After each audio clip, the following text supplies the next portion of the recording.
Welcome to the Whoopty Wop. Drifting off and getting We're away from going to that. keep going over it, and I'm going to keep twisting your words Whoopty Wop. to remind everybody It's Oh we my don't owe God. white people. We do not owe white people Whoopty-wop. shit. Is a place. I run the risk, Whoopty Wop. and it's not my channel, so I will just drop this fucking link. Just curious. You know what? Yo, Who's your yo, who's hand your- me the Whoopty Wop. Well, I know it's an Indiana Yo, thing. yo, you got Yeah, some but do money? you know what We're a going Hoosier to the is? Whoopty Wop. I actually don't. Okay. Yo, got we something to can do with throw some cool and Whoopty Wops. from a Hoosier, you're going to get certain things that are going to happen. And- Well, Well, I walk do out know the at one cool point stove, go Indiana grab that was shit like right the quick. center of the She Klan. was like, cool. And she already know to get my dough. So,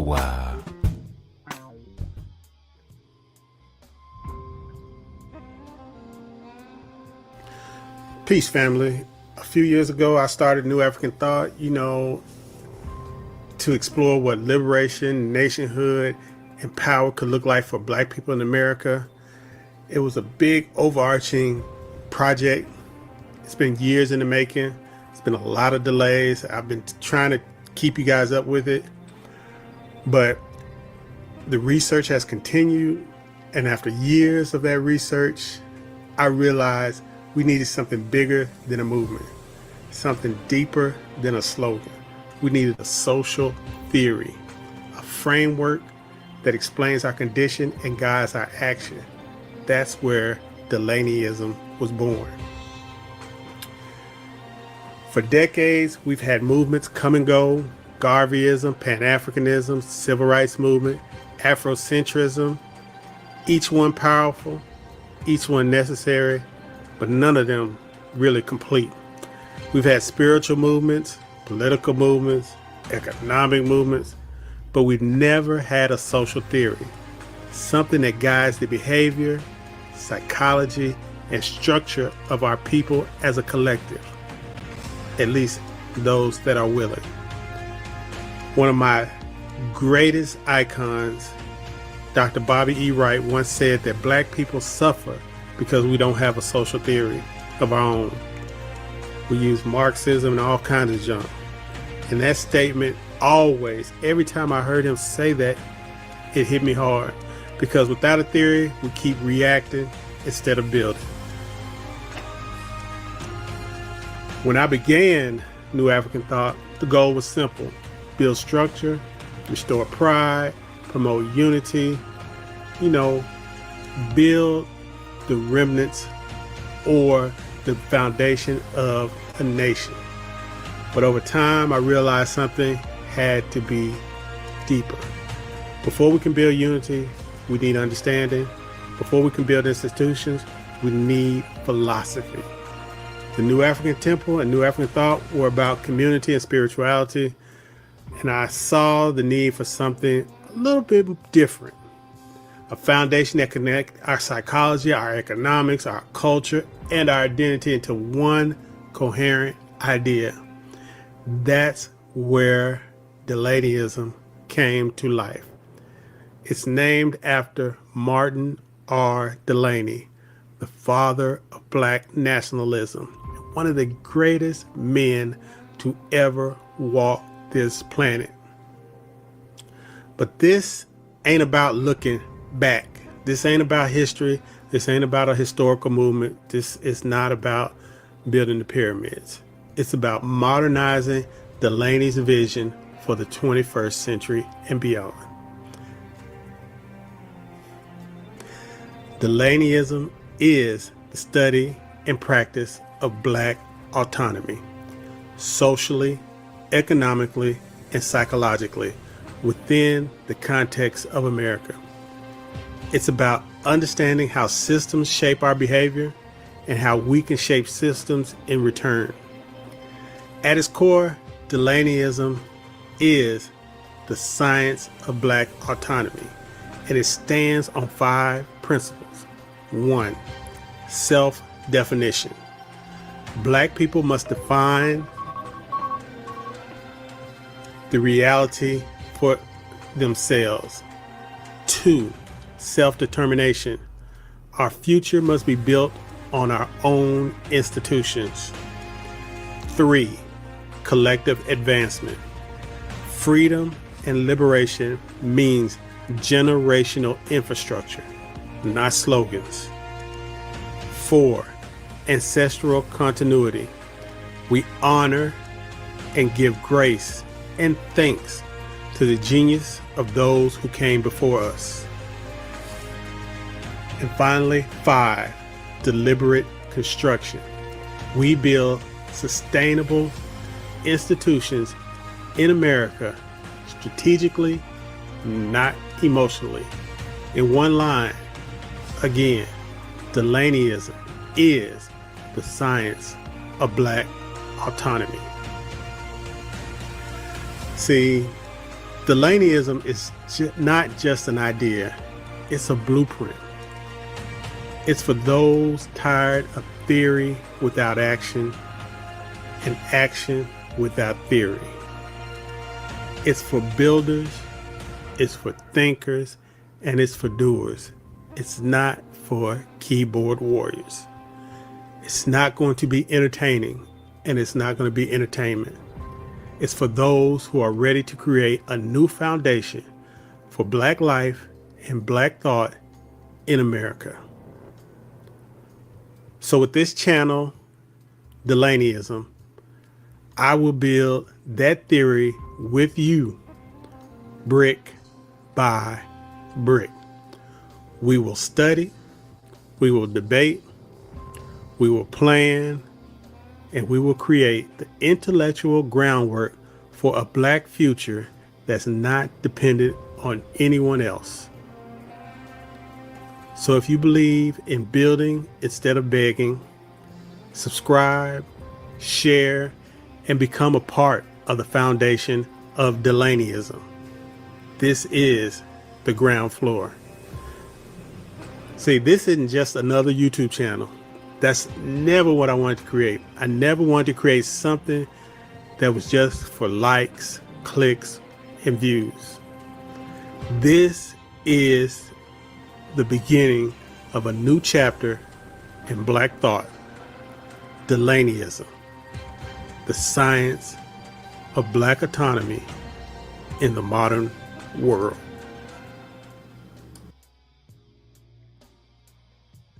All right. Well, welcome to the new Delaney channel. So the Supreme Court seems to be Welcome to poised Stanley to versus the World. Oops. Everyone, please hit the like few that there are. Is anyone out there to hit the like? This is the evening show. I basically didn't get to any news this morning, so I figured I'd run through these articles. And I have a few videos that we may or may not get to. So this lady here, hey, what's up, Untrackable? This lady is a lawyer, and she had some words about yesterday's Supreme Court session, which we did listen to. People don't realize how important yesterday's Supreme Court session was dealing with the Voting Rights Act. This is an opportunity for them to pretty much kill it. And I have a feeling that they will. Much to America's, it's not going to be a good thing if they do. But anyway, let's go ahead and listen to her. So the Supreme Court seems to be poised to pull back Section 2 of the Voting Rights Act.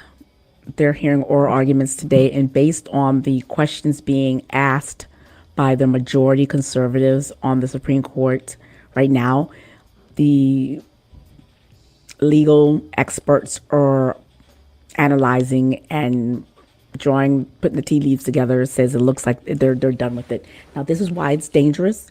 I'm going to give you a quick, briefly rundown on the two cases that have been consolidated into one that's part of these oral arguments today, the flaws of the arguments, what they're trying to do. And then I'm going to talk about the real life implications of why I think they shouldn't rule the way people say they're going to rule. But notwithstanding that, how I think this is going to backfire. So I'm going to go a deeper dive in why I think it's going to backfire in the private communities, but I'm going to give you like the broad overlay of why I think it's going to backfire in this video, because there's some things that you got to keep to ourselves. And so if you're the private community, you can listen to the full deep dive in there. But let's get started really quick. Okay, so it's two cases. So Section 2 of the Voting Rights Act of 1964, I think, essentially acknowledged that during the 60s, the southern states deliberately tried to intimidate and deny the Black U.S. citizens' right to vote. And because they couldn't trust them, they that act requires that they actually carve out specific 2 districts so they can have a vote, at least 1 or 2, so they can have a vote, majority Black, with the idea being that usually if it's consolidated Black district and a Black person runs, they're going to win. And that way they'll get some voice, because the thinking back then is just white people just would not vote for a Black candidate. But if you have a consolidated, concentrated block of Black residents, they would vote for a Black candidate, and that'll give them a voice. And that Black candidate, when they reach the Congress, they'll look out for their interests that's specific to them, especially given the racial climate of the time. So that's one case. Actually, that very point came up during the session yesterday. Black candidates can get elected by white constituents, and the majority of them would probably align with some of the worldviews of the Supreme Court. Black candidates like Clarence Thomas would be elected. Some non-Blacks, after Louisiana drew up an extra district, one and the next one, said they're going to be denied their racial discrimination against them. Anyway, so that's the one case. The second case is there was a challenge as to whether or not traditionally when there is a problem, nonprofits and civil rights groups are allowed to bring a case on behalf of the community. So there's a second case that would say that rather than nonprofits, it would take away the rights of nonprofit groups of other people and leave it in the hand of the Department of Justice. So we all know if that was in the hand of this Department of Justice, what would happen to that? That would be the end of it. So that's a problem. So those are the 2 things that have been consolidated into one argument. Now, obviously, even though, despite the fact I'm hearing bits and pieces of the oral arguments, and I acknowledge and I recognize and I accept what the legal experts are saying, but it's interesting. Here's the flaws, not just because what the non-Blacks are arguing in the portion of the case saying that their rights are being discriminated against is like, wait a minute. So you're saying that in this area state where you have a voice, like you have 8 out of the 10 seats, and you not being allowed to have the 9th and 10th seat makes discrimination against you. How to make that make sense? You have a voice. So I guess it's anyway. So, and the other thing regarding I already mentioned it, taking away the rights of nonprofits and civil rights groups to do this. It's kind of like you allowing an instance when we have the instance now when there's a highly politicized Department of Justice, as with the Trump administration right now, which they're crazy. You now make it impossible for anyone to challenge it when it's clearly obvious that there's efforts to disenfranchise groups. And we've already seen Trump try to steal votes in Georgia, and he's actually was being tried for that. And we've seen him ask the state of Texas and other states to gerrymander to deny people their rights, specifically going after Black neighbors. So you are now, Supreme Court, in an environment being asked, saying we do not need this anymore. And you have an environment where the current administration is actively trying to disenfranchise Black residents in the South. So the timing couldn't be any worse to say that we don't need this anymore. Crazy. We're also in a time frame when, in this past weekend, that this oral argument, within the past 3 days, this oral argument is being heard, we have young Republicans, which is the next generation of Republicans, caught on group chats saying racist, sexist, anti-Semitic statements, using the N-word multiple times, talking about the gas chambers, Anti-Semitic? like being really, really gross. And this is the next generation. So if the argument was like, we're so far advanced that we don't need anymore, this is the youth. And when we say youth, they're age 18 to 40, so they're really not that young. But this is the next generation saying we're ready to continue the racist practices that we've had from our four ancestors. So that's another sign that's not ready. And then you have an administration beyond what he's trying to do in gerrymander. He's rolling back, taking us back to the actively denying grants to deny grants based on anti-DI because they mentioned the fact that the person they're being celebrated is black or live in a black neighborhood. Like, it's active racism. They've had Judge Lamperth and the district court. They've had Judge Williams. They've had judges at the Judge Edward Chen say that the policies are really based on racism. Like, their policies are actively racist. So you have an administration currently that's actively racist. The youth in their party is actively, obviously racist. And then you have his attempt to disenfranchise people. How, pray tell, can you say that we no longer need any laws to protect communities of color, and particularly black communities, when that law was specifically for blacks? The law had nothing to do, didn't say, even though 14th Amendment has been expanded to include and protect other groups, it started off to stop specific type of discrimination, which has not gone away. So we're not there yet when whites can say, oh, we're being discriminated against because there's a protected other groups along the years. Let's go back to the origins. The origination, what was it meant for, is to protect that group, and that specific group is being attacked right now. So it makes no sense whatsoever the Supreme Court should take that back. But this conservative Supreme Court is just on one because it's let Donald Trump do a lot of bullshit that's cost a lot of lives, that's been destructive, that's caused people to not even be here anymore in terms of taking food off of tarmacs, causing people to lose their jobs, causing people to be deported to countries that are not their own, where they're tortured, and and all of it unlawfully. So they don't care. So I don't have any faith in them in keeping this. And if they do keep it, they'll still dilute it. So I have no faith in them whatsoever. Now, with that saying, I still think this can backfire. So here's how it can backfire royally. It can backfire because, along with all the different ways I believe the Trump administration have overplayed their hand to extent that they believe they have some sort of mandate to just go through, run a tear, destroy democracy, uproot lives and families, and be essentially brutes, Neanderthal-like, emotionally like crazy, the way they've been like destroying all sorts of things and eroding their bases. Like he's gone all in, he's gone ham. It's crazy. He's deeply unpopular. He's underwater, and they're crazy. So for the Supreme Court to do this one more thing, essentially, is kind of like that's going to activate, hopefully, the 90 million people did not vote. We always say 77 million people voted for Donald Trump, allegedly, reportedly. Some people don't believe that. 75 million for Kamala, but 90 million people sat out. And so if the Democrats or just anyone can activate even a fraction of those 90 million, and this could be part of it, the reason why, to say, look how much they're trying to take away your vote. Because no matter what people say in terms of disenfranchisement, there is still a segment of the population in the South that are being disenfranchised, and there are active attempts to roll back early voting, roll back mail-in voting, roll back more polling places, and all the different ways to make it easier to vote, to be registered, like motor voter laws. There's attempts by the Republicans traditionally to disenfranchise them under the guise of voter fraud, which doesn't exist. And examples of voter frauds, usually when they see them, it's usually very, very small, and there's been like Republicans.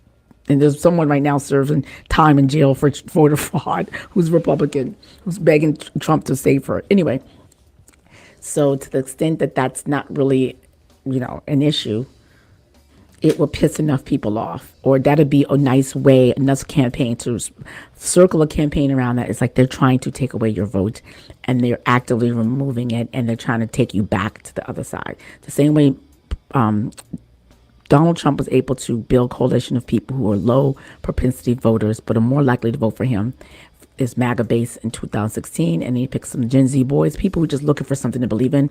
He formed a correlation, folks who don't normally vote, and he got them to vote. So this is how the Democrats could use that case to get more people who normally don't vote to actually vote. And there's one more group of people that this can backfire on, and this whole attempt of Trump's to sort of gerrymander and ask Texas to help them gerrymander 5 districts away from the black community, and the other ones have been saying take away votes so you dilute and remove the possibility for these black candidates. It relies on a certain thinking and a pre-perceived notion and an assumption regarding the white population in the South. So it's not just about getting the people of color who are in the South, who should be voting more. They don't vote as much as they should vote, given I recognize there's disenfranchisement effects, whatever, but still the turnout for some in that group still could be higher considering all that's at stake for them. So this case could be a way to really get them activated and activate that base, but also could be a challenge to people who think they're decent people in the South who do not like the way the country is going. So I'll leave it there. I'll go deeper in my Substack. Also go deeper in my community on Patreon, on TikTok, and on YouTube. So if you're a member, thank you for being a member, and you'll get a little bit more deeper takes. While I appreciate her message, as a lawyer, she could have a better command of language. That's just my little high critique. Otherwise, she's cool. Let's see here. I am going to get to the Supreme Court at some point. That's kind of the purpose of the show, by the way. Roth Douthat did a interview with Amy Coney Barrett, the second smartest person on the Supreme Court. And we shall get to that. I'm going to run briefly through these news articles that I did not get to deal with this morning. And by the way, I will cover John Bolton tomorrow. He's been indicted. So one by one, people that Trump feels did him wrong are being indicted. Horrible use and abuse of power. Trump is the worst president, probably. So Trump says he has authorized covert action in Venezuela. Is this a fake out? Why the fuck would he announce publicly covert action in Venezuela? I don't get it. Dumb. Hopefully it's just like a ruse or a fake out of some sort. I expected this. Hamas reasserts control on streets of Gaza, turning guns on its rival. We will listen to this, not all of it, because it's long. But why is Hamas reasserting control? I thought there was peace. I thought that they were defeated.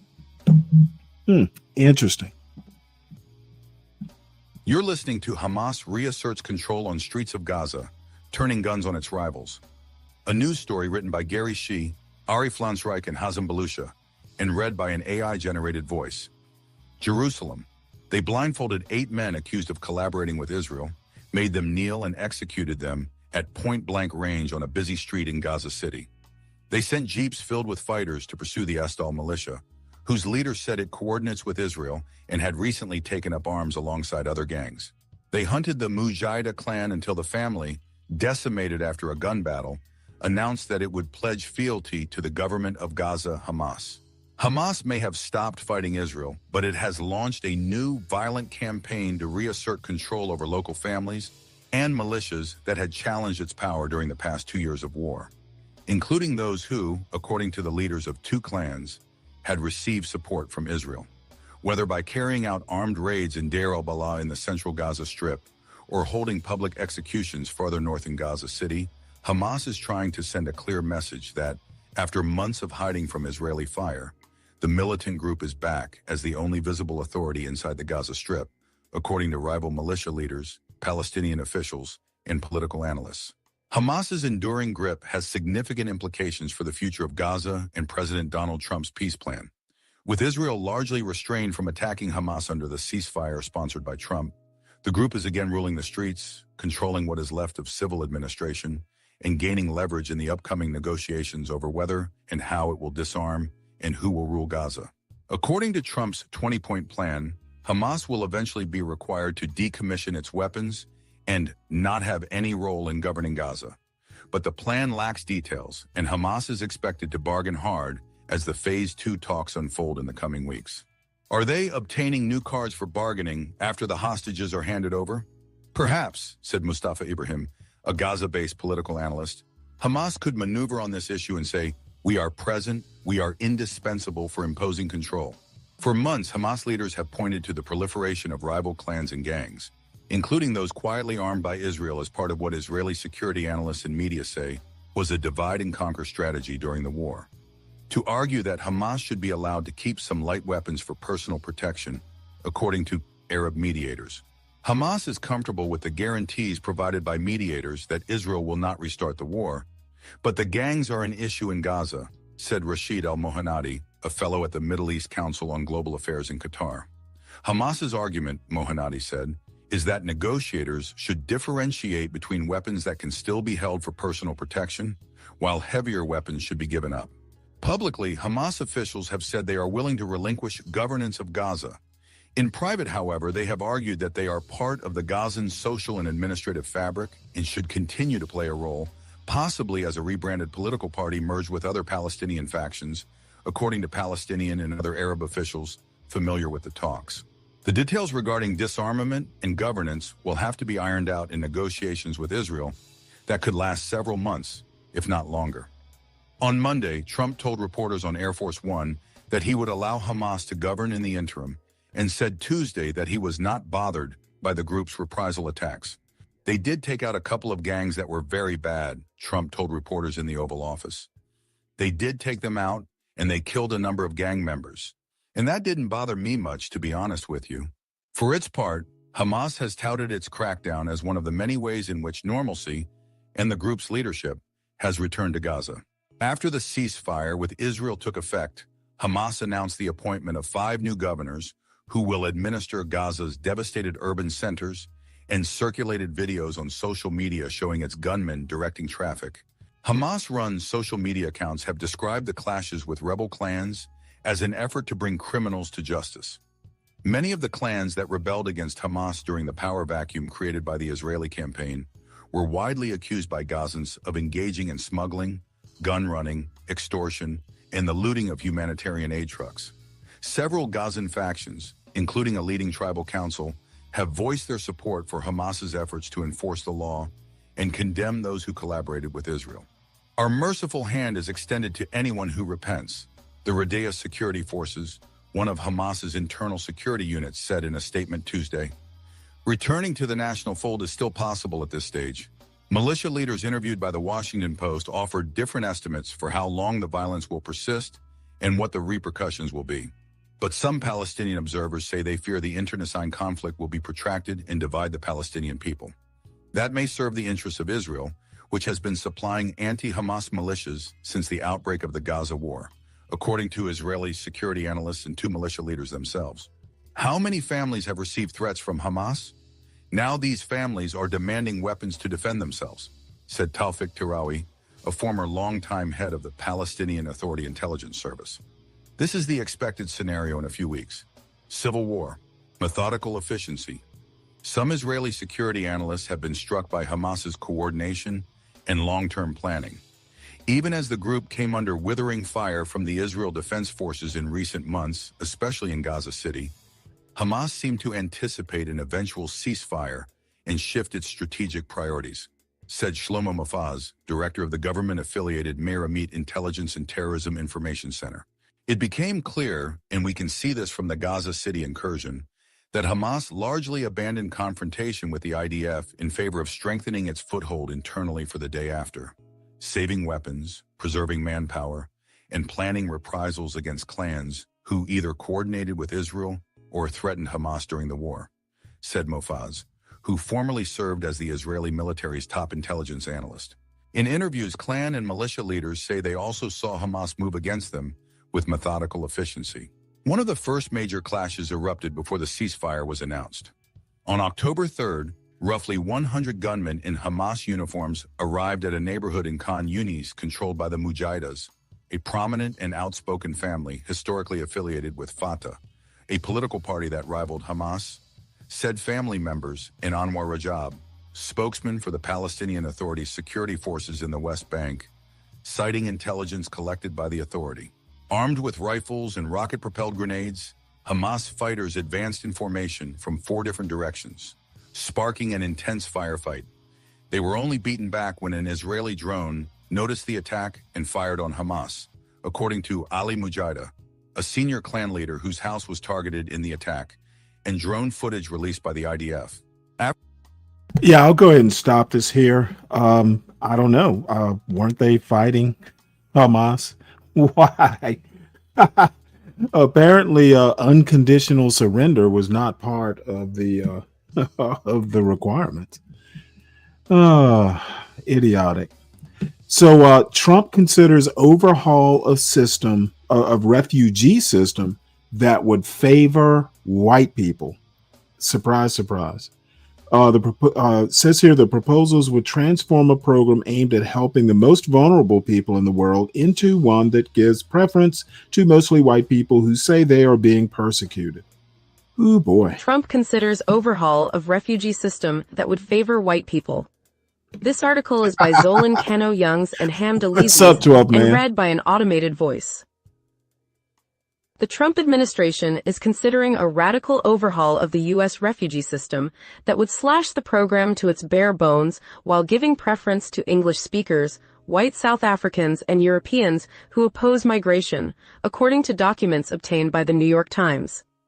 The proposals, some of which already have gone into effect, would transform a decades-old program aimed at helping the world's most desperate people into one that conforms to Mr. Trump's vision of immigration, which is to help mostly white people who say they are being persecuted while keeping the vast majority of other people out.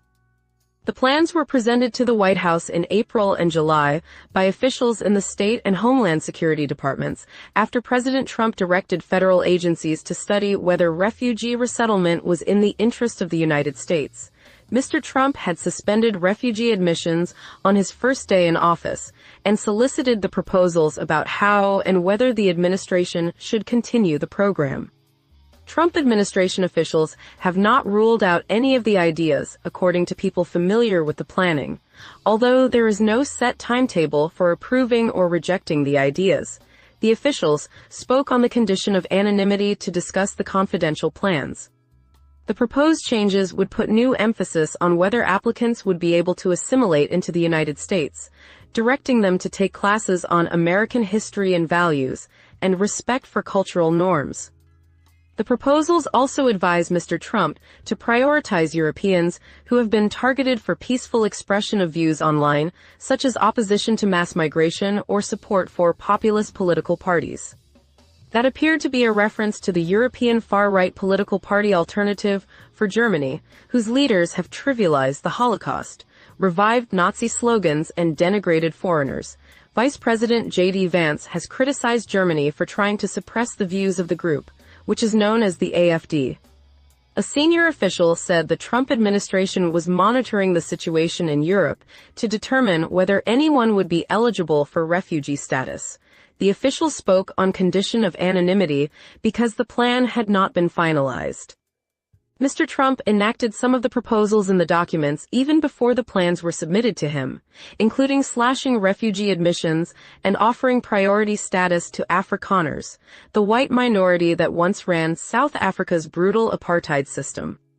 Mr. Trump has claimed that Afrikaners face racial persecution in their home country, a claim vigorously disputed by government officials there. Police statistics do not show that white people are more vulnerable to violent crime than other people in South Africa. Taken together, the proposals provide a window into Mr. Trump's intentions for a program that has come to symbolize America's role as a sanctuary. Mr. Trump and many American voters have rejected that role after years of record illegal crossings at the U.S.-Mexico border. Although the refugee program, with its meticulous screening processes and years-long waits, is considered the right way of seeking protection in the United States, Mr. Trump has made clear he wants to crack down on immigration in general, both legal and illegal. According to the rationale laid out in the documents submitted to Mr. Trump, America's acceptance of refugees has made the country too diverse. The sharp increase in diversity has reduced the level of social trust essential for the functioning of a democratic polity. According to one of the documents, the administration should only welcome refugees who can be fully and appropriately assimilate and are aligned with the president's objectives. To that end, the documents say, Mr. Trump should cancel the applications of hundreds of thousands of people who are already in the pipeline to come to the United States as refugees, many of whom have gone through extensive security checks and referrals. And Mr. Trump's federal agencies proposed imposing limits on the number of refugees who can resettle in communities that already have a high population of immigrants, on the basis that the United States should avoid the concentration of non-native citizens in order to promote assimilation. Thomas Pigott, a spokesman for the State Department, would not comment on specific details of the documents, but he said, "It should come as no surprise that the State Department is implementing the priorities of the duly elected President of the United States." He added, "This administration unapologetically prioritizes the interests of the American people." The administration has made some exceptions to its refugee ban. According to the documents, federal agencies have worked to resettle a limited number of Afghans who assisted U.S. soldiers during the war. Critics say the plans exposes the president's vision for what America should look like. It reflects a pre-existing notion among some in the Trump administration as to who are the true Americans, said Barbara L. Strack, a former chief of the Refugee Affairs Division at Citizenship and Immigration Services during the Bush, Obama, and Trump administrations. And they think it's white people and they think it's Christians. Other changes include more intensive security vetting for refugees, including expanded DNA tests for children to ensure they are related to the adults they are traveling with. Mr. Trump also is planning to slash the number of refugees allowed into the United States to 7,500 in the upcoming year, a drastic decrease from the limit of 125,000 set by the Biden administration last year. Mr. Trump is required by law to consult Congress on imposing a refugee limit, but White House officials say the government shutdown has delayed that. Administration officials are not done submitting proposals to the White House. According to a draft of a third report obtained by the New York Times, the latest proposal calls for U.S. embassies to make referrals for who should be considered for refugee status, rather than the United Nations, which has long been the practice. The change would allow for greater American control of who gets funneled into the refugee pipeline. At the United Nations General Assembly Summit last month, Christopher Landau, the Deputy Secretary of State, defended the Trump administration's approach during a panel on refugee policies. Saying that the process is susceptible to abuse is not being xenophobic, it is not being a mean or bad person, Mr. Landau said. The administration has argued that allowing thousands of refugees from all over the world to enter the nation would overwhelm American communities that have already called for additional resources to assist the record number of migrants who crossed the U.S.-Mexico border during the Biden administration. Migrants at the border, however, seek protection through a separate program than refugees, who often wait years overseas before they are vetted to travel to the United States. The refugee program has historically received bipartisan support from both Republicans and Democrats. Mr. Trump and the architect of his immigration restrictions, Stephen Miller, have for years sought to limit the number of refugees entering the United States, particularly from Africa or Muslim-majority nations. During his first term, Mr. Trump demanded to know at a White House meeting why he would accept immigrants from Haiti and African nations, which he described as shithole countries rather than Europe. His administration now appears prepared to turn those sentiments into policy. In the report, administration officials also proposed banning refugees from resettling in U.S. communities that have requested federal aid to assist migrants in recent years. But many local leaders and refugee advocates argue that not only can refugees adjust to life in America effectively, they also benefit local economies. Marian Abernathy, a lay leader at the Judea Reform Congregation Synagogue in Durham, North Carolina, has helped refugees who had settled in her community since 2016, including a dozen families in the last 4 years from Afghanistan, Ukraine, Haiti, Venezuela, and Syria. The refugees have worked as nursing aides, engineers, Uber drivers, medical technicians, and lunch coordinators at local schools, she said. They come to dinner at our houses, she said. We go to dinner at their houses. We go to events together, hang out at the museum. I don't feel like they're not integrated. I've rarely seen a group of people, she said, who work harder and who want fewer handouts. Well, let's dovetail that with this Substack titled, Sorry, MAGA, America will never be a white nation. I find that hilarious.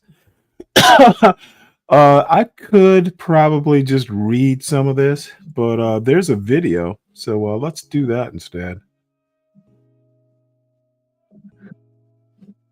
And Nazi lovers, unfortunately, I have to sing this verse from The Producers, which was a musical comedy by Mel Brooks, but now it is our reality. And the fact you had to hear me sing, I'm so sorry, folks. But this is where we're at. This is where we're at in the United States of America, where white supremacist conspiracy theories and Nazis are mainstream and fully embraced by the GOP. And if it's springtime for Hitler, it's winter for our democracy. But folks, there's another line. There's another line from Mel Brooks, which I love, from History of the World. It's good to be the king. And what happened when he played Louis XIV? It's good to be the king for right now. But guess what? This is the United States of America. And we have something in our veins. We don't like kings and we don't like queens. In fact, there were a whole bunch of colonists back in the day who decided, you know what? No taxation without representation. You know what? We're going to get to some good trouble, throw some tea out into the river and the water, and we're going to band up together and take on a monarchy and declare freedom for all people. And folks, the Nazis are marching, but we have the numbers and we can march too. Brown Mary is here because Mary Trump is feeling a bit ill today. We told her to rest. So Brown Mary's going to keep on burning. The big wheel's going to keep on turning, and we're going to be rolling all over Nazis, racists, and fascists. Let's get into it.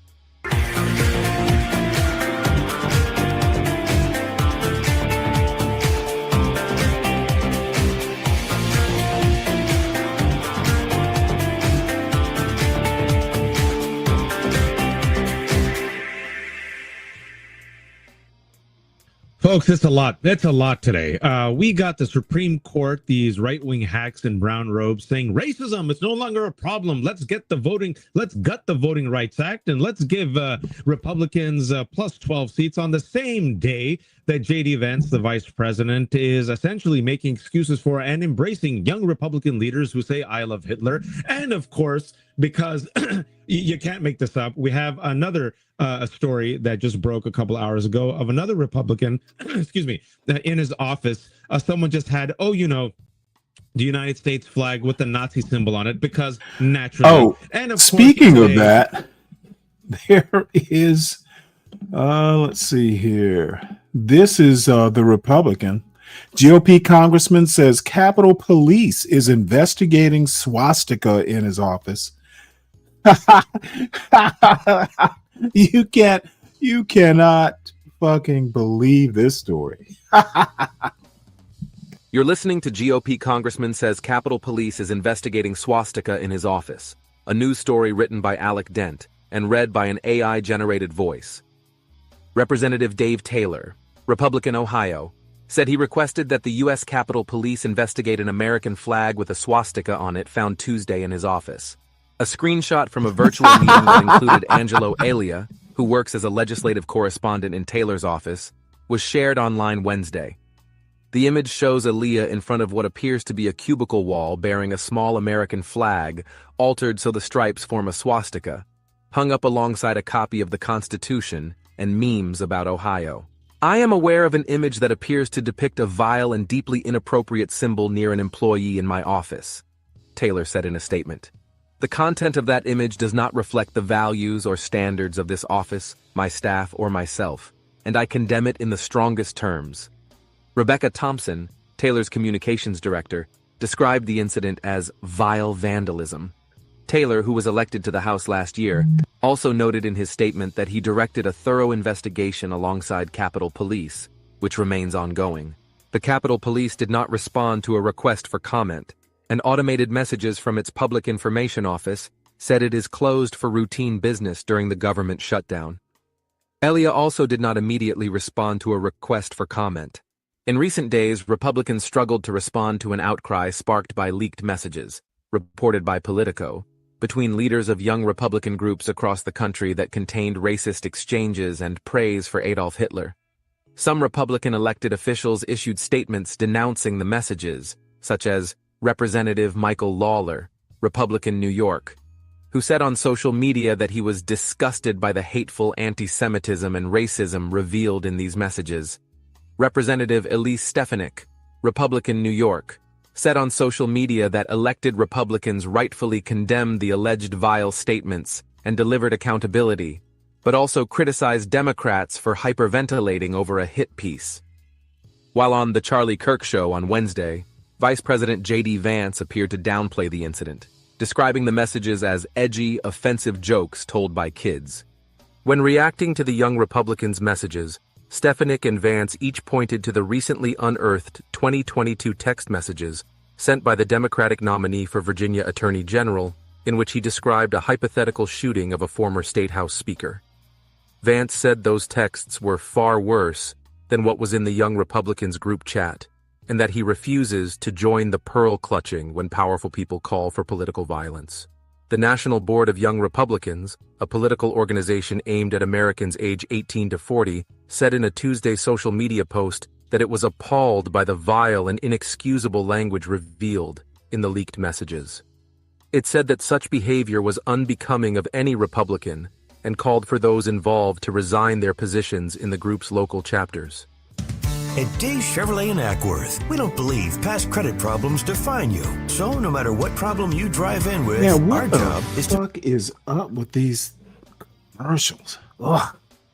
All right, so I was hoping Mary Trump would be on this show. We'll watch a little bit more of it. Then we'll move as on. this is happening, See if and he the says Republicans anything aren't interesting. racist at all.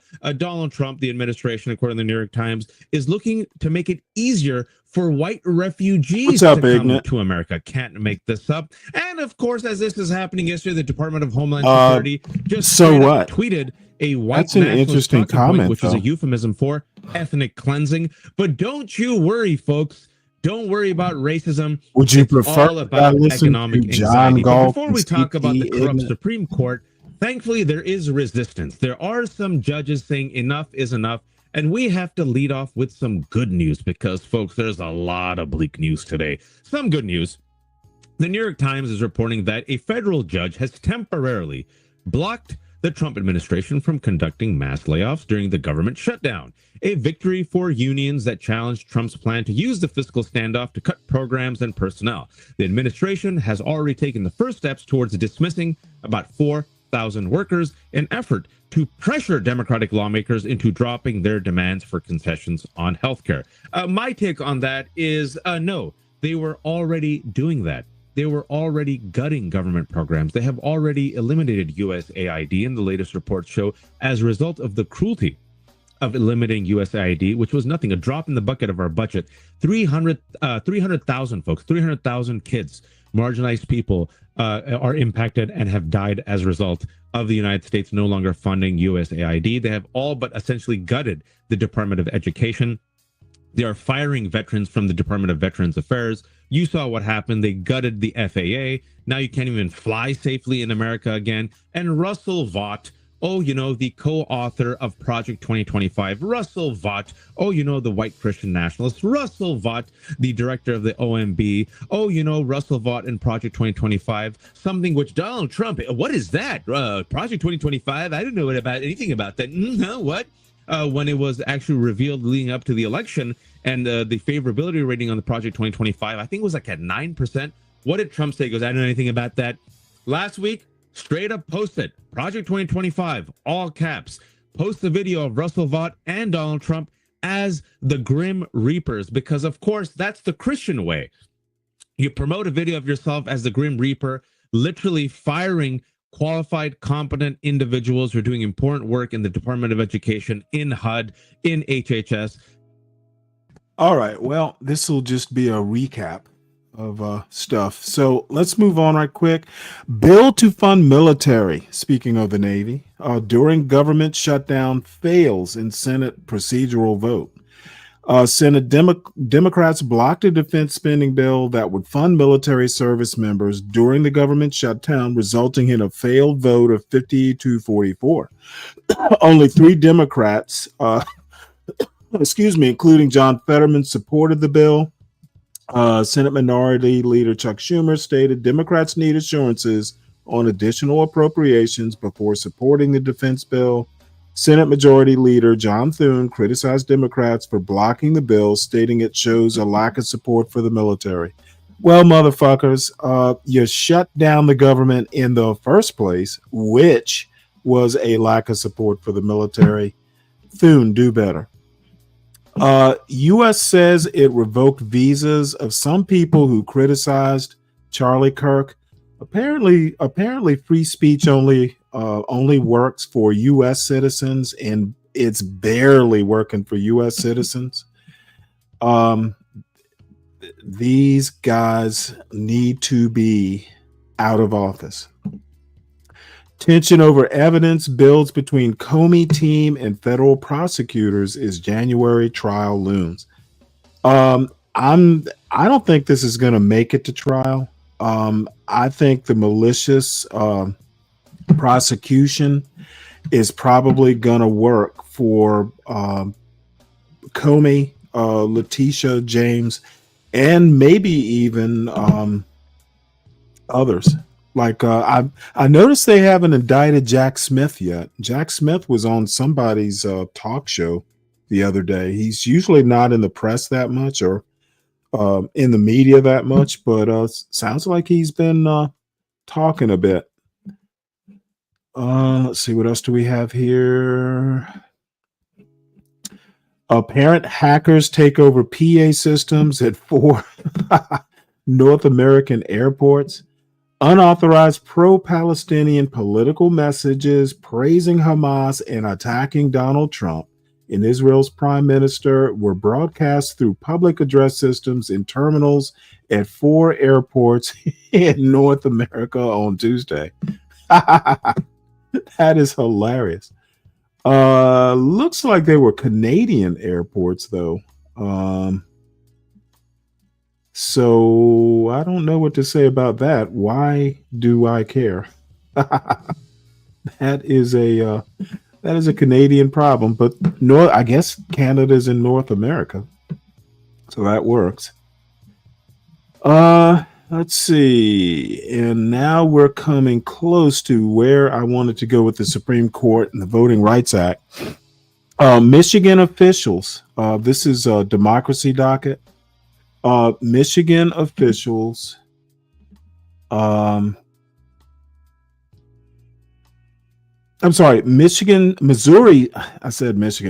state officials sue a pro-voting coalition, which is organizing a veto referendum to block Republican state lawmakers' new congressional gerrymander. The map notably split apart Black communities in Kansas City to buy the GOP one district. These motherfuckers want to stay in power, and they will do all kinds of shady stuff to do it. And you know, American history is very cyclical. Apparently, MAGA doesn't understand karma. So anyway, let us go to this blessed event. Ross Douthat talks to Amy Coney Barrett, the second smartest person on the Supreme Court. If a president defied the Supreme Court, what would you do? Well, as you say, the court lacks the power of the purse. We lack the power of the sword. And so we interpret the Constitution, we draw in precedents, we have these questions of structure, and, you know, we make the most with the tools that we have. The Supreme Court faces a roster of cases this term that could reshape presidential power in America and change the course of Donald Trump's presidency. The court hears arguments over Trump's sweeping worldwide tariffs and whether he can usurp Congress's power to set tariff levels. A big fraction of the Supreme Court's docket will present the question, can President Trump do fill in the blank? President Trump has a remarkable winning streak at the U.S. Supreme Court, but will it last? And my guess this week is likely to be the decisive vote in at least some of those cases. Supreme Court Justice Amy Coney Barrett. In her time on the court, Barrett has helped deliver a number of big victories for the conservative legal movement. But she's also broken with her conservative colleagues on issues related to Trump's own power. Her new book, Listening to the Law, offers insights into her approach to the Constitution, from the Dobbs decision on abortion to her view of the Supreme Court's role in the age of Donald Trump. Justice Barrett, welcome to Interesting Times. Thank you for having me, Ross. I honestly would never have said no. I have to be honest. So your book is mostly about, and we're mostly going to talk about, theories of jurisprudence, the place of the Supreme Court in American life, possibly some issues related to the Trump presidency and executive power. But it does start with a little window into the personal world of Amy Coney Barrett.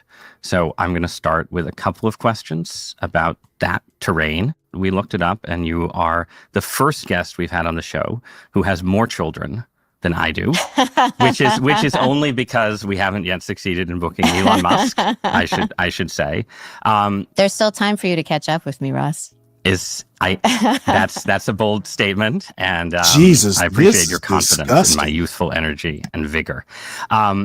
So when you were being nominated, this newspaper, the New York Times, ran a story that talked about your mix of sort of personal and professional obligations and how it made you a certain kind of trailblazer. And the story described you, and you can accept this description or not, but a woman who is both unabashedly ambitious and deeply religious, who has excelled at the heights of a demanding profession, even as she speaks openly about prioritizing her faith and family.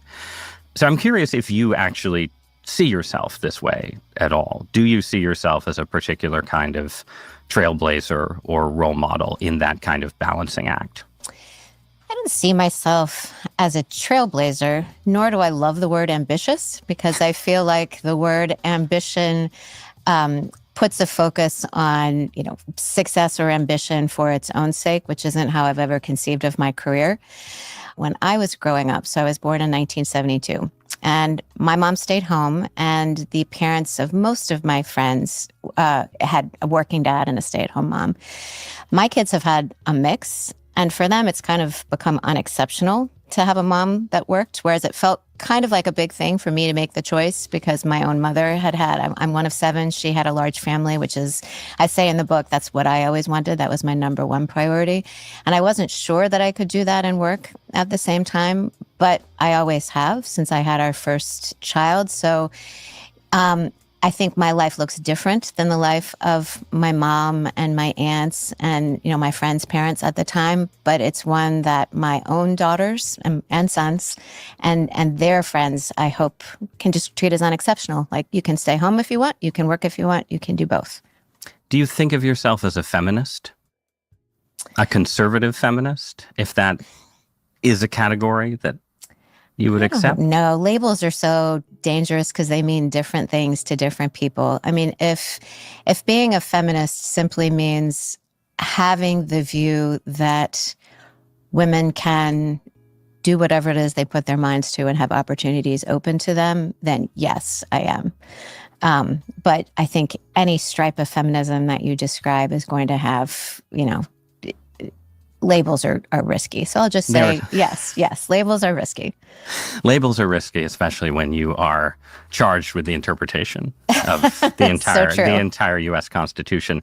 How do you actually do it? And I say this as someone, I obviously work. Here I am working. My wife is a journalist and writer, and we do a lot of, I think, the same kind of balancing that you and your husband have done. And it takes some sort of strange forms, but it's very challenging, I will say, to have, any number of kids is challenging, but to have a large family and have a busy professional life. And I'm just curious, as a Supreme Court justice, how you actually feel like you guys make it work.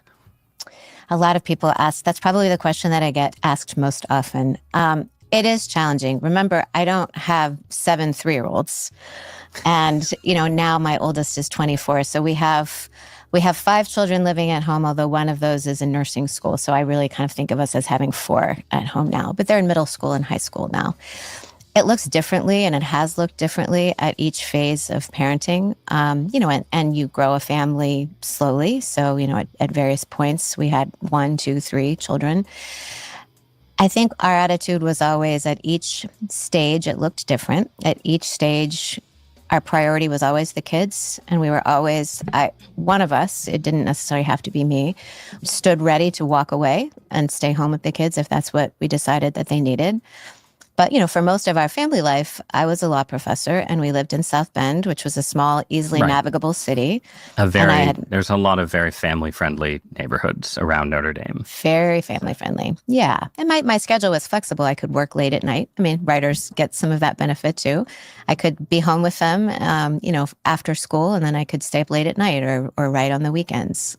So I had a lot of flexibility early on. Do you think of yourself as a kind of relaxed, free-range kind of parent? Or, well, I ask because one thing that struck me having a bunch of kids is just that, the life that, I guess, in different ways we're both in, sort of the life of the professional class or something.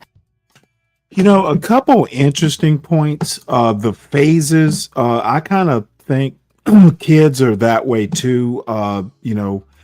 From 0 to kindergarten. So I'll say, for me anyway, it was kindergarten through, it was part of elementary school.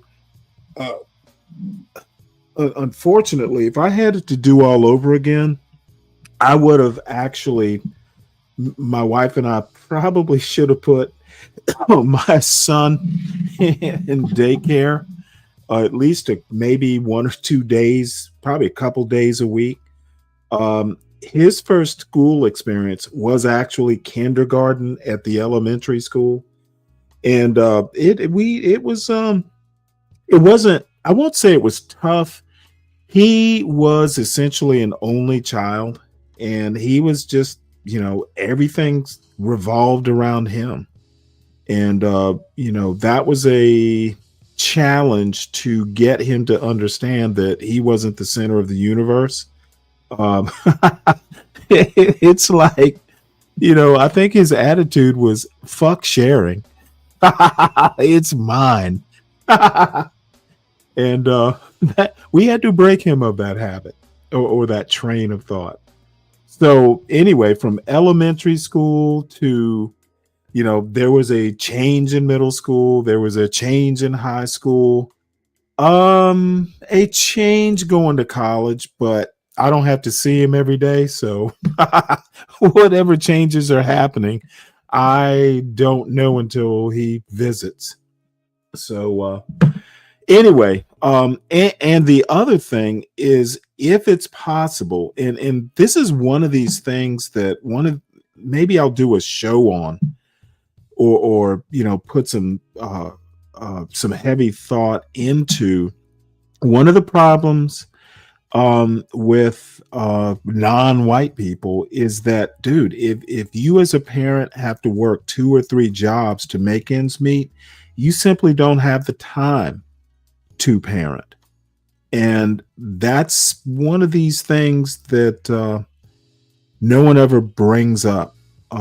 This soft and or bad economy, our education system, so many things work against non-white people, and I'm just going to say black people in general. Having to work 2 or 3 jobs as a single parent, maybe, it is hard to be a good parent, and I don't hear Trump talking about that fact. And there are a lot of white people affected by the same thing. Live in Appalachia, you'll know what I'm talking about. It just really seems set up for, you have 2 kids and you're going to be helping them with homework and you're going to be going to parents' night. And, you have a sort of set of parental obligations. And a lot of people I know who do well with large families have sort of opted out of that kind of intensity, which isn't really how I would think a Supreme Court justice would approach things. But do your kids think of you as intense? I would say that my kids think of me as intense. That's not surprising. Yeah, I think they would laugh if someone asked them whether I was kind of a loose, free-range parent, or my husband Jesse, for that matter. No, we're pretty organized and pretty intense, and in my experience, it's pretty tough to run a large family unless you have a lot of organization. At the point at which we added our son John Peter, who at that point was number 5. John Peter is adopted. He was 3 when he came home from Haiti. We shifted. We had recently done or just about to do a renovation, and our pantry, we started doing so much Costco's and Sam's shipping that one of our daughter's friends came over, walked in our pantry and said, "This is like a grocery store." Yep. So it takes a lot of organization. But I will say, on the pressure to be at everything, we do a lot of trading off. We're not both at every sporting event. We trade off. And so for, my son's soccer games, maybe just one of us is there. And we aren't at a point where we can have the luxury of both attending everything. Right. But even just one of, my parents very rarely attended my JV soccer games. Mine either. All right. Last question on this theme. And I think, you've talked about resisting the idea of being particularly ambitious or seen as particularly ambitious, resisting labels. Oh, my Lord. You succeeded Ruth Bader Ginsburg. Let us stop this show for the celebrity in the house. Adrena, hey, how are you doing? It's good to see you here. Hit the link if you want. We have royalty in the house, folks. And even among Supreme Court justices, a kind of distinctive kind of celebrity, even a distinctive kind of brand, right? You had notorious RBG shirts and hats and so on. How comfortable are you with the idea of either yourself or any Supreme Court justice filling that kind of cultural icon role? People were fascinated by Ginsburg's workout routines. I'm not going to ask about your workout routine, right? But Thank you. Is that appropriate to the office? Is it a challenge for the office? Is it something that justices should sort of want to withdraw from a little bit? How do you feel about that kind of the image of Amy Coney Barrett in culture? So I haven't thought a lot about the image. And I'll just talk about this with respect to myself and my own view, or what I hope to contribute to young lawyers, young women, professionals, what have you, when they look at my career. I don't strive to be an icon or a cultural icon. I'm a lawyer, I'm a judge, and that's how I think of myself, and that's how I approach the job. And personally, Tropes, that's Ross Douthat. He's a New York Times opinion columnist, and I guess he does a podcast on the side. So Alex Jones, isn't he in jail? Oh, I'm sorry. He's in the poorhouse, I hope.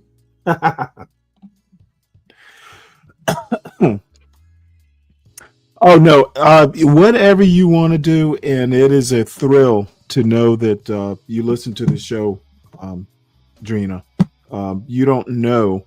If you're listening continuously, then I know I'm at least, on the right track. And sorry for all the cursing. I do more than I should be. Oh, man. How is Dirty? Oh, man. It is. I am thrilled, humbled, and honored, ma'am. And, anytime y'all want to hit the link, don't be shy. So let us continue with this. And look, the other thing, if Drina's listening, it means I'm not too boring. I can be boring. Some of the stuff I show can be dry, but in my opinion, it's just important to know this stuff. And sorry, I don't have that much of an interest in all black women are bitches. Just not my shtick. I think that those who are judges do a lot of work by themselves because you spend a lot of time reading briefs and writing, much like writers. So it is a pretty solitary. With slightly more power With and slightly more influence at the power, end of there the is day. a judgment line at the end of Thank what you, we ma'am.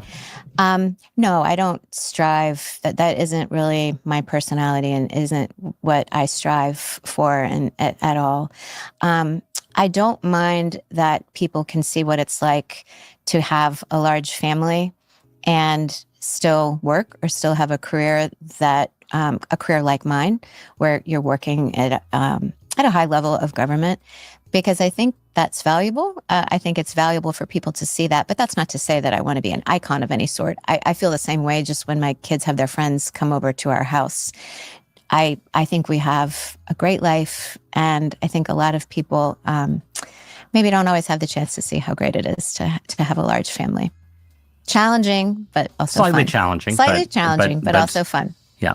No, certainly fun, like, an intense military campaign can be fun. While I'm thinking of it, I was gonna cover this tomorrow, but speaking of large families, I hope it comes up because I haven't watched this. I rarely read the articles or watch the videos. I go by title. So oftentimes I get surprised if there's a lot of music or, things that could be problematic.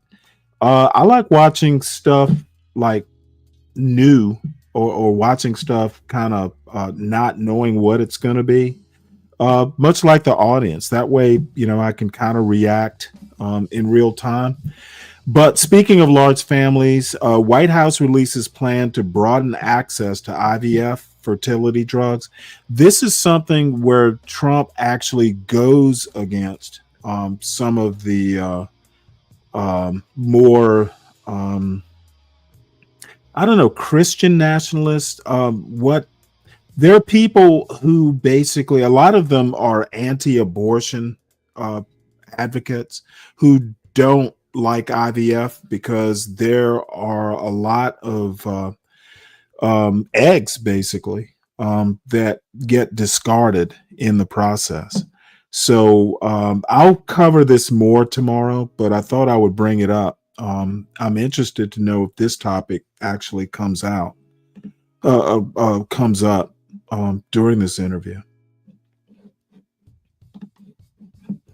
Sorry for the distraction.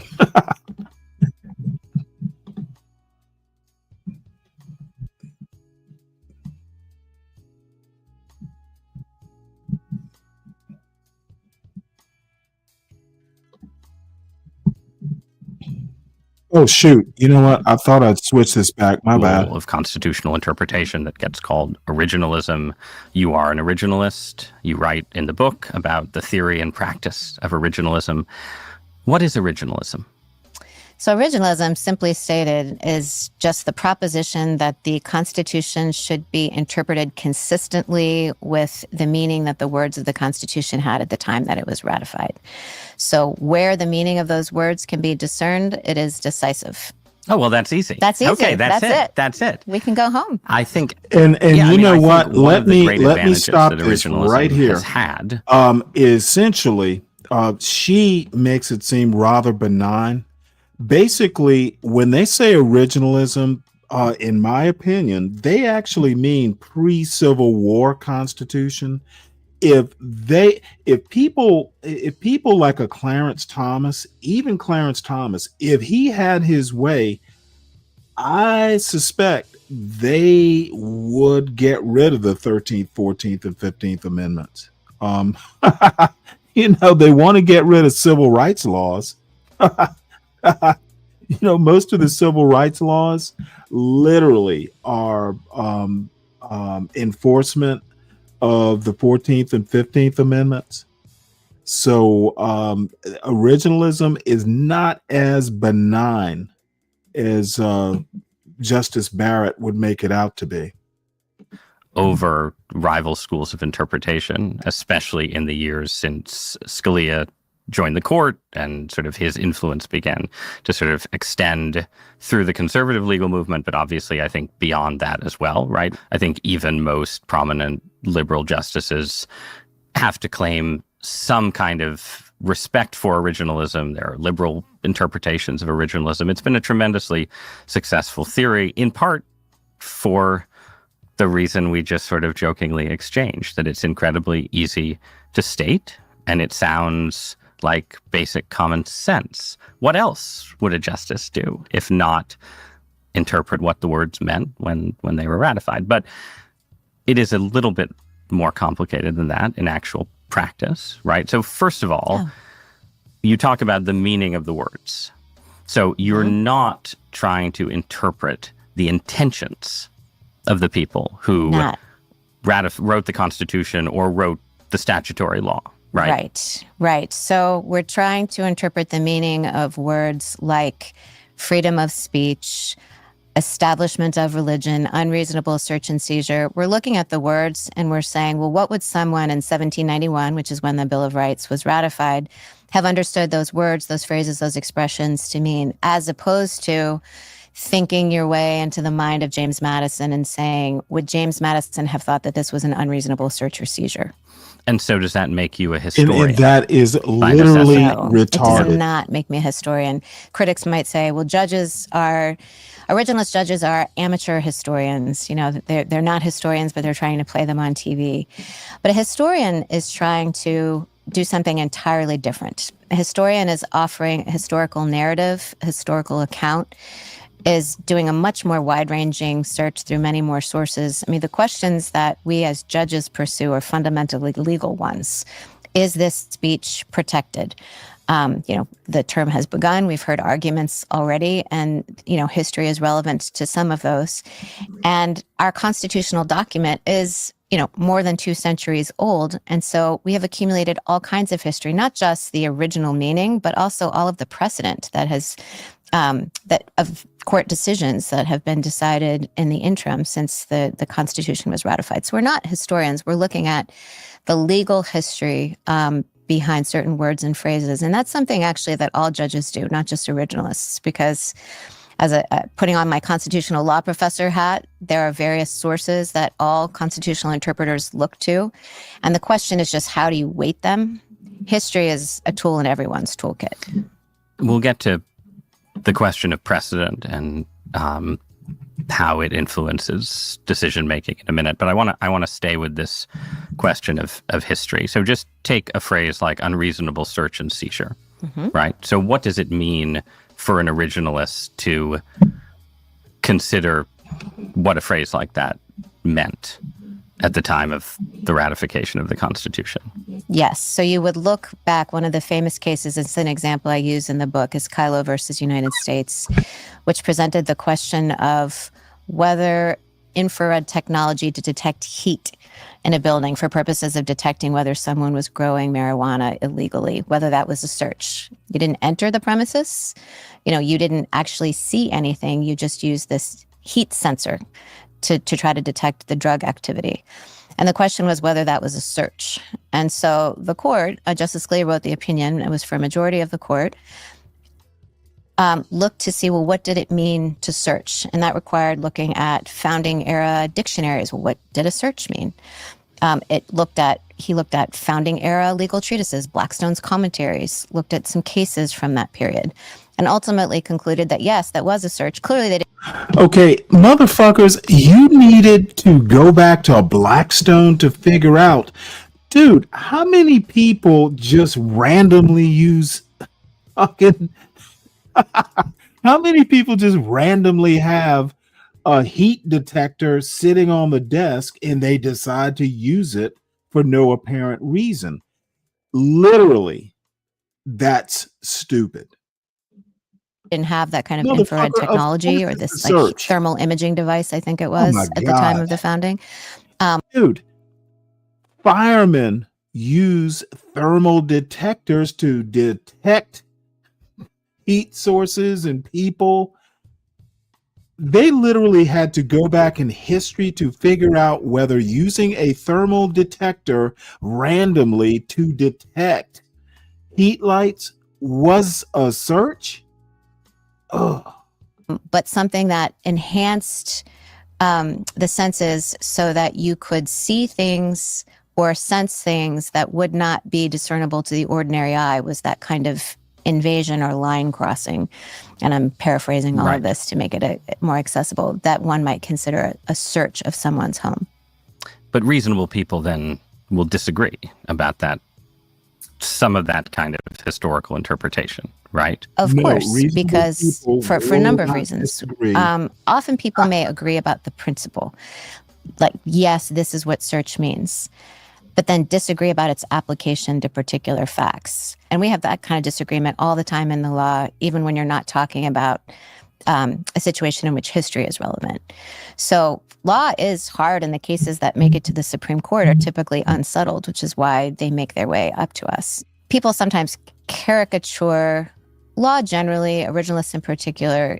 I think it's a common misconception, but that answers are easy, and that if you can just find the right theory, there's the promise of certitude. And no legal theory can deliver that, and that includes originalism. So let's talk about then a case where there isn't a specific provision of the Constitution that everyone is trying to argue over what it means and how it applies, which would be the case of abortion, right? Where obviously one of the most controversial decisions that you've been involved in so far at the court is the Dobbs decision that overruled Roe v. Wade. The Constitution obviously doesn't say anything about abortion. There's no abortion provision in the Bill of Rights or anywhere else, right? Right. So does that just mean from an originalist perspective, case closed, abortion is left to Congress or left to the states, and that's all that needs to be said? No, because the Dobbs decision applied a framework. It actually isn't an originalist decision because it's building on precedent. So the Dobbs decision was interpreting the 14th Amendment's due process clause, which says that no person shall be deprived of life, liberty, or property without due process of law. Because to the extent one might argue that there is a right to an abortion in the Constitution, it's located in that clause. That's where Roe found it, that no person shall be deprived of liberty would be the relevant one there.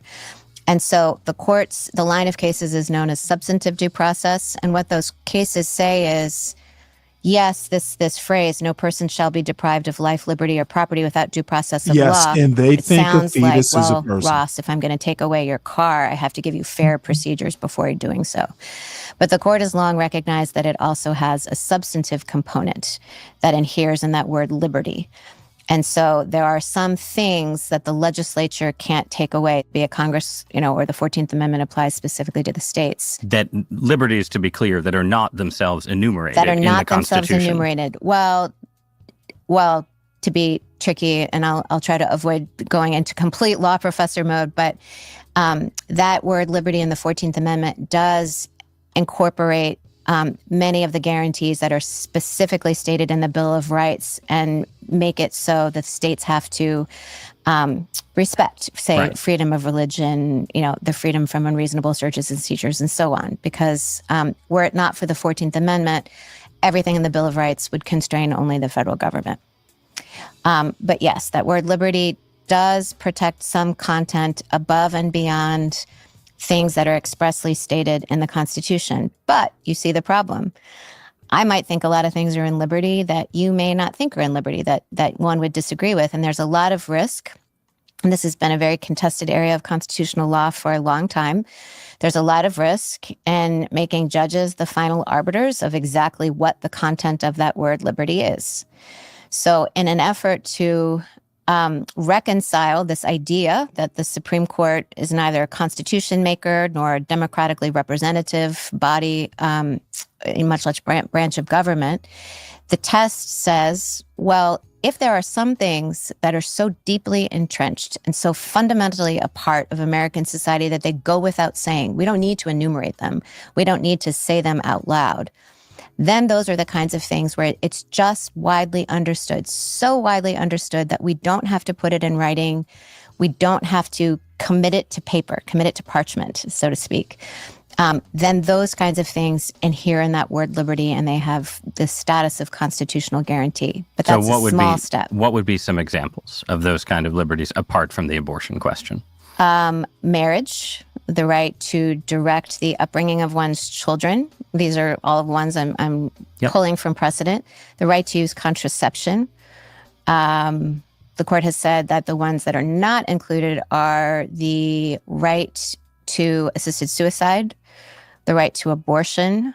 I think those are probably the two most prominent ones that have been held not on the list. Right. And you were one of the people who held that the right to abortion was not on the list. Why? Yes. Because given the test, so the test, as I said, these are rights that are so widely understood to be fundamental that they go without saying.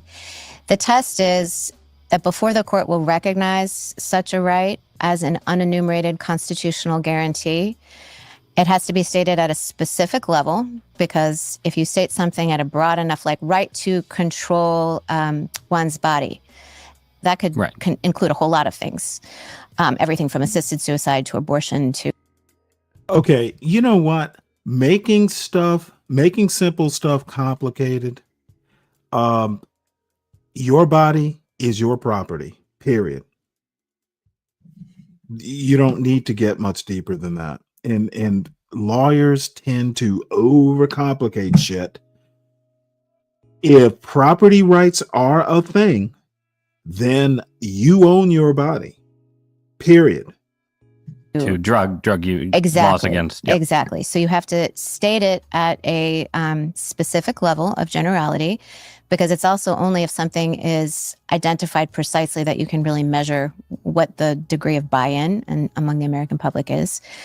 And then it has to be deeply rooted in this country's history and tradition.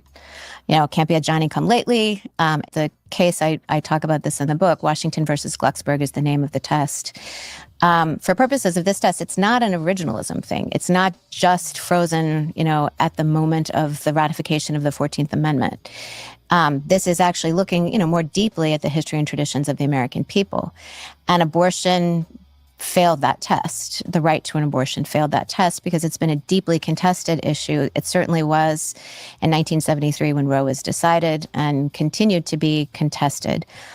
Casey versus Planned Parenthood, first, that's the case in which the court first confronted the question of whether to overturn Roe versus Wade, prior to Dobbs. And Casey, the controlling opinion, did not say that Roe was right, but for reasons of stare decisis, which I assume you're going to want to talk about precedent later. Elvin, don't better bring to that just let this lie, red pill because bullshit to we're my, hoping that this will just bring both sides of this controversy women together. are independent in America, of men. and let's just say, they control now their own rights. It's settled. It's a truce. This Well, that didn't happen be a post problem. Casey.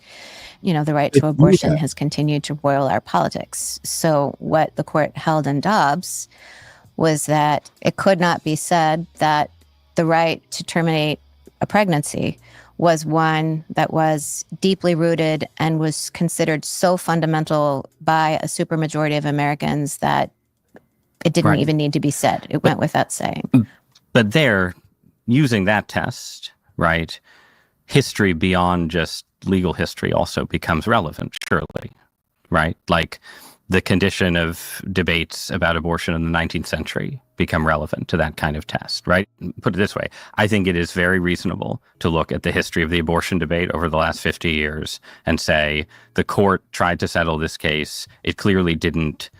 There isn't a deeply rooted sort of pro-choice consensus in America. It's more contested than that. I think that's true.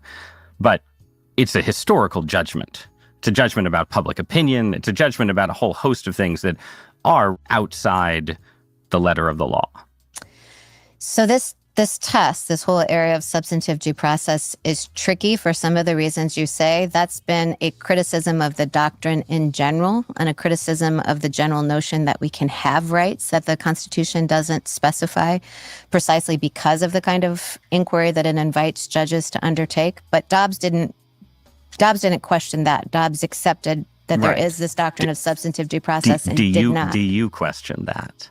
Well, now, Ross, you're asking questions that I can't answer. No, I'm very careful in the book, and I'm always very, very careful. You know, I apply kind of confirmation hearing rules. So I take everything, and I do in the book in my discussion of Dobbs, take the law as I find it, you know, as it is.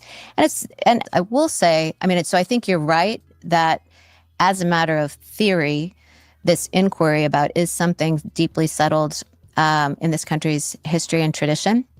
I do think that inquiry could sweep more broadly than just the law, but as a practical matter, in the cases, and there are just kind of a handful of these substantive due process cases, the court has focused primarily on the law and primarily on the existence of abortion restrictions, for example, in Dobbs. Like the court could detail and could look at, because that's right. You could say here, right, there were abortion restrictions in the 19th century, in the 18th century, and so on. And when Roe was decided. And when Roe was decided. Almost every state had, right. still Obviously. had prohibitions in place. Well, at the risk of not getting definite answers, sort of confirmation hearing style, I am just interested in pressing a little bit on both the limits of originalism and also just the places where the sort of interpretation of the meaning of the law interacts with prudence, I guess you could say, sort of how justices think about their role in American politics and sort of their interaction with politics as it actually exists. So on that question of sort of limits and hard issues, right? The best reason why an originalist who might have some doubts about substantive due process would just sort of go along with the tests that you've just described would be stare decisis, right? The premise that the court has some kind of obligation to respect precedent and work from precedent and not just in every decision go back to treat every case as a de novo case and so on, right? Right. But at the same time, the court overturns precedent. Right. All the time. Well, not all the time. Okay, not all the time. How often? So in the Roberts Court, I've the statistics that I have seen, and I had my law clerks gather them for me for various purposes. The Roberts Court has overturned precedent roughly one time per year. Before that, the Rehnquist and Berger courts, I think, were more at around 2.5 or 3. So the court takes precedent quite seriously, and the court really does not overturn precedent like all the time, as right. Yeah. Scratch. So how do you tell when it's okay to overturn precedent? So stare decisis itself is a doctrine and has its own legal test. So, you know, we're talking about Dobbs, so that's a good example. I've talked about the doctrinal test of substantive due process, which is the way to measure whether Roe was rightly decided. But the question when you decide whether to overturn precedent is never just, is this decision right or wrong? Because if that's the only question, well, then you don't need stare decisis, because you just decide what you think is right every time. The doctrine of stare decisis is the second stage of the analysis, because if a decision is wrong, then you have to decide whether you should keep it for many of the reasons you say, you know, stability, reliance interests, etc. What are reliance interests? What does that term mean? Reliance interests are things that would be upset or undone if a decision is undone. Typically, the classic case when the doctrine of stare decisis was first articulated in the law, it was usually, the classic examples were property and contract. You know, if you have a particular law that governs the sale of homes, for example, and the court overturns a precedent of real estate or property law, all of a sudden it could call into question title to hundreds of houses in a way that would be hard to undo. And you can imagine many things like that, particularly in commercial interests. Those are the classic law professor cases where you point to reliance interests. So can there be social reliance interests in the sense of people making life choices on the basis of a right being protected? Depends what you mean by social reliance interests. So in well, to make it concrete, right? Yeah. So in Obergefell versus Hodges, right? The Supreme Court recognized a right to same-sex marriage. Originalist justices at the time believed that ruling was wrongly decided. One of the arguments for why Obergefell versus Hodges is unlikely to ever be overturned is the idea that people have made decisions about who to marry and therefore where to live and children and everything else on the basis of that ruling. Yes, those are absolutely reliance interests, but I wouldn't describe them. When you said social reliance interests, that kind of sounds like in things in the air. Those are very concrete reliance interests. So those would be classic reliance interests in the terms of the law, in terms of legal doctrine. Those would be like, those are financial, those are, medical, those are, you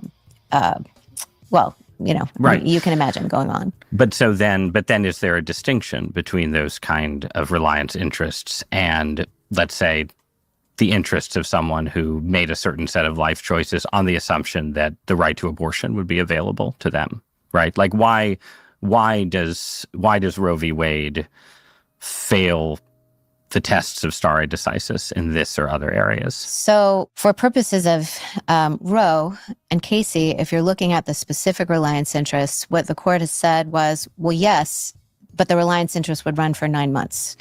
So that the more general, and this would be a disputed area of law. This kind of there was some dispute back and forth about this in Casey between the plurality and the dissenting opinions in that case.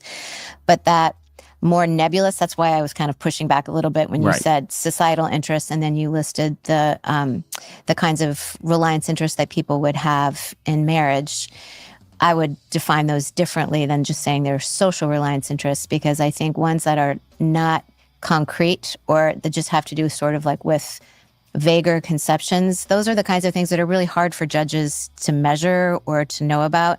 So I'm not saying that they don't matter. Those do, but for legal doctrine to take account of them would be quite challenging. So as a matter of legal doctrine, those are not the kinds of reliance interests that are classically considered part of the stare decisis calculus. One of the points that you've made in the past is that when originalism was sort of first taking hold as a popular theory, one of the reasons for its popularity was that it was seen as offering a kind of restraint on justices, right? That, we had just gone through the Burger Court, but really before that, the Warren Court, which was very active in, let's say, discovering new rights under the banner of substantive due process. And originalism seemed to say, okay, this is a way to limit the Supreme Court's power. But you've also noted that just as a theoretical matter, originalism isn't a theory of restraint per se. It doesn't say that justices should avoid being activists or should just defer to legislatures or anything like that, right? Is an originalist as likely, just at a theoretical level, to be ready to overturn a precedent as any other kind of justice, do you think? So there's nothing in the theory of originalism, I think, that makes justices more or less likely to overrule precedent. Right. I mean, William O. Douglas, who was a justice who was far from an originalist, he has justices who he subscribed to more what I would describe a living constitution view. For that to be your view, where you're constantly updating constitutional doctrine to bring it into step with the mood of the time, would be one way to describe it. You have to be willing to overrule a lot of precedents to do that. And the Warren Court, in fact, did. So an originalist, some would say, originalists would be more willing to overrule precedents so that they can return. Right. So maybe they're... This is bullshit. Okay. An originalist, look up the word original. Okay, you want to take things back to when things were founded. Okay, the country was founded by a bunch of men who had notions of slavery. That's all you need to know. I don't care if they were men of their times. People in Thomas Jefferson's time, including Thomas Jefferson, knew that slavery was a problem, if not a stain on the slave owner's soul. Okay, this originalist bullshit, it needs to be tamed. The right tool for the right job. There are times when you want original intent, and there are times when original intent needs to be thrown away. The country was founded as a slaveocracy. Fuck originalism. Use your head instead of the mind of a 1776, 250-year-old brain. Reason, like it might before you have something like the Warren Court, the originalist maybe is more modest. But if you have a wave of sort of inventive rulings, right, then the originalist has their own incentives to be activist in turn. Maybe, but if you also have others who take a more kind of progressive or living constitutionalist approach on the court, they still have the same incentives to continue to overrule precedent, to take it in that direction. So I guess I don't mean to say that I think either side is hell-bent on remaking constitutional law. That isn't what I mean. I just don't think the problem of precedent is unique to any particular jurisprudential theory. It is one that every judge must, and every theory has to grapple with it, and every judge faces the challenge. What restrains the Supreme Court or a Supreme Court justice, given the pretty open-ended authority that the Constitution, or at least Marbury versus Madison's interpretation of the Constitution, gives to the Supreme Court? I think there are a lot of checks on the Supreme Court. So I guess I would resist characterizing the Supreme Court as an institution with open-ended authority. I mean, for one thing, our jurisdiction is pretty narrow. We have jurisdiction that's hemmed in both by the Constitution itself and then also by Congress's power to dictate the limits of our jurisdiction. So we can't decide just anything. And we can't announce, when I was first confirmed, a friend said, "So what's the first case you're going to decide?" And, that's not how it works. It's not like a president who goes in and has an agenda and then on day one says, this is what we're going to start doing. We wait, the cases come to us. We're a reactive institution. Congress gets to dictate the limits of our jurisdiction. The Constitution does too. And all of those things hem the court in. But the court obviously goes through periods where it seems to occupy a more expansive role in American life, right? The Warren Court being an example.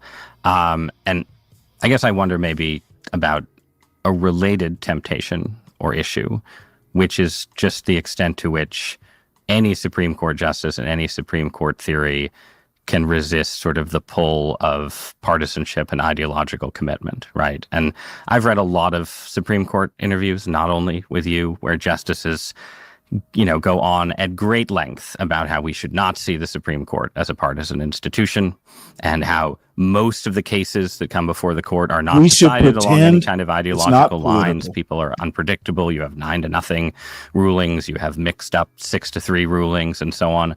And that's all true. Nonetheless, when it comes to the biggest cases, the cases that, as you say, are the hardest questions, right? The ones that get to the Supreme Court, the ones that get the headlines, it really is the case that the safest way to bet is to say Republican appointees are going to line up on one side and Democratic appointees are going to line up on the other, especially now that the Republican Party has become a little better at vetting its judicial nominations, right? So what is your theory for, one, why that happens, and two, does originalism restrain Republican appointed justices from just issuing Republican rulings in any substantial way?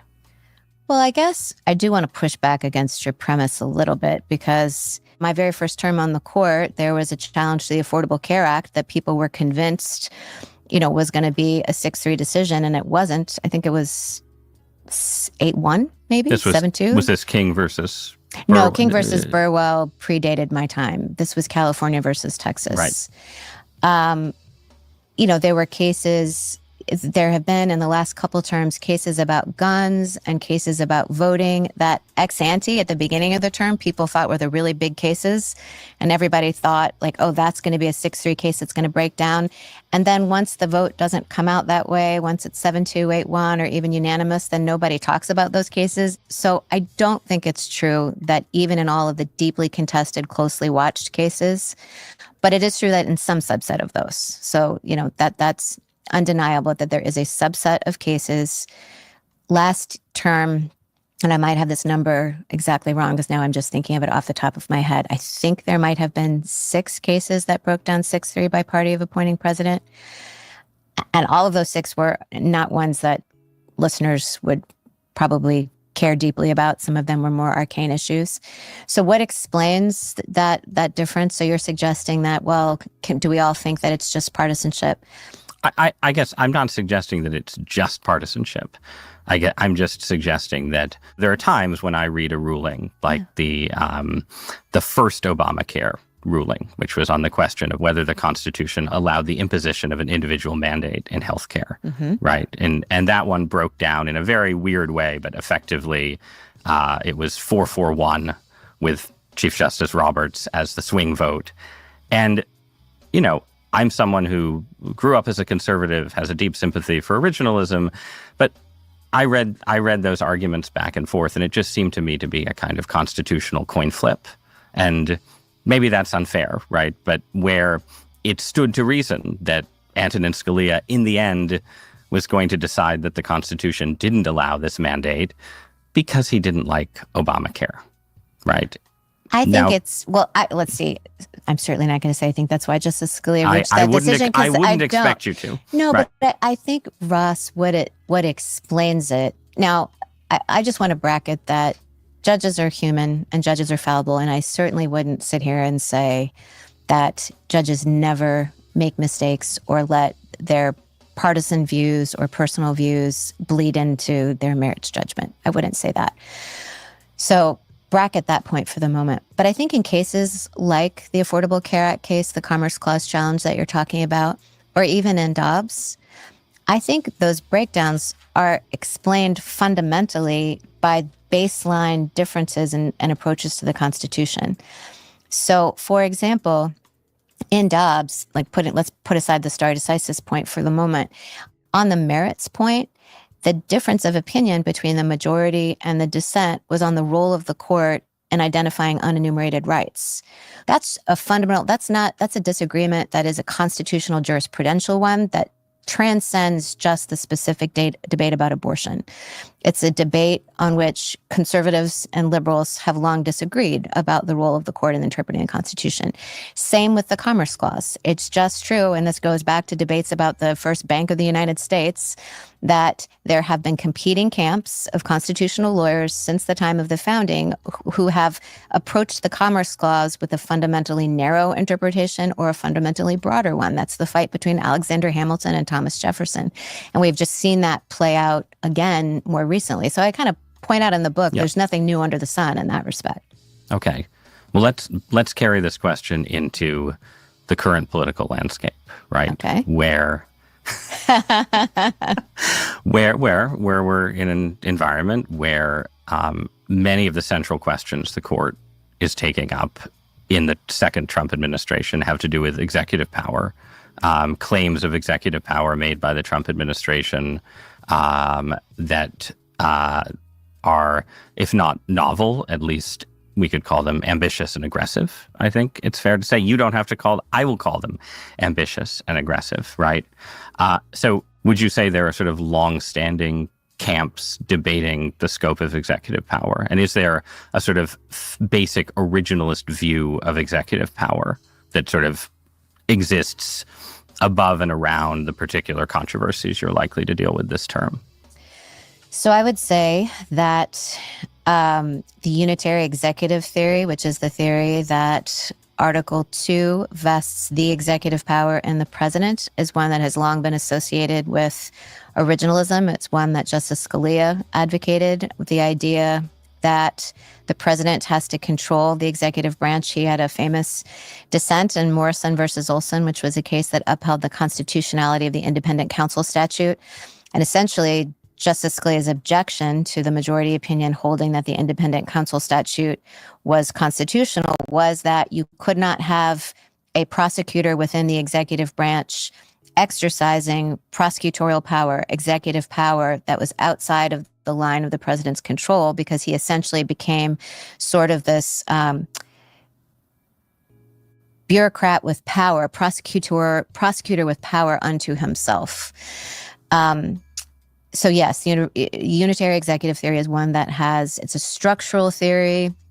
And it implies strong presidential power over federal agencies, for instance. It would imply strong presidential power over executive agencies. There has been a lot of debate and some new originalist scholarship debating right now, whether indeed it has sound originalist credentials. But yes, it is one that has traditionally been associated with originalists. And this is, you can see this in debates during the Great Depression and FDR and the New Deal and the explosion of the administrative state. Back then, you had a debate about how much Congress could create administrative agencies that fell outside of the president's control. And, there were some who said no, the executive branch has to be fully within the executive's control, and others who favored the New Deal expansion of the administrative state who said no, Congress can take agencies and make them independent of the president's control.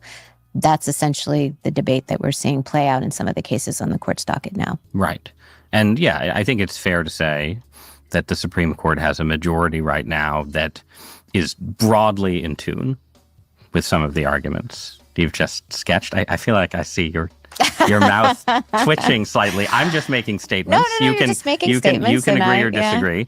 Yeah. But there have been a number of cases, or at least a few, related to executive power already in this administration where you have written, if not a dissenting opinion, at least a separate opinion. Right? So, yeah. For instance, in the presidential immunity decision. Right. There, the majority offered an expansive, or what was seen as an expansive view. Again, this is me editorializing, not you, right? And you joined the majority, but also wrote separately, right? I mostly joined the majority. I didn't join all of it. I mostly joined the majority, and I wrote separately because I understood it a bit more narrowly. Could you just talk a little bit about how you might see executive power differently from some of your colleagues?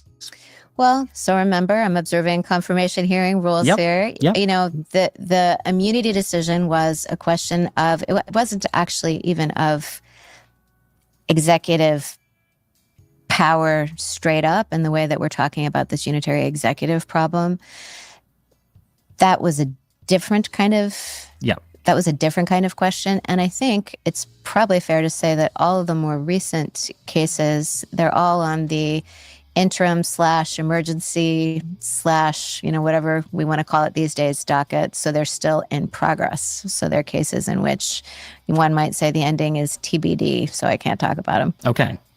Then let's return maybe to a slightly higher level of sort of more theoretical or more general considerations, right?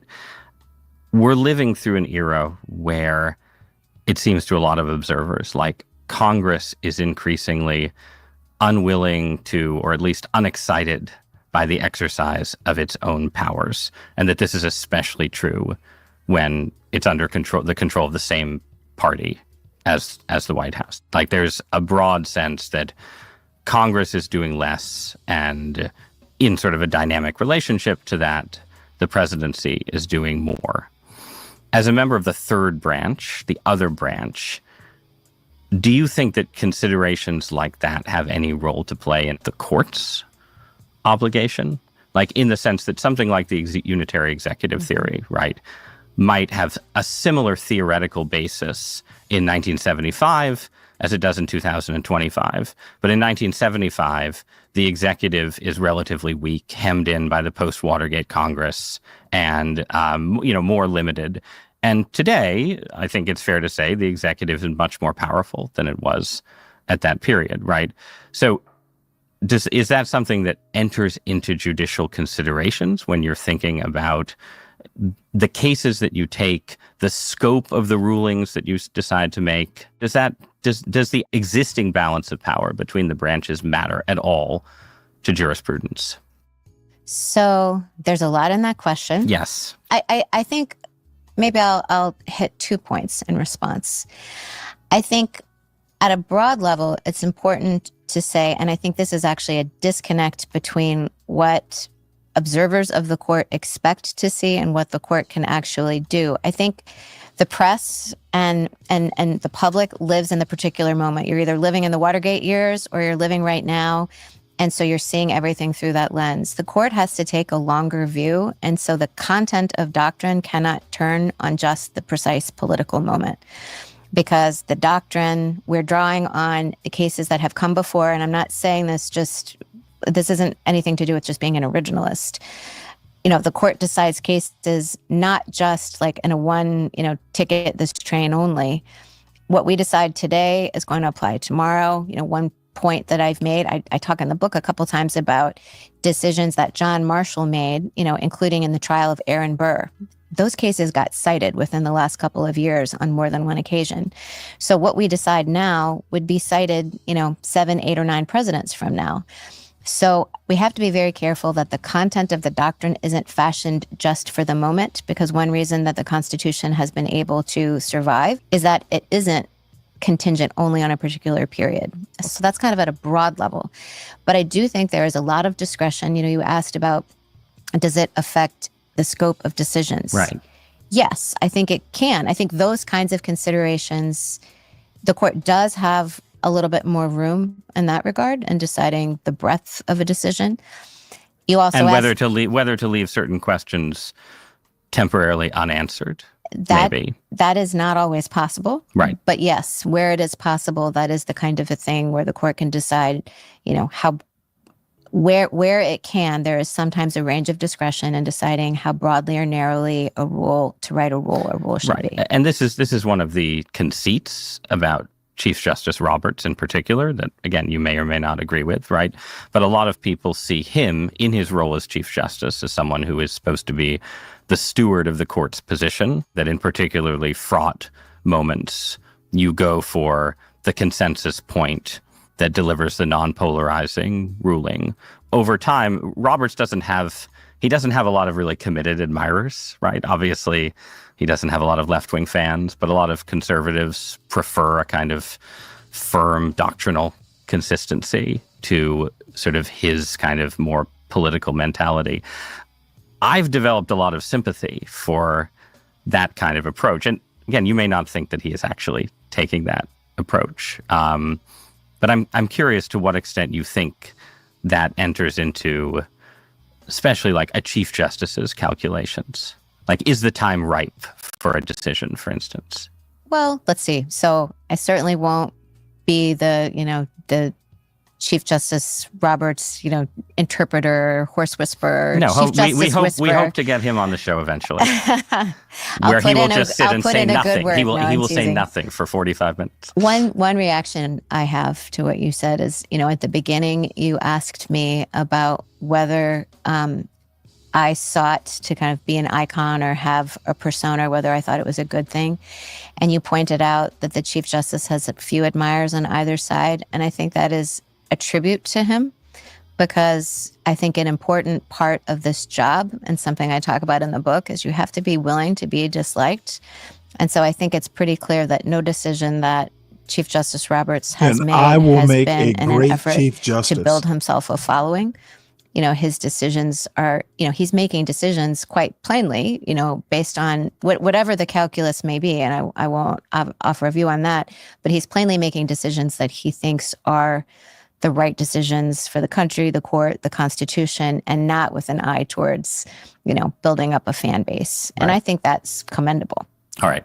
Let's try to be a little more concrete again as we move towards the end, even at the risk of non-answers. The Trump administration has sort of discovered ways to use executive power to gain advantages, even if in the end it loses the legal forays that it makes, right? So we were talking earlier about reliance interests and the extent to which you can have facts on the ground that might make the Supreme Court hesitant to overrule or overturn something. The administration has taken extraordinary steps around tariff policy. It's created substantial facts on the ground long before the Supreme Court gets around to hearing the case. You're not going to answer a question about tariffs, but can you answer a more general question about how a court should think about sort of executive maneuvering and attempts to sort of box the Supreme Court in or use the law in ways that are, in effect, sort of disingenuous? I don't think I can answer that one because Okay, it's good. too difficult That's fine. extricate from the current No, that's fine. from current cases. Okay, so I a was very never wise a friend to me Kiss. observed I was when never was that preparing big for a this Kiss interview fan. that it seems that the Trump Kiss White House was, for me, has been early 80s. extremely I remember, deferential there were people in to high the school Supreme Court who and liked extremely him. critical of of the lower band. courts in terms of sort of expansive, never got hostile into, rhetoric to lower Kiss. court rulings. To what extent does the Supreme Court have an obligation to see itself as a defender and protector of the entire judicial branch in conflicts with the executive? I don't know that I really can answer that one either, because that wades in very much to into current debates, which I probably Okay, let's make it general. Can't. Let's make it general. So when I was younger, almost all of the most stinging critiques of the Supreme Court came from the right. Mhm. And now there are still plenty of stinging critiques of the court Mhm. from the right. Oh, But there's bullshit. also a sort of substantial movement from the political left that, raised I know who possibilities Kiss of is. court packing, Wasn't a fan adding of the justices band. to the Supreme Court, They wore stripping the court makeup of jurisdiction, and played other things in instruments. the Biden That's era. about all I know Is there an extent to which or care about for the that kind matter. of Roberts approach becomes more important when the court is under threat or critique from both right and left? Or is it even more important in that kind of moment to maintain Of course, sort of everybody knew intellectual Gene independence where Simmons. you were sort of insulating yourself entirely from So, any kind it's of hard sense of to political be pressure? an American of My own our view? age, Your own Brian, view. my and own not view and know what the I band. say pretty clearly Gene in the book Simmons is was intellectual like, if you asked me to independence. I name mean, I think you one have from to the make a band, judgment. You would have really been Gene cannot Simmons. And once I you don't mean allow to yourself and you open disrespect, the door your letting fandom. outside It's just pressures not of something. any I've never kind been that much into influence heavy or metal dictate, of especially any sort. dictate Probably your decisions, Metallica would be then like the therein only band. it's That and over. Therein lies Ozzy madness, Osbourne. because Hard not to you- know, your Ozzy Osbourne and my oath requires his fidelity body of to the work. But Constitution I've never and to been that decide these much cases into by my best lights. metal at all. And, honestly, I'm a judge, I'm a lawyer, I'm not a politician. It's pretty difficult for me to say what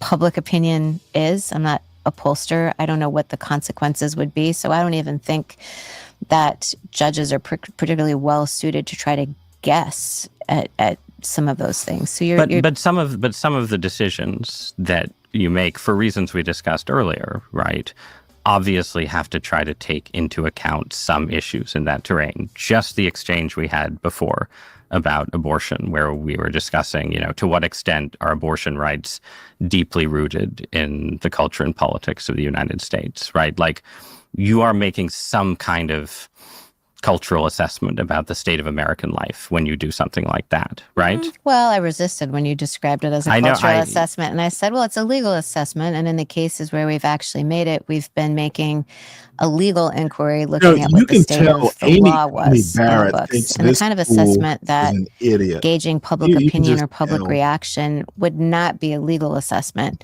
nor would it be one that was kind of focused in the way that our substantive due process doctrine focuses the inquiry in cases like Dobbs. It would be kind of, well, when I read your newspaper, Ross, when I read the New York Times, what do I think people think about this? And I just resist that entirely as the kind of thing I ought to be taking into account making decisions. And does that apply also to the kind of long view that you were describing earlier? Oh when no, you said, maybe look, we're not I making law listen to just some for Kiss. I the Trump probably era. We're missed making law something. for the next 50 years. Um, It doesn't bring in Maybe any kind I'll of give it a try. concrete vision of what the future might actually look like. Let's see. So I think these are complicated questions because we might be talking about different things. When you ask me, do we account for public opinion? You do look forward and you do take into account consequences of decisions. You raised the Trump immunity decision from last year. In that case, part of what the court's opinion said was, we'll look at the consequences of this kind of retribution that would come if the president didn't have some sort of immunity. He would be inhibited, Right. because like looking forward. I mean, the opinion took account of what might happen in the future to the office.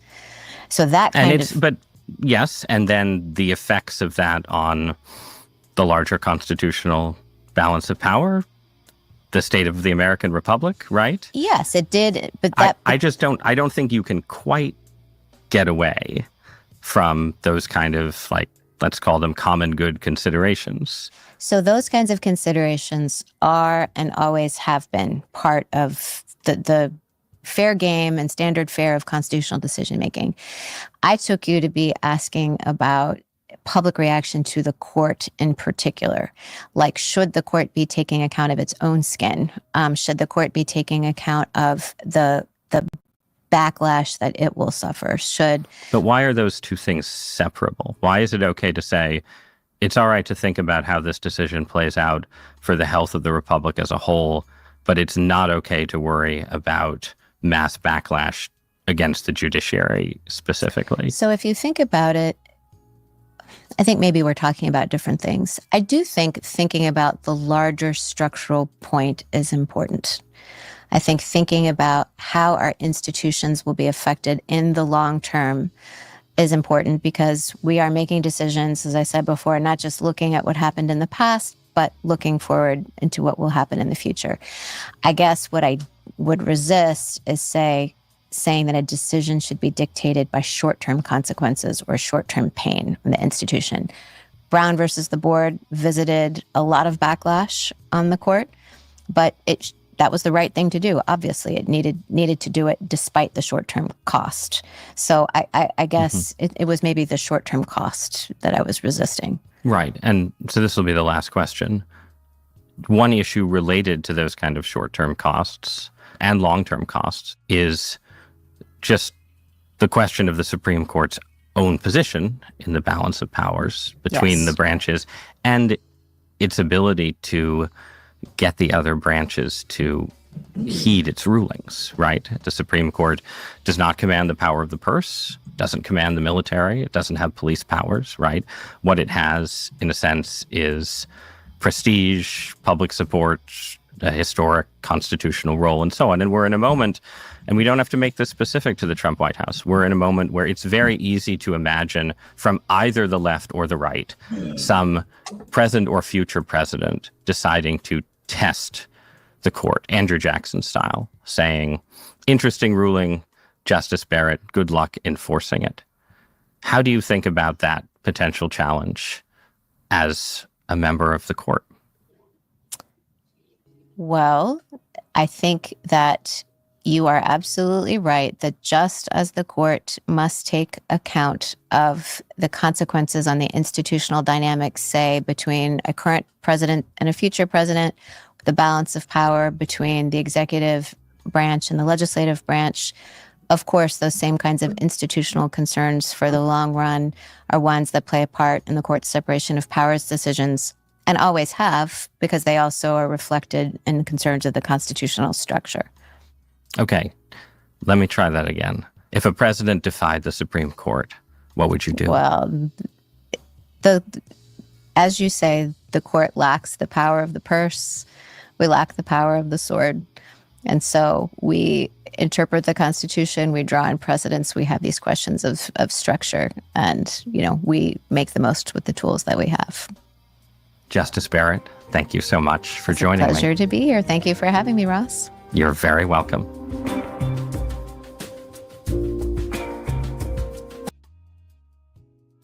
Yeah, well, that was enlightening. And Calvin, what the fuck are you talking about? How is it sneaky to put a Cash App thing up? Look, everyone, please make sure you hit the like button. If you are new to this channel, stay a while, see if you like it. And if you do, share it out, recommend it, etc. This is a channel that, kind of doesn't do a whole lot of fuckery. except on the weekends where it's more or less welcomed, just to break the somber news cycle. And I literally support the show, support the host. I actually do have, newspaper subscriptions, Substack subscriptions. I'm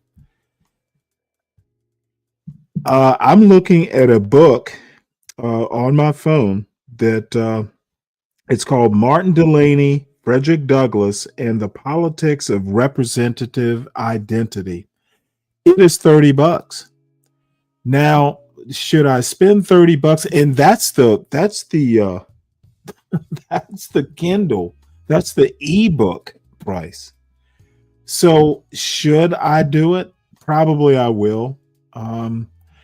Hey, it's a book. I'm interested in the topic, but support the host. He doesn't just sit here and talk bullshit. Hey, Ryan, it grows and very slowly. Those are 226 of the best people I can imagine who like boring topics, and sometimes you have to slog through this shit to understand it. But good to see you, Ryan. This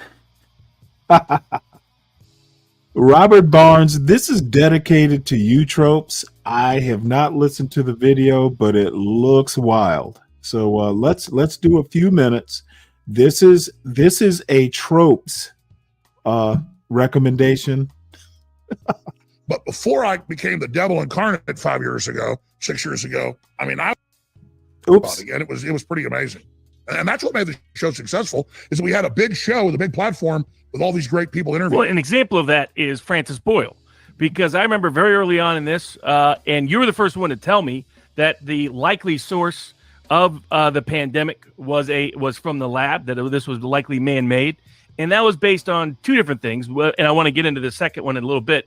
The fact that you read a lot of white papers. And I want to use the interview in part to educate people how the mode and method you use can lead them to come to their own independent conclusions. How do you build up evidentiary foundations for challenging when people try to wonder how does Alex Jones get crazy things right and decades I would in not advance? know who Robert It's in part by just reading what the government and the institutional think tanks are actually writing about in other places. And we can talk about the X-Files and some other fun stuff. This is a Tropes recommendation. But about Francis Boyle, you're one of the few people. Here's a well-respected, well-regarded law professor tenured at the University of Illinois, who the institutional press won't give any coverage to at all. Helped write the laws governing biological weapons, trying to limit its expansion into the world. One of the most dangerous. And I've known him 20 years, so I mean, not bragging, but exactly.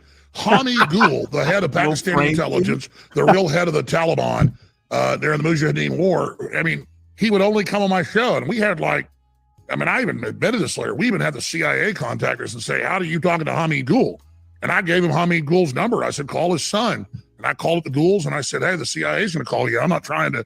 I mean, Hamid Gul respected me. That's how I was able to get him on. He died of cancer. Yeah, I looked up his bio, Ryan. He left Yale for Francis, like an example of you looking to well-respected whistleblowers who have a track record of success, and white papers led you to a conclusion they're only now admitting a year later that they were suppressing for a year in big tech, which is that this may be a man-made sourced pandemic.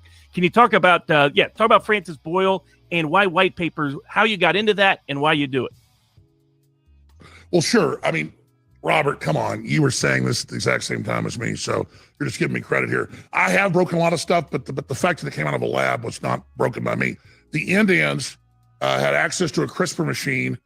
They weren't let in on the club and Lancet. They were writing a study to cover it up at the time, 16 months ago. Well, you're not supposed to publish the fact that they defending. scanned the virus. I've been It was one. 5 viruses cut together with a gain-of-function HIV delivery system spike protein added. I'm okay with And then the fire. Australians scanned it and found the same thing. I like the blue discoverer of instead of black, HIV blue and red stripe. virus who won the actually won the Nobel had Prize or over in had France. one The of French those scientist, I forget his name.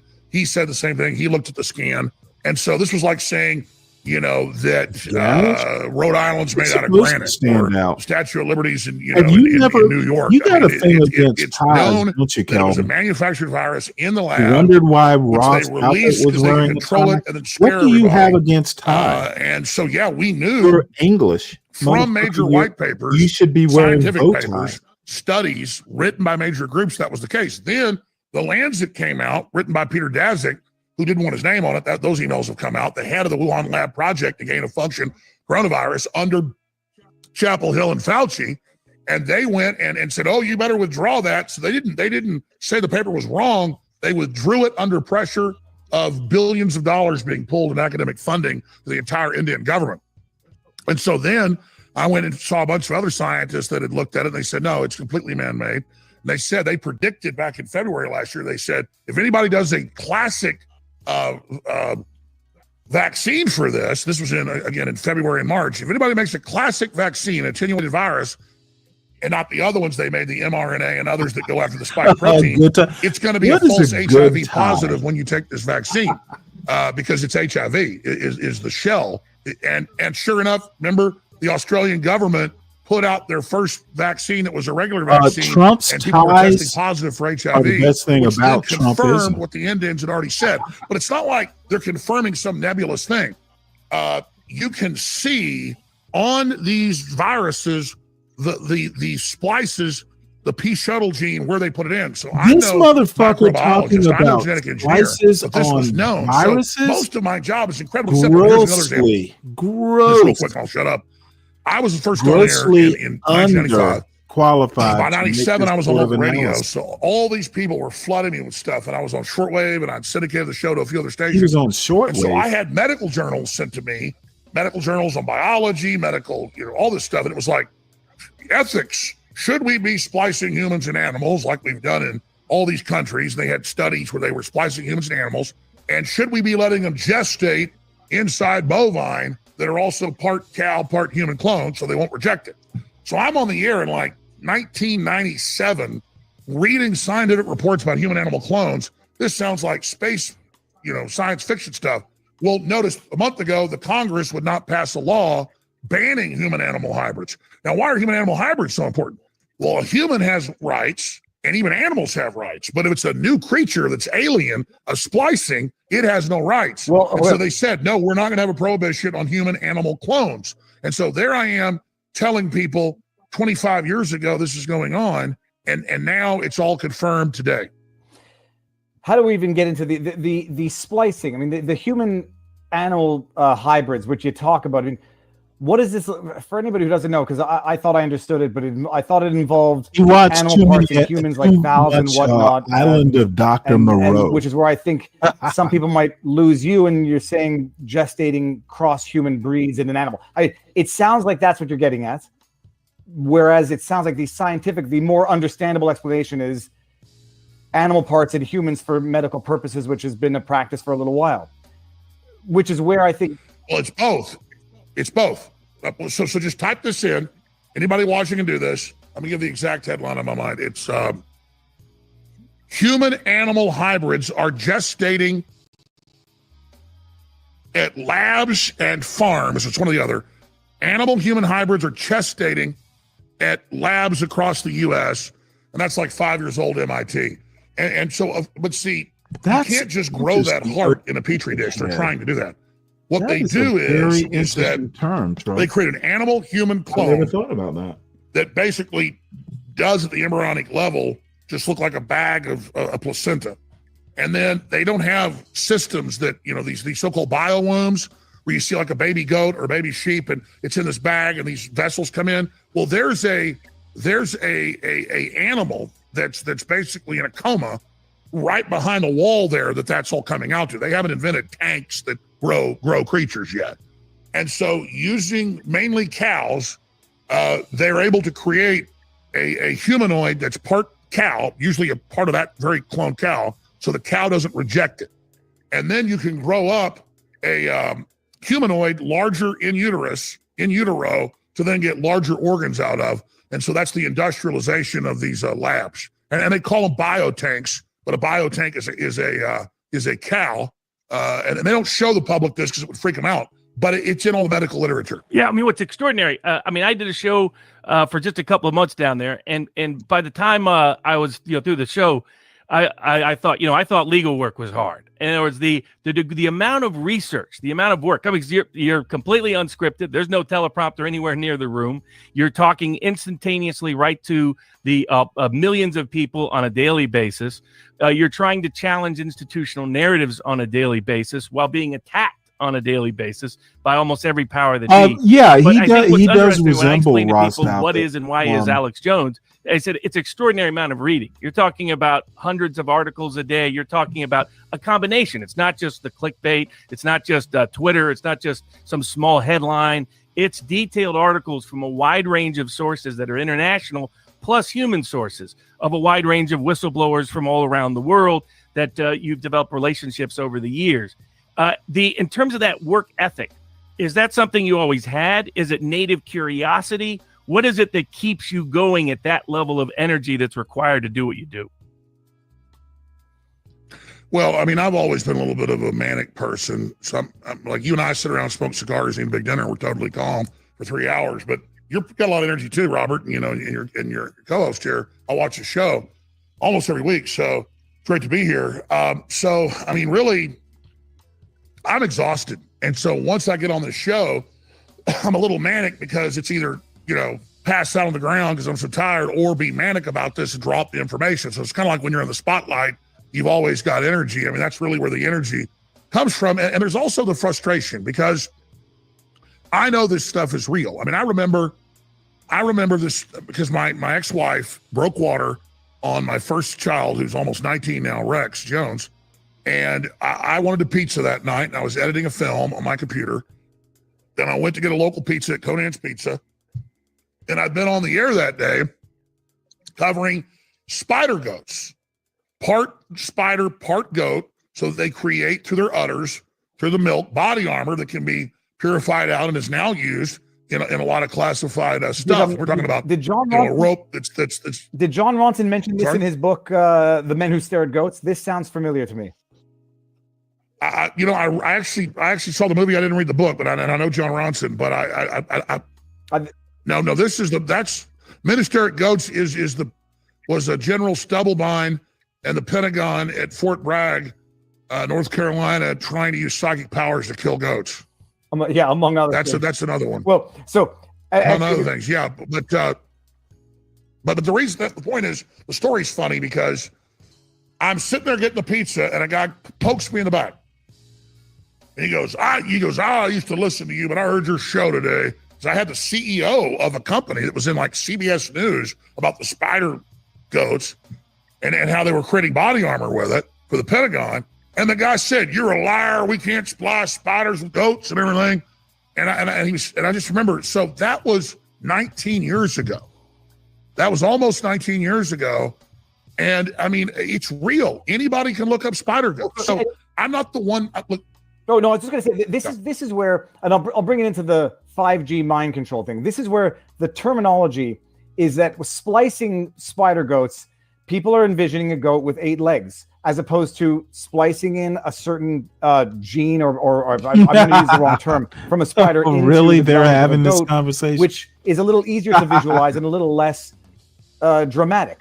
And in the same way, like this. No, you're right. That's what it is. It's a goat. It's a goat that has spider genes that have been spliced into its mammary milk production genes, so that it produces, instead of a regular protein for the babies, it produces the protein of the spider. Yeah.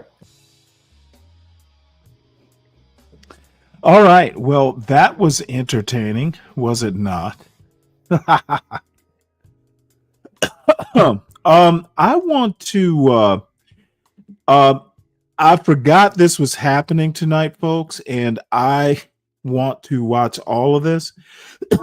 But in the meantime, I want to this was my ship.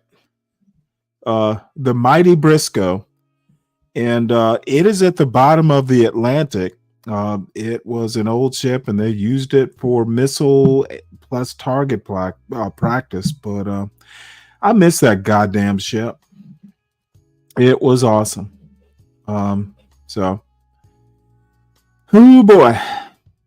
So it's the 250th anniversary of our Navy. and I got to serve as an officer in that Navy, and I had a blast. Loved every minute of it. And maybe tomorrow, the commander the commander of the 7th Fleet, we were ensigns together, and he's a 3-star now, and god damn it, am I jealous. But you know, so we go. But god damn it, I love that ship. So anyway, let us get back to serious stuff. This is Mamdani versus Cuomo, the debate. Senior politics editor And at it's Politico, live, Sally but Goldenberg, this is time delay. Telemundo 47 anchor Rosarena Breton. This is a 2-hour debate live on all NBC New York and Telemundo And we're going to 47 watch all streaming goddamn 2 and hours digital of it. platforms, Politico.com, Telexitos, and YouTube. The first hour is also live on Channel 4 and Telemundo 47. Dude, I We do have a few motherfucking rules for served the on that candidates. ship, Calvin. Traditional question and answer. I got We'll have pictures. 1 minute to respond, and we'll offer 30-second rebuttals at the moderator's discretion. We'll also be asking questions where we will be looking for shorter answers. We also reserve the right to No, cut off your microphone if no, you there know were the no rules gay with nights candidates on you that know we don't ship, want to do that. Calvin. The goal is for you to hear each other and for New Yorkers to hear everything you have to say. Good luck. Oh We'll yeah, begin with hey, Melissa Russo. dude, Thank you, David, it's funny and good you evening, should bring gentlemen. this Thank up, you for being Tropes. here. We begin tonight by asking you to do. Hold on one sec. I can't remember. We were anchored out of. I can't remember. I think we were at Gitmo, just anchored out, and my leading petty officer fucking caught this gorgeous. I think it was a red snapper or something, vermilion snapper, and yeah, right off the fantail. And you know what? The next day I went to the exchange, the base exchange, and bought fishing equipment because I didn't take any. I'd never had fishing rods and stuff when I was on the ship, and I like to fish. But this motherfucker caught like a pretty decent snapper. And then one of the mess specialists, one of the chefs on the ship, fucking prepared it for him. It was a gorgeous fish. It was a lovely meal. So yeah, we one of us at least fished off the ship. Anchored out fucking, I think it was Gitmo. I think it was off Cuba. Might have been Puerto Rico, but I'm pretty sure it was Cuba. It was awesome. He was What quite the every character. mayor dreams of, and that is to write your own headlines.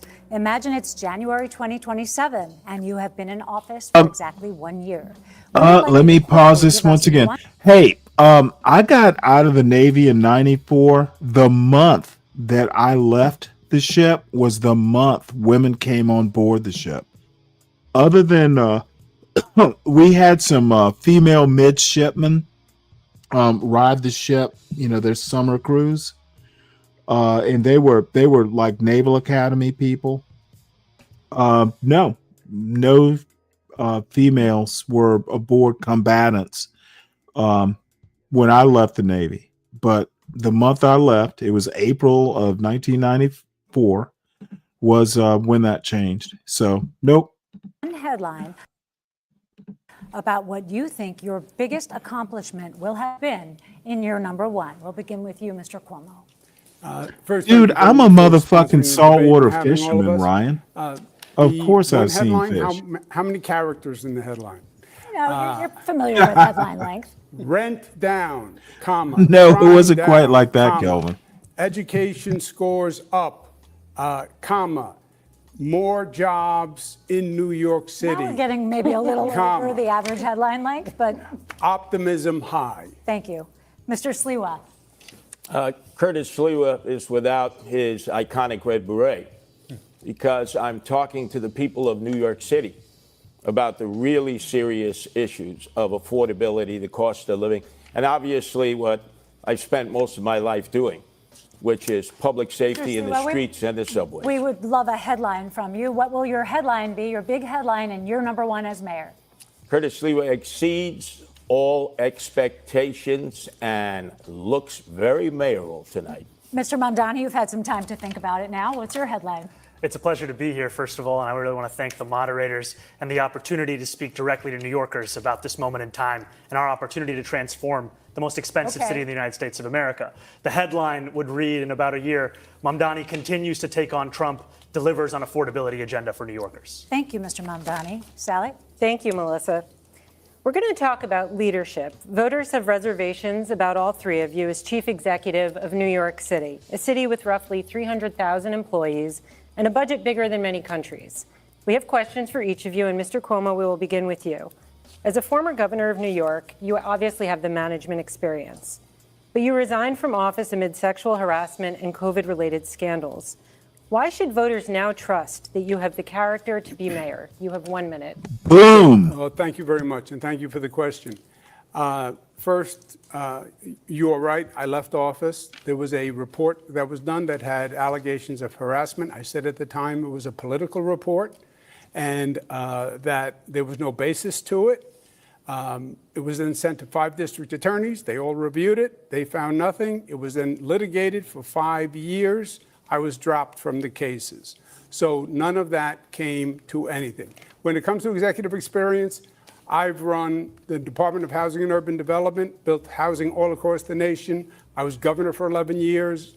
The budget is double what it is in New York City, and I got government to work. I passed groundbreaking laws, minimum wage, paid family leave, built projects that had never been built before. This is no job for on-the-job training. And if you look at the failed mayors, they're ones that had no management experience. Don't do it again. Thank you. Rosarinda? Thank you, Sally. In the theme of leadership, Mr. Mamdani, you work as a foreclosure prevention counselor for winning seat in the state assembly. You have no substantial management experience. How are you ready to lead the nation's largest and greatest city in the world in one day? You have a minute. You know, I have the experience of having served in the New York State Assembly for 5 years and watching a broken political system, the experience of seeing a governor in Andrew Cuomo who would rather have served his billionaire donors and the working class New Yorkers who voted for him, and the experience amidst all of that of fighting and winning for working class taxi drivers to free them from predatory debt and delivering the first free bus lines in New York City history, and in working with unions and working class New Yorkers to finally raise taxes just that little bit on Mr. Cuomo's donors to start to fully fund our public school. And more than that, I have the experience of being a New Yorker, someone who has actually paid rent in the city before I ran for mayor, someone who has had to wait for a bus that never came, someone who actually buys his groceries in this same city. And what all of that experience has shown me, which Mr. Cuomo can't seem to understand, is that it is far too expensive and far too hard for New Yorkers to afford to live in this city. And the definition of experience is not doing the same thing again and again and hoping for a different result. That's actually the definition of insanity. Thank you, Mr. Mamdani. If I can, I think I was invoked. Yes. In other words, what the Assemblyman said is he has no experience. And this is not a job for someone who has no management experience to run 300,000 people, no financial experience to run $115 billion budget. He literally has never had a job. On his resume, it says he interned for his mother.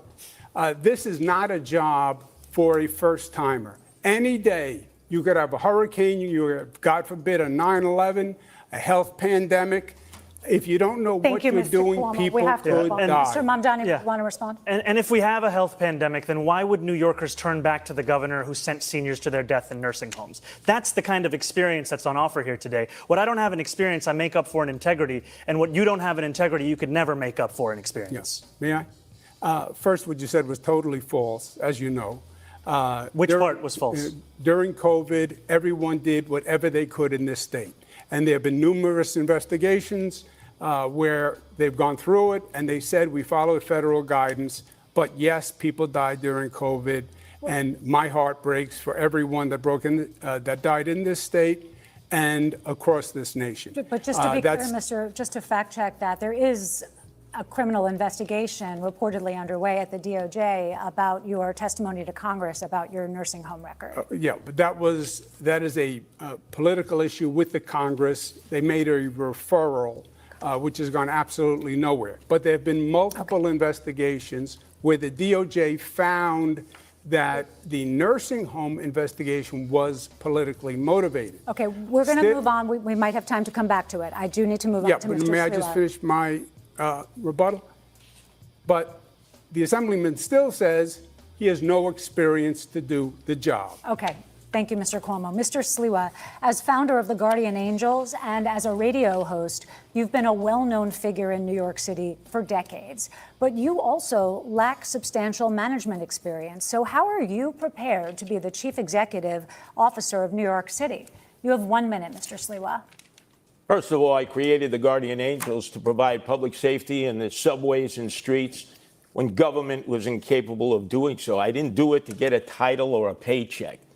Secondarily, I don't declare myself to be all-knowing. I will hire the very brightest and best in their fields who have dedicated their lives to trying to improve the city of New York or the state or the federal government or the private sector. But what I will say is, thank God I'm not a professional politician. We have the architect and we have the apprentice of no cash bail, which has been a disaster. We have the architect and the apprentice here of Raise the Age. My own son was almost killed because of that in a gang attack. We have the architect and we have the apprentice of Close Rikers Island, which would just release criminals in the street. Thank God I'm not a professional politician because they have helped create this crime crisis in the city that we face, and I will Thank you, resolve. Mr. Sliwa.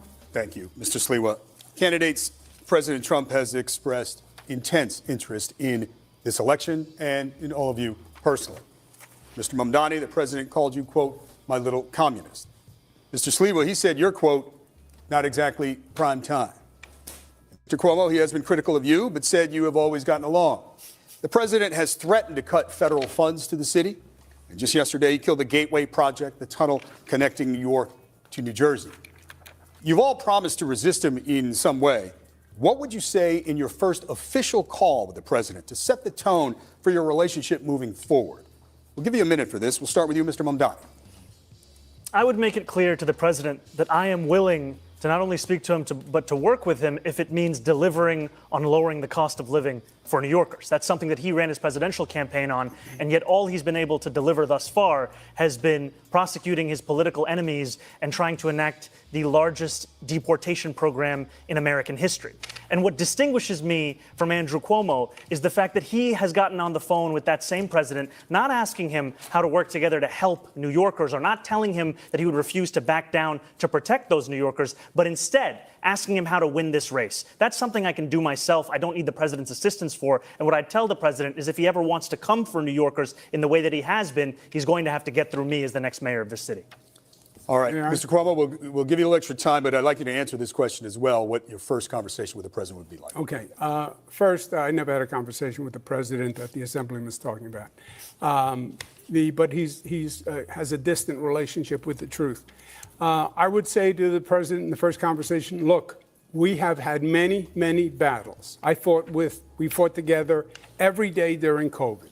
And the battles were bloody. And I'd like to avoid them. If you come after New York, you know what I'm going to do. You know it's going to be ugly. And my chances are almost 50-50, even though you're the president. I'd like to work with you. I think we can do good things together. But number one, I will fight you every step of the way if you try to hurt New York. Unless he weaponizes the justice system to go after the attorney general of this state, in which case you'll issue a statement that doesn't even name the president. And no matter what you think about Donald Trump, you know that not even being able to name him is an act of cowardice. And that's what we would see from Donald Trump's puppet on the right over here. I do want to get Mr. Sliwa, but Mr. Cuomo, I'll give you a few seconds to respond to that. Yeah, I said political weaponization of the justice system is wrong. Both sides do it. It's wrong when Donald Trump does it. It's wrong when they did it to Comey. It's wrong when Comey did it to Hillary. Okay. It was wrong when it happened to Tish James. Thank you, Mr. Cuomo. I want to give Mr. Sliwa a chance to answer this. Mr. Sliwa, your first official conversation with the president, what would you say to set the tone? Well, first of all, there's high levels of testosterone in this room. I've had a love-hate relationship with Donald Trump that goes back over 30 years. But I know one thing. We have Andrew Cuomo. We have Zoran Mamdani. They want to take on Donald Trump. Look, you can be tough, but you can't be tough if it's going to cost people desperately needed federal funds. Zoran Mandami, the president, has already said it's going to take $7 billion out of the budget right from the start if you're elected mayor. People are going to suffer in this city, people who need those federal funds. What I would do is sit and negotiate. I would say, look, Mr. President, we need that Gateway Tunnel. It moves millions of people from Washington, D.C. to Boston. But take away the Q train project. We don't need those 3 stations going from 96th Street to 125th. It's not a necessity. Sit with the president and whoever he delegates and try to negotiate. But if you try to get tough with Trump, the only people who are going to suffer from that are the people of New York City. Okay, Mr. Sliwa, thank you. Brief response, Mr. Mamdani. You know, Mr. Trump is already suspending infrastructure grants to this city, and he's doing it in a blatant act of political retribution. And what it requires is leadership that will stand up to him. And I disagree with Mr. Sliwa. We do need to extend the 2nd Avenue subway to 125th Street. It was a promise made to Harlemites decades ago. Okay. It's time to actually fulfill it. Thank you, Mr. Mamdani. Okay, quick question quick question for each of you. Mr. Cuomo, you've been asked this before. He mentioned my name. Don't I get a chance to respond? Well, we got a lot of ground to cover, Mr. Sliwa. When was the last time you spoke with President Trump, Mr. Cuomo? You've been asked this before, and the last time you said you couldn't remember? I believe it was during his assassination attempt. So last year in 2024. Mr. Sliwa, when was the last time you spoke with President Trump? Oh, many years ago, we were receiving awards. I was praising him for saving the annual Veterans Day parade. Those were the conversations that I had with him. Can I please respond? I was asked about the Q train. Okay, real quick. Mr. Mamdani? I am the mayor of mass transit. We do not need a Q train. I'm in the subways every day.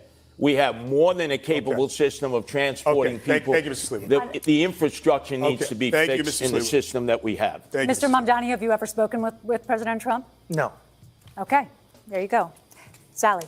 Thank you. Mr. Cuomo, a follow-up to that. President Trump has spoken positively about you and your candidacy, even as his Justice Department, as we've noted, is reportedly investigating you for allegations you lied to Congress over your COVID record.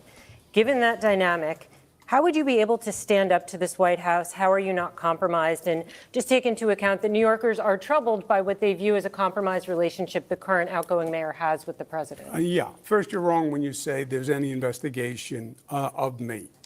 That's not true. Do you have evidence there is no investigation? I've heard absolutely nothing. Congress did a press release. They said they sent a letter to the Department of Justice, which they do routinely to generate press, and that's what that is. I fought Donald Trump. He investigated me repeatedly with the Department of Justice. The Department of Justice Inspector General said that it was actually politically motivated. That does not back me up. When I'm fighting for New York, I am not going to stop. And I'll tell you something else. If the Assemblyman is elected mayor, Donald Trump will take over New York City, and it will be Mayor Trump who runs New York City. We have to move on. Just a very quick follow-up, yes or no. You're saying unequivocally the Justice Department is not investigating you, correct? I've heard absolutely nothing. They could be, and you might not have heard it. But okay, we'll move on. David? Okay. Thank you, Sally. That is virtually impossible, by the way. Okay. So, Mr. Cuomo, you did put out an ad the day after the news first broke in the New York Times that you were under investigation, calling it a political investigation, saying they were coming after you as they had to, after other Democratic politicians. You haven't denied this previously. That the Republican Congress was. Yes, I believe they play politics with the justice system. Okay. I believe the Republican Congress does it. I believe Donald Trump does it. I believe the Democrats do it. And that's why I think people are sick and tired of the justice system and the politics. If you think that there's no difference between the Democratic Party and the Republican Party, then that's the candidate for you. If you think it's time to have a Democratic Party that actually stands up to Donald Trump and his billionaire-backed assault on working people. Well, first thank you, Mr. Mamdani. You're not a Democrat, right? You're not a Democrat. You're a Democratic socialist. We have you didn't vote for Kamala Harris, right? We have other ground to cover. We have other ground to cover. That's an incendiary charge. I want to be very. You may have a chance to address it, but we do. I'll be very quick. A lot of issues to get to with New Yorkers, Mr. Mamdani. I'll be very quick. You didn't say leave it blank in the Kamala I'll be very campaign? quick. I said leave it blank in the presidential primary because primaries are a place to air dissent. And like many Americans, I was horrified by the Israeli genocide of Palestinians. And if you want to look for me on the ballot, you'll find me as the Democrat. Mr. Mamdani, thank you. We have to move on. This week, the world is reacting to President Trump's Israel-Hamas peace deal and the release of the hostages. And many are cautiously optimistic about a lasting peace. Of course, the mayor has no direct role in foreign affairs, and we certainly have a lot of questions for you about city matters. But this war has been a major topic in the campaign, and there are criticisms about your positions in the past and how you envision leading on these issues as mayor. So we have questions for all of you, but first for Mr. Mamdani, because of something you said that's been generating headlines in the news today as we come into the debate yesterday on Fox News. You were asked if Hamas should lay down its weapons, key to the peace plan and ceasefire. And some say they found your answer confusing. You said, quote, "I don't really have opinions about the future of Hamas and Israel beyond the question of justice and safety and the fact that anything has to abide by international law." And that applies to Hamas, and that applies to the Israeli military. So for the voters tuning in tonight, Mr. Mamdani, what do you believe about Hamas and how lasting peace will be achieved? We know it's a complicated matter, but we'd like you to keep your answer to a minute if you could. Of course, I believe that they should lay down their arms. I'm proud to be one of the first elected officials in this state who called for a ceasefire. And calling for a ceasefire means seizing fire. That means all parties have to cease fire and put down their weapons. And the reason that we call for that is not only for the end of the genocide, but also an unimpeded access of humanitarian aid. I, like many New Yorkers, am hopeful that this ceasefire will hold. I'm hopeful that it is durable. I'm hopeful that it is just. And for it to be just, we also have to ensure that it addresses the conditions that preceded this, conditions like occupation, like the siege, and apartheid. And that is what I'm hopeful for. Yeah.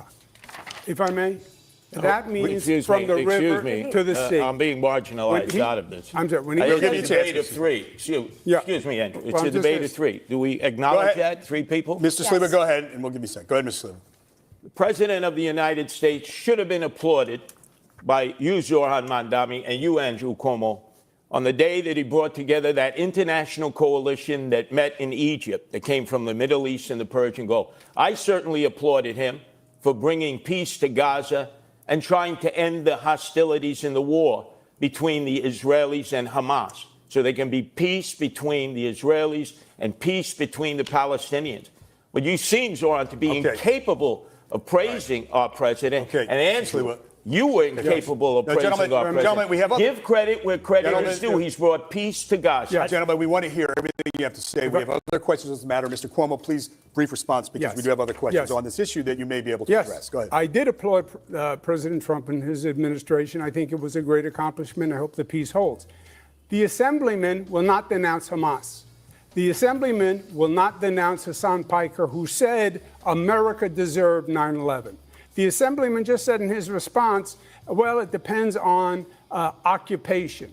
That is code, meaning that Israel does not have a right to exist as a Jewish state, which he has never acknowledged. That is from the river to the sea. That's why he won't denounce globalize the intifada, which means kill all Jews. Let's give Mr. Mamdani a chance to respond to that. I want to be very clear. The occupation is a reference to international law and the violation of it, which Mr. Cuomo has no regard for since he signed up to be Benjamin Netanyahu's legal defense team during the course of this genocide. And I find the comments that Hassan made on 9/11 to be objectionable and reprehensible. And I also think that part of the reason why Democrats are in the situation that we are in, of being a permanent minority in this country, is we are looking only to speak to journalists and streamers and Americans with whom we agree of every single thing that they say. We need You don't to know take who the case Curtis to every Sliwa person, is, and I'm Ryan? happy to do You that, must be which is why I young. was on Fox News yesterday Sliwa talking about I wish it was more like literally founded the NASCAR, Guardian so we can see all the billionaires who are back in the sponsoring 80s. you right on your suit It's jacket. like a huge We're deal. going to turn it to Sally, actually. Yeah, actually, this kind of flows, and then we'll go back to Melissa. Mr. Mamdani, you told NBC's Meet the Press that you don't believe it's the role of the mayor to police speech. Your words about this war have comforted many New Yorkers, but they've troubled others, and I want to ask about some of this. There is your recent refusal, as we just discussed, to condemn the slogan, globalize the intifada, which many view as a call to arms. In 2017, you rapped lyrics praising the Holy Land Five. These are men who were convicted of supporting terrorism. How would you assure New Yorkers, especially Jewish residents who might be concerned about this, that you would be a mayor for all? You have 1 minute to answer this. Thank you for this opportunity. When I am speaking about the responsibility of leading this city.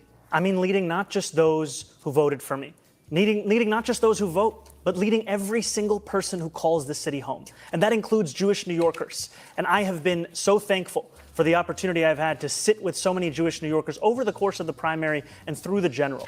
And it's in those conversations that I learned that this phrase evokes many painful memories. Memories of bus attacks in Haifa, of restaurant attacks in Jerusalem. And I heard from a rabbi about their roommate who was killed on one of those buses. And in hearing that and the distance between that impact and the rationale that some use of saying it, of speaking about the Israeli occupation of Palestinian land, is why I said that I would discourage this language that I do not use. And what I'm looking to do as the first Muslim mayor of this city is to ensure that we bring every New Yorker together. Jewish New Yorkers, Muslim New Yorkers, every single person that calls this city home, that they understand they won't just be protected, but they will belong. Mr. Sliwa, we will get to you first. I'm going to ask a question of Mr. Cuomo. While you are a strong supporter of Israel, you have also been slow to develop a relationship with the city's Muslim community. You have called Mr. Mamdani a terrorist sympathizer. How do you assure those New Yorkers, especially Muslims and Arabic New Yorkers, that you will be a mayor for all? You'll have 1 minute. Yeah, well, first, I think the Assemblyman created the perception himself. Why wouldn't he condemn Hamas? Why wouldn't he condemn Hassan Piker? Why did it take us here tonight for the first time for him to say it? He still won't globalize the Intifada, which means kill all Jews. Just say, I denounce it. He won't do it. That's the issue. Mr. And his Cuomo, divisiveness can you address the question is that we're putting to chronic. you? I think you've made the point, but can you please answer about your own relationship with the Muslim community? You did not visit mosques for many years. More recently, you have been. Yeah, I don't think in any way the Assemblyman is representative of the Muslim community, which is a vital community in New York City, and I am very fond of, and I've been working with. I think he's playing his own politics. Many of his positions don't even follow the Muslim faith, so I see them as two totally separate things. Mr. Mamdani, want to respond? You know, it took Andrew Cuomo being beaten by a Muslim candidate in the Democratic primary for him to set foot in a mosque. He had more than 10 years, and he couldn't name a single mosque at the last debate we had that he visited. And what Muslims want in this city is what every community wants and deserves. They want equality, and they want respect. And it took me to get you to even see those Muslims as part of this city. And that, frankly, is something that is shameful and is why so many New Yorkers have lost faith in this politics. Yeah, except that is totally false. I worked with the Muslim community for many years. Name a single mosque you went to when you were the governor. Can you name a single mosque you went to in 10 years? Before you were ever here. They were before I was here. Before you were even in state government. I worked with the Muslim community. Imams presided over State of the States. We worked in religious working groups, tolerance groups, anti-Semitic groups, etc. All right, gentlemen. Mr. Sliwa, Rosarita has a specific question for you, but I'll give you a second. This is what disturbs me about you. You will be celebrating your birthday this weekend. In 1991, I was in the streets of Crown Heights with the Guardian Angels for 30 days and 30 nights when the first Democratic Socialist mayor of New York City, that's right, David Dinkins, was a proud member of the Democratic Socialists of America, abandoned the Jews for 3 days. They were left to their own means. And we protected them for 30 days and 30 nights. Then your favorite mayor, Bill de Blasio, in 2019, abandoned the Jews again when they were being attacked in Williamsburg, in Borough Park, and Crown Heights. And I had to bring the Guardian Angels in for 30 days, 30 nights. Jews don't trust that you are going to be there for them when they are victims of anti-Semitic attacks. Well, hold on one second. The middle guy, Sliwa, Curtis Sliwa, he's actually relatively famous. He's getting cucked because he is running for mayor as a Republican. He's not going to win. I don't see this debate moving. I think Mamdani's going to win. And, you know, I'm not a New Yorker, haven't been to New York City in probably 20 years. So it is a purely political interest in this. I do think that Mamdani winning and possibly doing a good job is going to change the Democratic Party if he wins, and he probably will. Mamdani might be a game changer for the Democratic Party. I'm going to reserve judgment, but winning New York City at a minimum is going to be seismic in the Democratic Party and possibly for all of American politics. Mamdani, we have a specific question for you from Rosarina, but Mr. Mamdani, please. I agree, Thank by you. the way. One of the most meaningful experiences I've had over the course of this campaign has been the conversations I've had with Jewish New Yorkers. Jewish New Yorkers who've told me about the door that they've had to lock that they had kept open for 40 years. Jewish New Yorkers who've told me on the M57 about an apartment the speech therapist was trying to sell when a realtor told her, put the Jewish books off the table. Jewish New Yorkers who've told me about their fear in living in this city. And I will be a mayor who finally addresses that, not through the theatrics of the politics on this stage, but through action. I'll do that by ensuring that we have police officers outside of synagogues on the high holy days. Gentlemen, we have a lot to get to, and we do have a specific question for Mr. Sliwa. Rosarina. Thank you, David. Mr. Sliwa, you've called for tougher policing of pro-Palestinian protests, and you've suggested that Mr. Mamdani uses language Ooh, I love her that is accent. anti-Semitic. How do you assure New Yorkers that you'll be the mayor for all? Well, I've been there for all people in all times for 46 years as leader of the Guardian Angels here and around the world. Whether it is a religious violation of people's rights to worship as they choose in a mosque, in a church, in a synagogue, or a shul, whether it's because of racial identity. Remember, in the summer of 2020, Asians were under constant attack because of the lockdown and pandemic.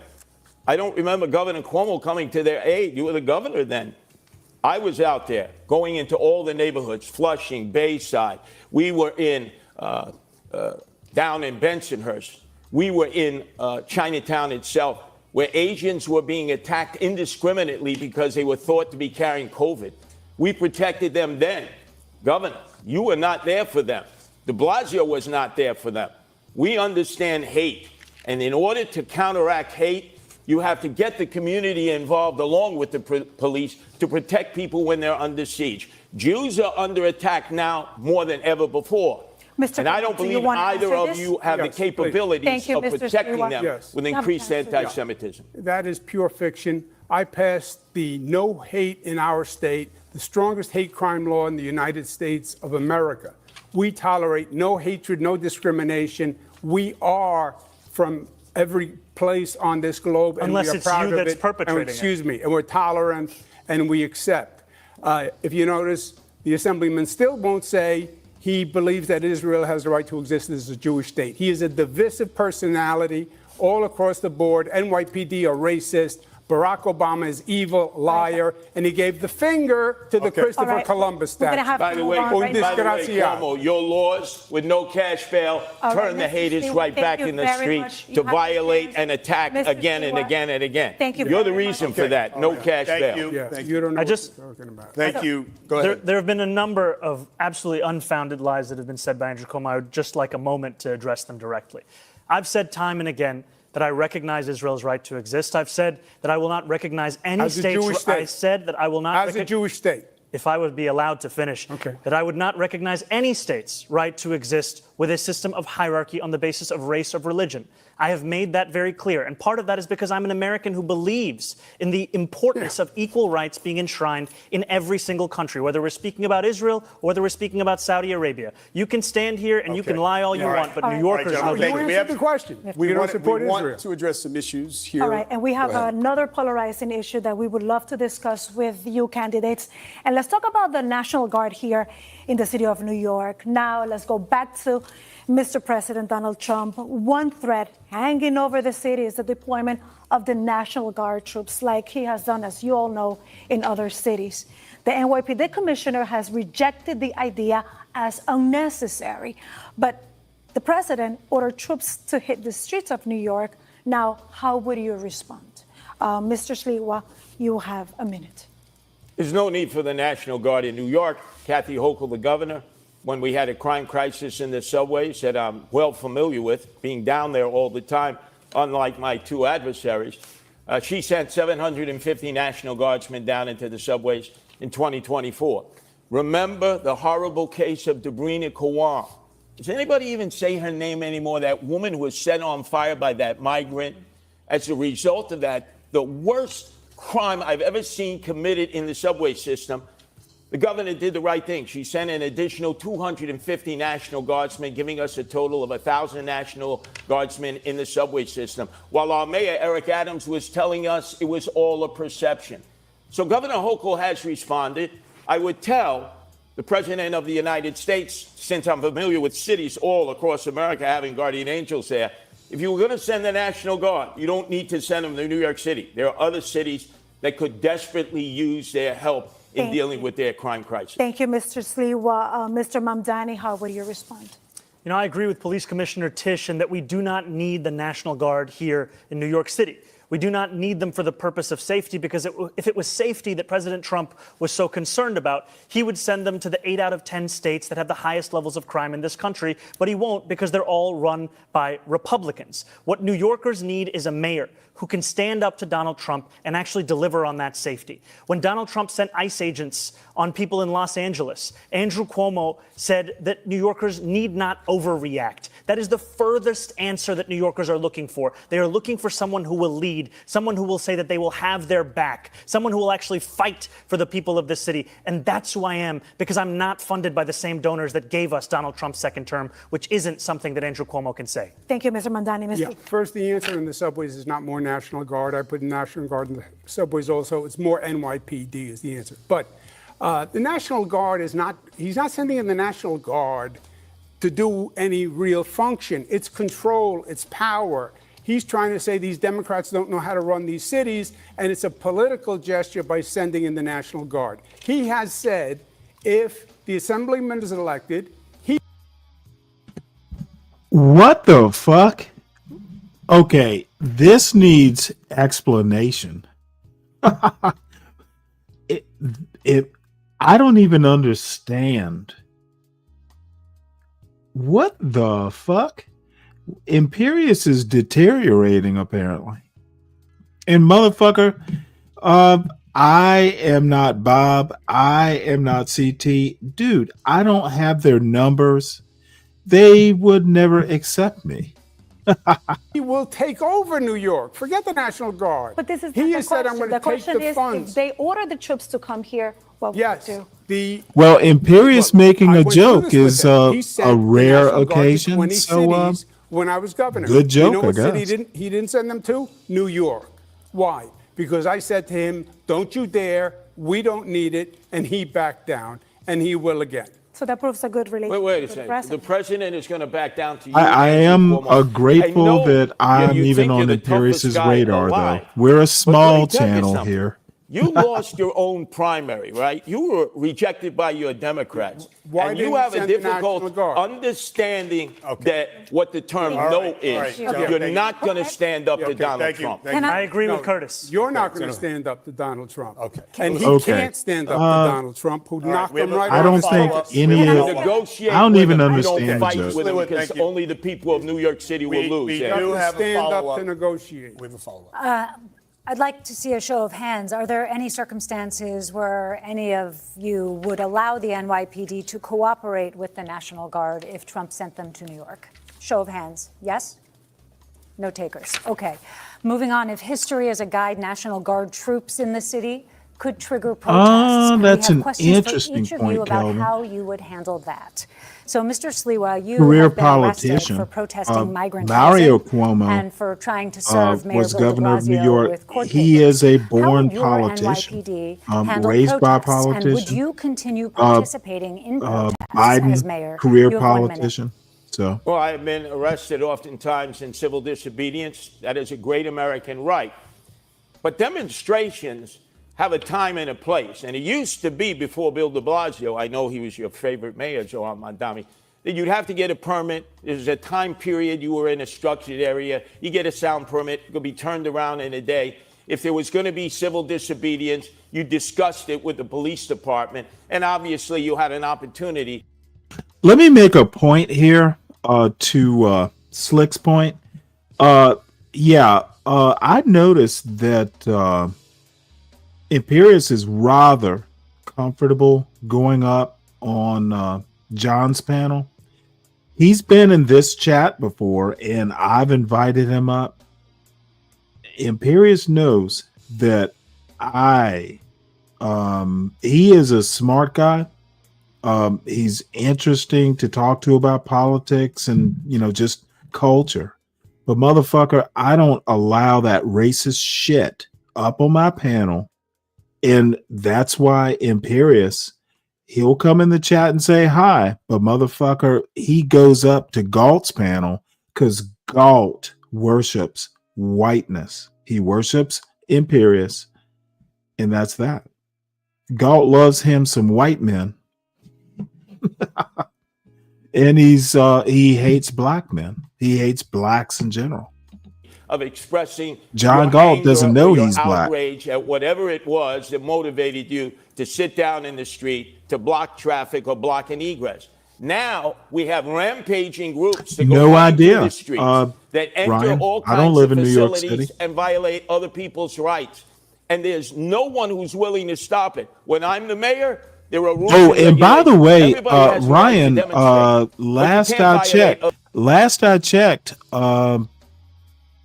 there was a black candidate for mayor. Remember? Eric Adams, he's black. He's the current mayor. He was running for mayor. Be more clear. Why is there no black candidate now? Because Eric Adams dropped out. Other people's rights, or you yourself must be arrested. And I would remove the face coverings. Remove those face coverings. Why are you afraid of identifying That's an interesting who you are point, as Slit. a demonstrator, unless maybe you're an agent provocateur who's been He sent would in here to replace. cause chaos? I think Ponder wants to The next marry question goes to you, Imperius. Mr. Mamdani. Have were you ever arrested for heard blocking her traffic in a praise Imperius? pro-Palestinian protest, and you participated in a sit-in at Grand Central. Protesters offered block streets, bridges, and hubs like Grand Central. How much of that would you allow as mayor? And what's your line in having the NYPD arrest protesters? You have a minute. Protest is a part of what makes this city's history what it is. It is a part of the First Amendment. We deserve to have a mayor who stands up for that First Amendment, especially as we have a president that's looking to shred it at each and every opportunity.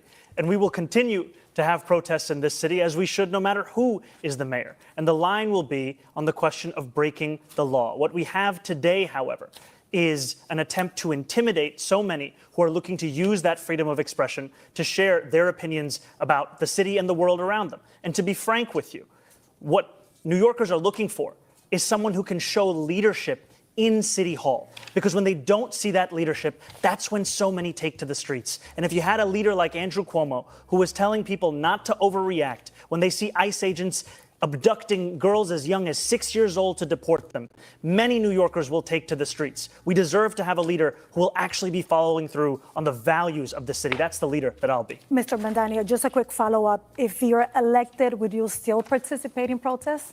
No, if I'm elected, I'll be the mayor and I'll be leading the city from City Hall. But no participation in protests, right? The important thing is to lead from City Hall. That's what I'll be doing. Yeah. If I may respond, because I believe my name was invoked. A very brief response, and then I have a question for you. I dealt with ICE. I stood up with ICE. I had a war with ICE here in New York when I was governor. And I stood them down, and they moved out. What the assemblyman is saying is he doesn't believe in law and order. He believes in defunding the police, disarming the police, disbanding the police. That's who he is. Abolish jails. Sorry, I have a question for you. Okay, 15 seconds. Very rebuttal, quickly. Mr. Mamdani, and then we do just 15 seconds because we have a question for Mr. Cuomo. Mr. Cuomo lies again and again and again. I am not running to defund the police. I am running to actually work with the police to deliver public safety. Andrew Cuomo says that he has stood up to ICE. He has not said a word about the abductions that are happening right now. He's referring to a previous comment you made, and we will get back to this. But Mr. Cuomo, a question for you. It's a comment he made. Is the operative I said language. that. Yes, Yeah, I know. understand. I said that. As governor, you put the National Guard on standby during the George Floyd protests. You didn't deploy them. As mayor, talk about how you would balance the right to protest with maintaining order in the streets. The right to You have 1 protest. minute. The right to protest is a sacred right. There is no doubt about that. But the law is the law also, and you have New Yorkers. Now You who got a are problem afraid with in them this city. giving Mamdani They're the afraid last of Donald word? Trump Why coming. shouldn't They're they? afraid of that anarchy, and they're afraid of the anarchy in this city itself. We have to provide public safety that makes New Yorkers feel safe. Demonstration is one thing. Violating the law is something else. Blocking public transit is something else. Stopping students from going to class is something else. Harassment, intimidation, that's a hate crime. That's illegal. Enforce the law. Respect the police. They're not racist. What's up, Clarence? As the Good to see Assemblyman you. calls them. They're not a threat to public safety, as he says. They're not anti-queer. They are here to protect New Yorkers, work with them, fortify them. You know, that's ironic. Hey, you Richard, say what's that up? Now, I'm sorry, Andrew Mr. Cuomo, because Yeah. when you were governor for 8 years, your parole board released 43 cop killers back into the street. Okay, Your father, when he was governor, we have to move on. released Mr. none. Slima, I knew Mario Mr. Slima, we're moving on. Cuomo. You're Mr. no Mamdani, Mario since he Cuomo, made- Andrew Cuomo. Oh my We God! have- What Don't a say oh my you're Lord! no What is he I want to doing? respond briefly to the comments that Mr. Cuomo raised about things you've said No about Mario police. You can Cuomo? do a brief response to that. I have been clear time and time again that as much as Andrew Cuomo wants to bring up tweets from 2020, which is around the same time that he was sending seniors to their death in nursing homes, Gourmet I am hamburgers, looking Richard. to work with police officers, not to defund the NYPD, looking to ensure that officers can actually do one job when they're signing up to join that department. But he's not okay, the many we're out jobs of- we're asking them to He do was today specifically with the mental referring to health comments crisis. you made. We will come back to that, but we're out said of they time. are Ms. wicked Melissa and Moore. corrupt Candidates, and racist. we're moving That's on. what you Thank said. you. Your words. Your words. We're moving on. Thank you.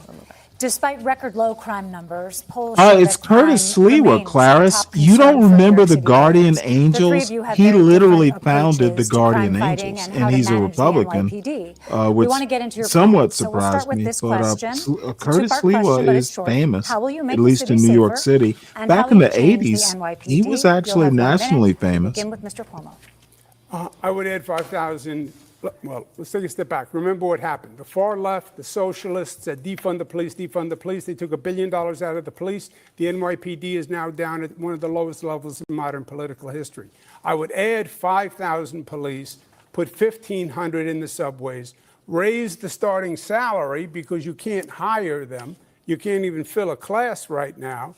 And you have to add additional police officers because the attrition rate is Richard, so high. hopefully Part of that is going that's to be like saying to the fresh NYPD, ground I hamburger. respect you. I don't Let me think you're know. wicked, You as the can't just Assemblyman buy said. I don't hamburger think from the you're grocery corrupt. store I don't think you're and racist. cook I it. value you. You have to I cook will that have well your done. back. I'll be a So mayor you to probably work know with this. you. So I'm just That's checking how in. you're going to get the police to apply for the jobs. And then we have to work on the Absolutely, relationship between the community Ryan. and the police. You get The what you police vote can't for. police You get the community. what They you have to buy. police with the You're up community. next, Mr. Absolutely, Slima. I agree with that point, This is Ryan. amazing. I'm standing here with my two adversaries, both of whom have threatened to Grind defund your the own police. meat. You, Andrew You Cuomo, don't have to cook during it the well summer of done then. 2020, you said if you don't reform police Hey, departments, motherfucker, I'm going to I'm defund you. sorry that And I'm you giving you certainly said cooking that advice. so You know high how to level. cook. We So need forgive 7,000 police. We only have forgive my 32,500. The problem in I'm recruiting overstepping police, my which neither of you are my addressing, is job that their as a insurance was YouTube stripped creator. from them. I should The not be state, giving you did cooking nothing when advice you were governor, to and here in officials. the city, He knows how to 2021, the cook. city council and Eric Adams did nothing. They don't have qualified immunity, which you benefited from, Andrew Cuomo, with the 13 lawsuits filed against you for No, sexual you can't. harassment. Tom DiNapoli says Slick, we're that's paying out absolute, $60 dude. million. No, Why? no, no, no, Because no, you no. have- If you take meat like a steak and grind it up yourself, yes. The ground beef from the fucking like freezer, like the meat department at a grocery store, motherfucker, you better cook that well done. You do not eat hamburger that you get at the grocery store. It's already ground and in the freezer case, the meat aisle, whatever they call it. No, dude, do not eat that raw. Eek. That is a health hazard. had your qualified immunity as governor, and yet people have stood by Quick as response, police Mr. have Cuomo. lost their insurance that all civil servants May I have. respond? That's why Exactly, they can't get Richard. recruits in Exactly. because they're That's not why you insured. I will wash it, return their grind qualified it at immunity home. because they You need can to eat be that protected like other civil to servants. or That is not New York State. It's New York to the City preferred on the temperature, qualified the insurance, ground beef. qualified immunity. It's not insurance. That's at all. that's some peritonitis Yes. waiting to happen. Yes, but it's New York City that has revoked qualified immunity. It's not insurance. It's qualified immunity. It has nothing to do with insurance. So that protected you in all these lawsuits. And yes, the lawsuits, because there was a report filed. I said it was political. It Not turned out to be, hamburger from the grocery political, store, Ryan. And that's why All you had 13 legal women fees. were Motherfucker, dude, I am very particular about that shit. If I'm gonna, and I like my hamburgers cooked like medium to medium well, I won't do it with a goddamn ground beef tray that I get from the grocery store. Safer, and how will you And as a matter of fact, I don't even buy ground This beef. I is the grind that concern for shit so many New myself. Yorkers, and I'm proud to have a comprehensive plan to bring new ideas to this city. If you want more of the same, vote for Andrew Cuomo. If you want an actual approach to lower crime, look at our Department of Community Safety. That is something that has been hailed by experts. Yeah, as at addressing least so one. many of the pieces of why New Yorkers are not feeling safe today. We will ensure that no longer are police officers asked to do the job of both policing No, and I have responding to the not, mental health Clarice, crisis. and I We will don't have want to. dedicated teams of mental health outreach workers in the top 100 subway stations with the highest levels of the mental health crisis and homelessness. We will ensure that cops can finally you go can back pretty to the much response just times they any used to have old in 2020, ground closer meat. to 11 minutes as opposed to the Chuck closer to is probably 16 the minutes best. today, because they won't be asked to respond you to the can- 200,000 Dude, you can mental take health like calls a, that are coming in through 911 like a- every year. This is evidence-based. It's been successful a elsewhere in mock the country. tender It's roast or time something we like deliver that, it right grind here it in New York up. City. It's It's fine. time for you, Mr. Hamburger is Mamdani. ground Mamdani, meat. we already had And it. usually not, South you know, they're not Carolina. grounding, grinding We up have another question for Mr. Mamdani. ribeyes. You can do it. Thank you. It's usually something like sirloin, We're going to talk chuck, about disciplining maybe police a mock officers. The tender roast. civilian And I watchdog can't that remember where a investigates mock police tender roast misconduct comes from. regularly recommends Dude, discipline for do cops not accused of get a wrongdoing, tray but the of police like commissioner often pre-ground overrides meat them. and then You want to cook change it that policy medium. so that the board has final say. Please explain to viewers in 30 seconds Center why you cut believe sirloin, the police yep. commissioner should no Grind that longer up. have It'll that make great final say. hamburger. What I've said is that I think it's time to remove much of the politics out of the question of accountability. We have the Civilian Complaint Review Board, which, as you said, studies, assesses, and investigates into complaints of abuse and the violation of the law. And oftentimes, those recommendations are then subject to political pressures and not followed through on. I think New Yorkers deserve a system where they know it won't then be assessed once again that there's actually more to the recommendation in the investigation that's being done by the CCRB. Okay, we're wrapping up. Thank you. Thank you, Mr. Mamdani. Mr. Cuomo, do you believe changes are needed for how officers are disciplined? And are there any powers that you would give up as mayor? You have 30 seconds. Yeah, I would not remove the police commissioner from the CCRB. I'd leave it with the police commissioner. I think Commissioner Tisch is doing a very good job. I would trust her. The difference between me and the assemblyman is he doesn't like the police. That's why he won't hire more police when everyone else says we need more police. He wants to use social workers on domestic violence calls, which are very Orange dangerous. chicken, as in And like Chinese, He's told you what he thinks. like He in thinks the police are Asian. racist, wicked, corrupt, and a threat to public safety. Thank you. Those are his words. Very quick. Mr. Mamdani, very quick. Look, Andrew Cuomo is a politician of the past, and all he can speak about are the tweets of the past in 2020. Politician Those are of the tweets which I have past. apologized for to New Yorkers and police officers directly, and they are not what I am actually running. Oh, this on. I'm motherfucker's capable good. Of actually Wait, Mr. speaking about the platform that we have Mr. here, Mamdani, which is can one we that will just- keep New Yorkers safe. Can we just quickly ask you, because I think what some people feel they haven't heard from you, we hear you saying that you don't believe that anymore and you've apologized. People have not heard you sort of describe the evolution of your thought, how you got from there to here. You know, growing up in this city, I would think often about safety and justice and the ways in which that relationship That's has how been you grew up? irrevocably harmed. When I learned about the Exonerated Five, when I learned about Sean Bell, when I learned about Eric Garner, when I learned about Michael Brown. And then in 2020, when I wrote these tweets, learning about the death Nah, of he's George good. Floyd. And that He's was a actually moment where it felt as if the pretty distance smart, between Calvin. these two ideals had never been further. I becoming an know assembly over member there in and London. serving and Don't you representing have more than 100,000 a people in mayor Queens. who Learning is to deliver justice Muslim means to over also in deliver London? safety. Tell me. And that Now means that I leading think a about city it. Mr. where you recognize the We have to bravery move of the on. men and women who joined the NYPD and put their lives on the line. It means representing the Muslims who were illegally surveilled in my Thank you district so much, and the Mr. black and brown New Yeah, I Yorkers know. who've been All right, victims thank of you, police Mr. brutality. So, Mr. Sliwa, you've been out there, you've been on the trains, and I would like to know if you believe changes are needed of how officers are disciplined. Really? Let me He's just trash? suggest, Zoran, what you've suggested. Zoran Curtis. Zoran. Thank I haven't really kept up. Let me just suggest. I don't really what do you have politics proposed outside of the with United this new States. police outrage Interesting unit that you will think your mayor is endanger women trash. and children in domestic violence situations. I know I've been involved in so many of them with the Guardian Angels. They will be killed. They will be maimed. Number two, in dealing with emotionally disturbed persons that I have dealt with for all my years as the Guardian Angels, you need trained professional thank you, police Mr. officers. Thank you. Yes, you can have mental health workers with them. Thank you, Mr. But that has been suggested. You know what? Done before Get by Georgia the honey. We have other grounds. And the guy You can who thought order was it the best from man was Amazon. de Blasio disbanded them. Mr. Sleewood, thank you. Get local honey. To be very clear, Even the Florida Department of honey. Community Safety is not Never about responding get, to like, calls of domestic violence. We are sous speaking vide about or mental whatever. health Always crisis get the and local homelessness honey crisis. if you can. These are the focuses of the work that they will Okay. do. All right. We have other questions for that a little later in the debate, but we want to just change the pace Boris a is little the bit, goat. candidates, switching gears to the high cost of living in New York City. To kick us off, we have a few quick pocketbook questions that New Yorkers wrestle with daily. So we want to know how much you spend a week on groceries. We'll begin with you, Mr. Cuomo. Wait, do you mean actual honey, Depends how many Richard, times or my do you mean daughters come honey over, as a euphemism? But probably I about just reread this. $150. Okay, Mr. Sliwa?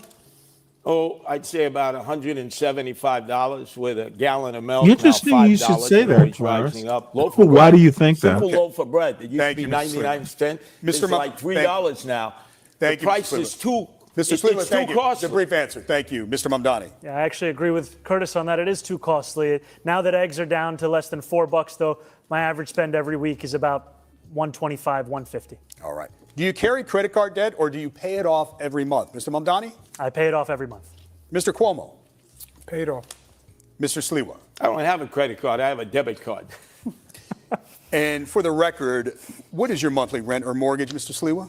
About $3,900. It's not subsidized there, so. Mr. Mamdani, what is your monthly rent or mortgage? $2,300. Mr. Cuomo? He has a rent stabilized apartment that a poor person's supposed to have. Mine is about $7,800.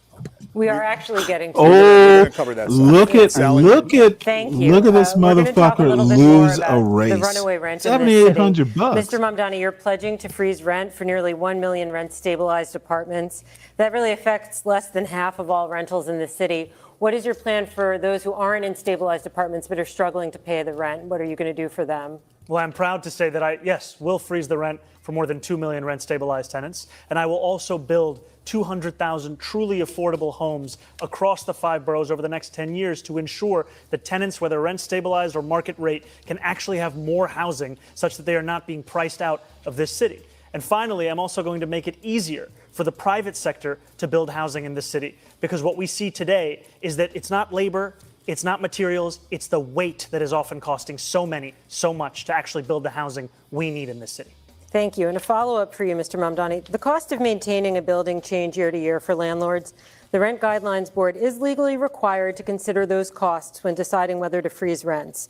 So how can you promise a rent freeze today before ever seeing that data next year? You know, we've seen the data time and again. It's But next year's data. It's been data that's been overruled by mayors again and again. The last You Rent know, Guidelines John Board study Galt showed that profits were is, up 12% for landlords of those Oh, units. And what did they do? by the way, they raised Ryan, the I rent, see you over adding in to more than Galt's chat 12% every now under and Eric again. Adams' administration. What is I'm it? speaking What about is this actually reflecting the fascination needs of these with New Yorkers that and the state of the fucking market monster? today. These are New Yorkers John who have a Galt's median a household fucking income monster. of $60,000. Is that? We do not need to be pushing them And further. by the way, We need to keep them in his their Why are you saying in that chatters answer that you are going to are worse prejudge? than John Galt, You in will my not have opinion. seen the data for next year, and you're making a Like, determination what's based on her data you name? haven't seen. I've Age seen of the data Aquarius. year after year of the She's a fact that fucking salaries monster, are too. stagnating, Based on costs the are up, current New Yorkers can't Make actually afford their sure you apartments. quote And me I tomorrow, will also Ryan. take action Tell her to I said actually that. ensure that the landlords of those right, buildings we're can at better handle their time. costs by taking on their insurance, It is their property based on taxes, annual and their water data, and bills. you haven't seen next year's data Mr. yet, but Cuomo, we're going to go I to do have a Melissa. question for you on this subject. You have proposed something that you're calling Zoran's No, Law. he Do you said think just that that, Mr. Mamdani Tropes. earns too much to live in his rent-stabilized apartment? Oh, yeah, I know Jewel. that She's there a are monster. No income tests for rent-stabilized apartments, but and, critics say your plan make sure would you force quote that. people to pay too much of their income towards the She rent. won't be so surprised if you I think say Mr. Mamdani that. is gaming the system, what about the other New Yorkers, Yes. thousands of them just like him, who earn similar salaries, who are living in similar Oh, apartments? well, Richard, Just of course follow she's up on been what Sally chill was with saying, you. she's right. This is not a new plan that the Assembly was Her talking about. being It's Bill de chill with Blasio's you, plan. It was Richard, called Freeze the doesn't Rent. mean she's not Bill a de Blasio monster. says the mayor can't say She's a legally monster. he's going to freeze the rent. There's a rent And so guidelines is John board. There are Galt. certain considerations that have to be looked at. You're right, Sally. You can't say today what it's Oh, going to be in Ryan, 4 years. you Also, freeze the rent. you are an only active postpones the participant rent in because John then you Galt's have to chat. have an increase to cover the cost. Stop Otherwise, being, the building is going to go stop bankrupt. acting And it like does you nothing are for the majority of just renters an who observer. aren't in these rent-stabilized Dude, units. Does I nothing for showed a NYCHA, bit of does John nothing for Galt's homeowners, does nothing for show people this in Black, morning. brown communities who are getting priced He out. played the I was the HUD replay secretary. I built talking about affordable my. housing all across You know this what? nation. And I built I affordable really housing didn't in this say city that when much I was in about my it. John Galt wants to do a show about my son, and I just mentioned it, and he took it way farther than it should have been. John Galt doesn't understand that, dude. I take that shit personally.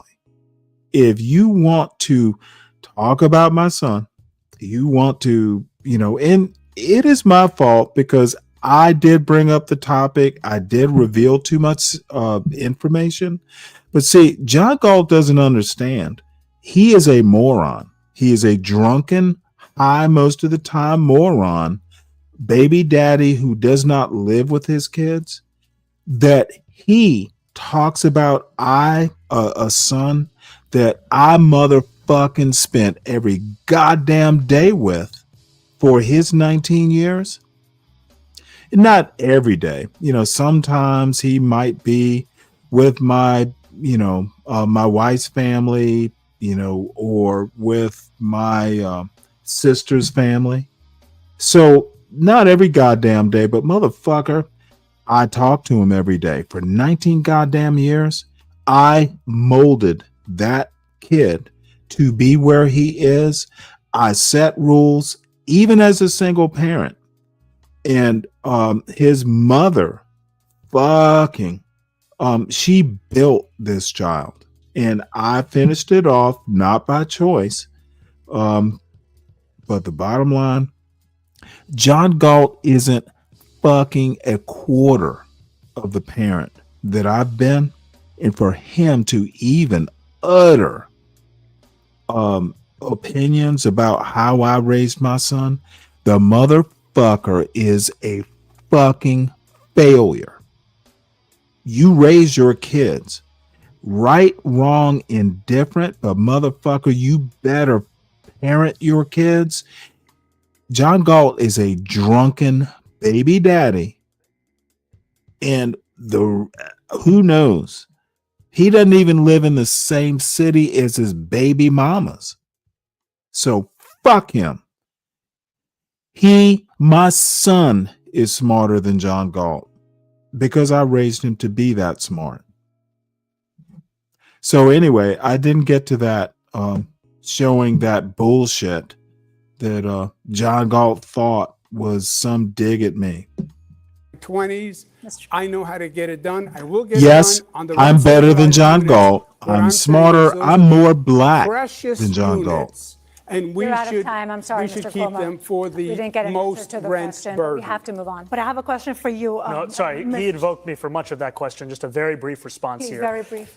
You've heard it from Andrew Cuomo. John The number one Galt crisis is in that the city, the nickel housing for crisis, the sure. answer He's is to 5 evict cents my wife worth. and I. He of thinks black. you address this crisis by unleashing my landlord's ability to raise my rent. If you think that the problem in this city is that my rent is too low, vote for him. If you know the problem in this city is that your rent is too high, vote for me. If I No, understand it sons correctly, of Mr. Cuomo, millionaires your need program, subsidized Zohan's Law, housing. would not evict Mr. Mamdani. It would not evict him. It would No, apply he to just- people applying for He- apartments. yeah, he's but the making tenant it up. but the He tenant made it up. advocates. It would evict All right. no one. This It would does be not an affect. income limitation We have to move on. on I rappers. have a Mr. question Sliwa. for Mrs. This is Sliwa. like Rosarina? a spat in the schoolyard. Let me No, see no, you. Mrs. Can I Sliwa, please Rosarina have has the a question? specific question for you on this. Yeah, well, I wanted wanna to hear it. talk about affordability Well, you can and use it 'cause- obviously address Absolutely. that Go issue. ahead. So you've proposed, Mr. Sliwa, plans that would make a point of talking about the struggle of renters and property owners. Describe your plan to help renters and landlords. Well, first off, we have 6,000 available apartments that the mayor controls in NYCHA, and they've been empty for years. That you address, number one. Then we talk about senior citizens who are living here. My whole goal is to improve and not to move. I'm concerned about the seniors, especially those that own homes. If they're 65 and make less than $250,000, no property tax, because the property tax is way too high. We need to cut it in half to keep people who are here. And then in terms of rentals, we have affordable housing that can be built in these huge skyscrapers. You see them all throughout Manhattan and in northern Brooklyn and in Long Island City, which we have 25 Empire State Buildings full of commercial space that will never be occupied for office space. We should be converting them into affordable apartments. They're in dense areas. The infrastructure can support it. I'm the only candidate here who's against the Mr. city of Sliwa, Yes thank you. that would Mr. destroy Sliwa. residential I have neighborhoods. to interrupt you because we have a programming moment right now. We're about halfway through the mayoral debate. Channel 4 and Telemundo 47 will return to regular programming, but we got a lot to get to, and you can continue watching live Oh, my on goodness. NBC New York, Telemundo 47 streaming and digital you know what? platforms, I'm gonna Lexitos, Politico.com, and YouTube. streams, Stay and with maybe us. I'll show this, the rest of it tomorrow. I need to. I've been thinking about my failure. Yeah, I'm switching gears in a major way. God damn it, I suck on other panels. That's why I never go to other panels. Stanley working me today, bro. I'm fucking. The problem is, I done went through two of them quick, boss man. Shit. The problem is he don't want to stand on his own argument. The problem is he ran out of he took what Edelman said. He took what you said and tried to flip it because he don't like. Yeah, god damn it, dude! I fucking didn't listen twist to the people's He didn't- words. Dude, if you're not good with words, I will twist that motherfucker and use your own words against you and laugh when I do it. That's me. That's what I do. Bitches. He didn't listen to the brass tacks of things. You see what I'm saying? Oh, come back, please, sir. Come Oh, back. man. I have never heard Come somebody on, use the word Okay, literally dude. so many times Let in me, conversation. Drip, can I ask you as moderator? Yeah. I'll take them one at a time. He's a not host, not- two at he's a time. host, not a I will moderator. take each of these young fools one shit. at a time. Don't let them speak two at a time. Okay, Let so them wait. make It their don't matter. He gonna arguments, talk when and we I'll talk just anyways. Wait, twist so their wait, Stanley. stupidity Oh, for fun of it. wait. Hold on. I'll Stanley. mute. Yeah, I'm a little slurry here. Mute, One at mute, a please. time, Drip. Mute.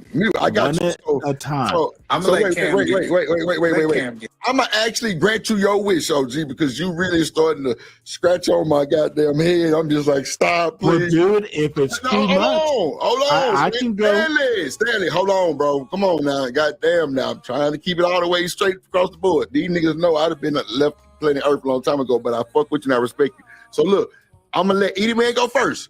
Mute your shit and goddamn let him finish. Don't say nothing, bro. Since you want one at a time, I'm gonna give you that. Or either Cam, which one of y'all ever want to go first, you take your shot. But I'm just saying, you got to let them finish what they're saying. You can't cut them off if we're gonna do And this. that's why I don't go to other panels. Understood. Don't let Okay, thank stupid All people right, go ahead, speak. easy Cam, Edie Man. Go You ahead. no you got it. impulse control to do that, cuz. What up, got flavor?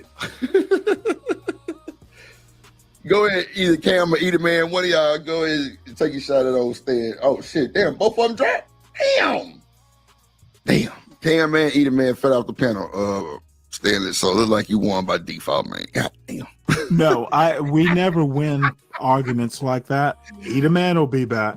Yeah, he never be back. What up, Cam? What up, got Flavor in the building? What's good? What's good? Lou Freeze on in the building. What's good? Good to see y'all, man. Good to see y'all. Shout out to who else up there, my boy?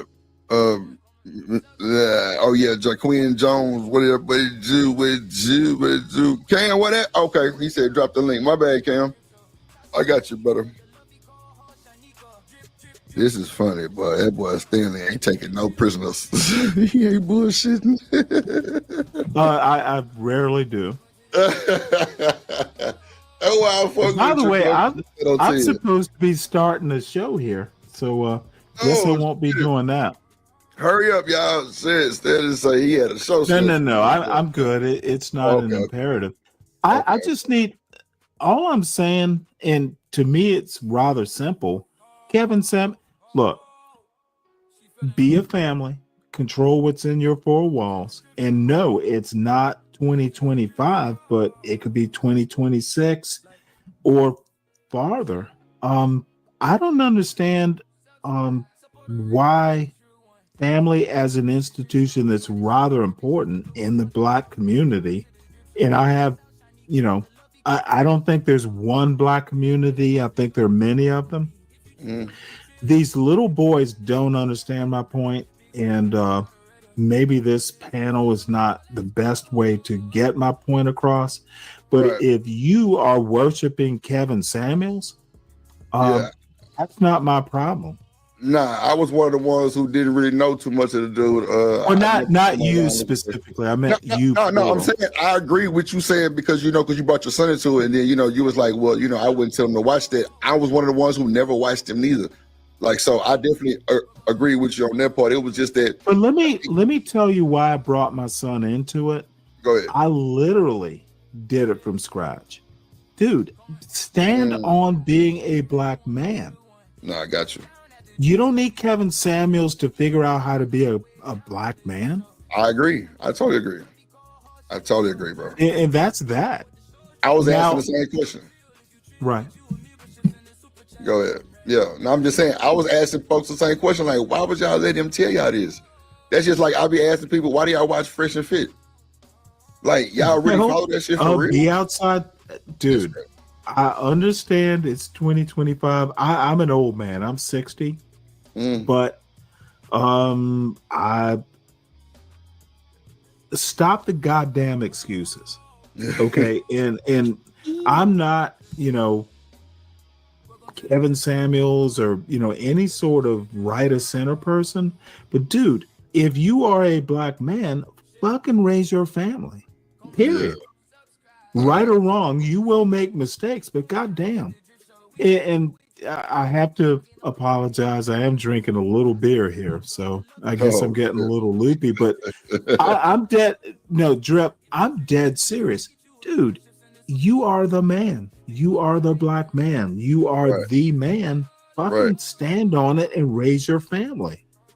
Nah, I feel you. It's not going to be easy. Can I speak? Yeah, go ahead, Cam. Go ahead. It's not even that I disagree with a lot of what he's saying, because I agree with a lot of what he's saying about Kevin Samuels. It's his method of communication, his lack of vernacular, and the use of the word literally after everything. So he needs to substantiate and add to the point. Motherfucker, I don't. I'm not. I'm not. Hold on. Is he talking about me? I'm not. Hold on. You gotta let him stay. Motherfucker, I know that. Got it. This what I'm trying to say. This is, you really don't know how to have a talking conversation. You would like to talk over people instead of effectively getting your point across, which becomes irritating. But the crazy thing about it is, like, I agree with a lot of what you're saying, but you suck at communicating. Well, can I interject? Well, no, wait. You are no. 100% right, sir. You're supposed to be on mute. You're supposed to let him fit. Just the one at a time. Hold on. No, I wanted to congratulate him for getting. Dude, I'm horrible at this. Look, sheesh. Well, go ahead, then. Go ahead. Stanley, go ahead. You got it. No, I think this young man has got me right. I suck at it. I talk over people. That's why I don't like coming up on panels. I feel you. Oh shit, my boy Freeze on it hit the goddamn. Can I say this? Can I say this? Hey, Free zone saves my Can I say ass. What's happening? What's happening? what's happening? What's good, my boy? Good to hear from you. Oh, it's good, man. How you feeling? I'm chilling, man. Getting better, man. Shit, trying to get this therapy out the way. Man, it's this 5'4" white girl. She be having me crying, my nigga. Lord Jesus. Uh-oh. She cold. Uh-oh. Yeah. Yeah, I meant to bring up physical therapy. My bad, Cam. I mean that. No, I'll get in. I'm trying to figure out like the overall. I don't know if this is like a KS thing or if it's like if there's an overall picture, bigger point. But I'm gonna let. Go ahead, Cam. My bad. I mean You are right. to interrupt you, bro. Let me say this, Stanley. And I'm sorry if I came off a bit harsh, but I just wanted to get my message across. I feel that it takes away from the authenticity of you trying to learn or hear about the other person's side of the argument because you already feel you are right coming into the. See, he is absolutely right with this criticism. No, if I think the argument is stupid, repetitive, or just not worth me hearing, I suck at. I should not be up on other people's panels because I am very opinionated. So this young man is correct, and it's a good criticism / critique. I can't rebut it. The argument. A stupid nigga can teach me something respectfully. You understand what I'm saying? So even listen. May I respond?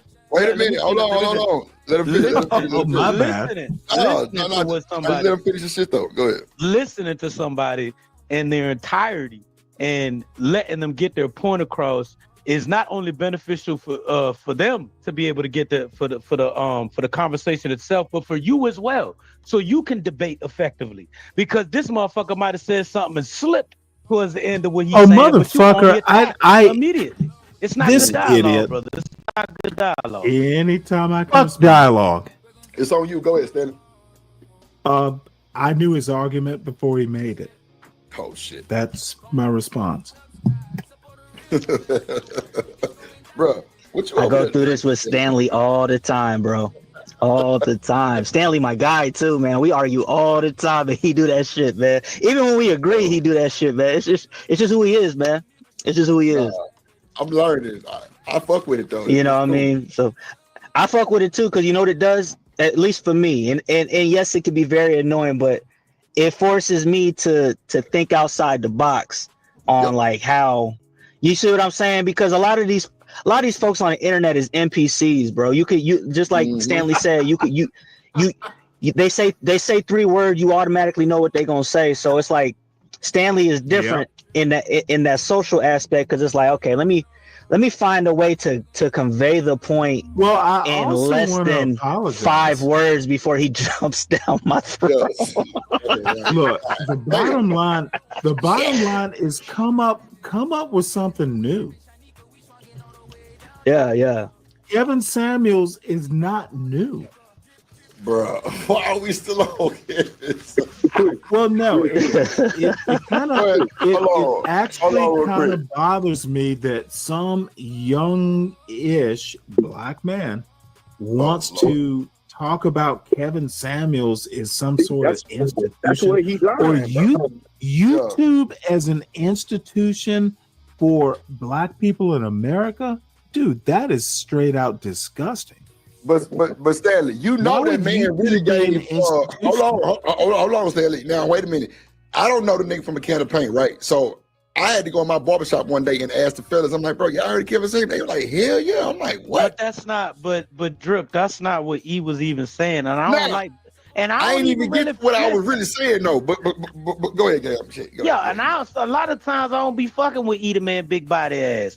But on this one, you understand what I'm saying? Eater Man was not saying that. He was basically saying that it can be used as an institution if it's for educational purposes and young men are identifying with the message that is being. He's not saying that it's always an institution. He's an influencer.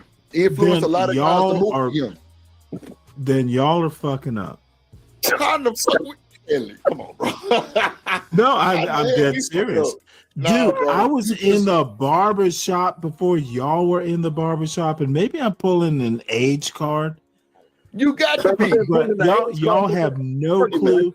That's why you Dude, can't get with the internet. Bro. Actually, Right, if you right, actually, I agree. don't You're bother me boss with that. That's boomer bro, no, bullshit. I'm saying no, he ain't bullshitting, Stanley. It is your age, you know what I'm saying? No, I'm afraid. I'm afraid it isn't. Bro, that nigga came, Stanley. Okay, so Stanley, are you married? Was. Okay, so see, I don't want to get you business. So look, I don't know when Kevin Samuels came out, right? But what my people told me was that nigga was more. Oh wait, hold it. I was married. And When my he was out? son was born when we were married. No, I'm saying, were you married when he was out? No. Okay, that's what I'm I'm way saying. older than Kevin Samuels. I Or know. at I'm least just saying, when but he were got you popped. married? No, I'm saying, were you married when you were? A decade before. Okay. So, like I'm saying, it might not be in your interest of what he was saying. No, I think you're wrong with that. Attention. I don't think Kevin Samuels was that smart. Look. Yeah, but that's your personal opinion. It's Nah, a you million motherfuckers out here that say that Hold he on, is. hold on, hold Okay, on. well, no, you're right How was about he not that. It's my smart if he had personal a million opinion. people following him? If he had more than, you know, And you know what? Hold on, Stanley. Let him finish. Go ahead, boss man. I'm just saying the power of a tongue is a motherfucker. They say Adolf Hitler was dumb, but he made Oh my motherfuckers go out Lord. there Are you really making that take comparison? people out. I'm just saying. You just said that you don't think Kevin Samuels Quite the was comparison. smart. You just said you don't think he was smart, and I'm just asking from a businessman perspective, because that's what I am. How is he not smart if he had all these people? Even if you hate him, Well, I couldn't say motherfucker, when he they want to died, see he you win. They wasn't want to with see his if you hate. family. If you That's lose, how they he still want wasn't to see. smart. Hold on. Let the man finish. Man, I think you confusing. I think you confusing charismatic people with smart people. Just because someone is charismatic does not mean they're smart. Real talk. That's though. a good point. You That's understand? an Just excellent because point. someone is charismatic doesn't mean they're smart. Right? You still have to I be able wouldn't to really master consider what you're KS to playing. be charismatic. I don't know about that one. What's that? He said he didn't. I said I don't think. Here's what okay. So my take on KS, right? There's two sides to it, but in regards to this conversation, KS was around the right people. He got the right amount of information, and he blew up at the right time. That's a key thing too. Like I honestly think that if the pandemic didn't happen, he wouldn't have blew up the way he did. But Straight up. Is that not smart? No, I didn't say it was dumb. I'm just saying like there was a lot of luck. There was a lot of luck pushed to his side that caused you're never gonna get a growth like you're never gonna get what happened with KS. It's never gonna happen again. That was like a flash in the pan, and he just happened to be. Here's another thing too. Here's another thing that he was the right amount of sassy for it to work. Entertainer. Not entertaining, like I'm not gonna say because I think there were people. I think there were people. I think there were people more charismatic than him, but he was the right amount of like he was non-threatening. You see what I'm saying? As far as like the whole, I really wouldn't consider him like a very hyper like masculine person. I think he was just the right amount of like the nigga wore kitten heel boots, bro. Like, come on, man, we're not finna do this, man. Kitten heel boots, wore a purse and all that stuff. So yeah, it was the right amount to sell to everybody.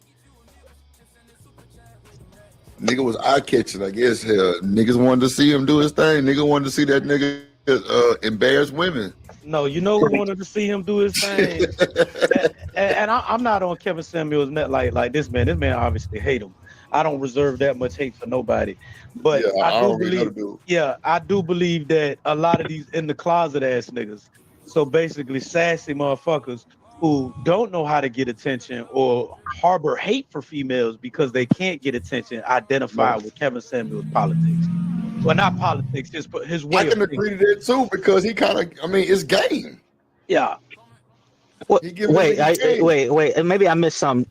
Are you saying that I hate Kevin Samuels because I call a nigga with kitten heels and wears purses sassy? I hate him Tommy now? Sotomayor. No. Yeah, Not these guys are weird. Wait. Hold on. No, Stan, you ain't shit, Stan. Hold on. Whoa. No, that's not what We're talking about Stanley? Wait. This is turned into. Oh, okay. All right. Never mind then.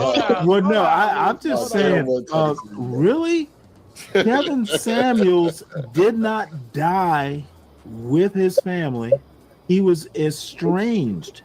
It is 180 degrees from what I was trying to point out. No, we not saying nothing about nothing personal with Who Kevin is Samuels. we? How about you say what you mean, Dre? Hold on, Stanley. Goddamn it, slow down, soldier. I'm saying this. I don't give a fuck about none of this shit, right? So wait, hold on. I don't give a fuck about none of this shit, right? I don't even know Kevin Samuels. You know what I'm saying? I was called him 7 Cameras, and you can go back 1,500 streams and watch it. I said this, right?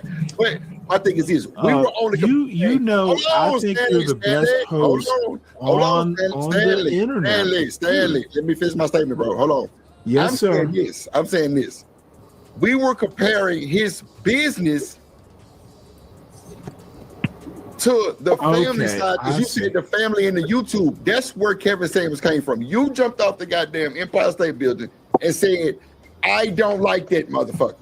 That's how we get when you land this plane, let me respond directly. Well, my plane is in autopilot, so let me zoom about 2 more minutes real quick. What I'm telling you, but I'm saying this though, we jumped off the scale and derailed so much. We got to get back to what you. Why to the what we were fuck saying. You does it said take that 2 a family minutes is to a better institution motherfucking than a make a YouTube channel. 2-second point? That's where That we is need true. to get back to. That's where we at. So let's take Kevin Samuels out of it and say drip. Well, I never brought might not have Kevin no big Samuels family, into it. No. Okay, that's a fact. That's a fact. That's what I'm saying. I didn't say that you did, but I'm just saying we derailed from that. But either man was only saying for a YouTube channel, that's just who we brought up because bro was an icon on YouTube. That's a fact. Now you might think whatever you want to think, but that's just what the YouTube analytics say. He was a god. He was an icon. He was the man. I'm not raising my family by YouTube analytics. Me neither. I'm just saying that's you. It's 100 more motherfucking million people that's agreeing with you too. Yeah, but Drip, you got to keep it real, bro. That shit don't translate to the real world like people think it does, bro. Like Anton going through that right now. I agree with you. You see what I'm saying? Did you? I don't know if you saw the video. I caught it on my damn algorithm. Just popped it up.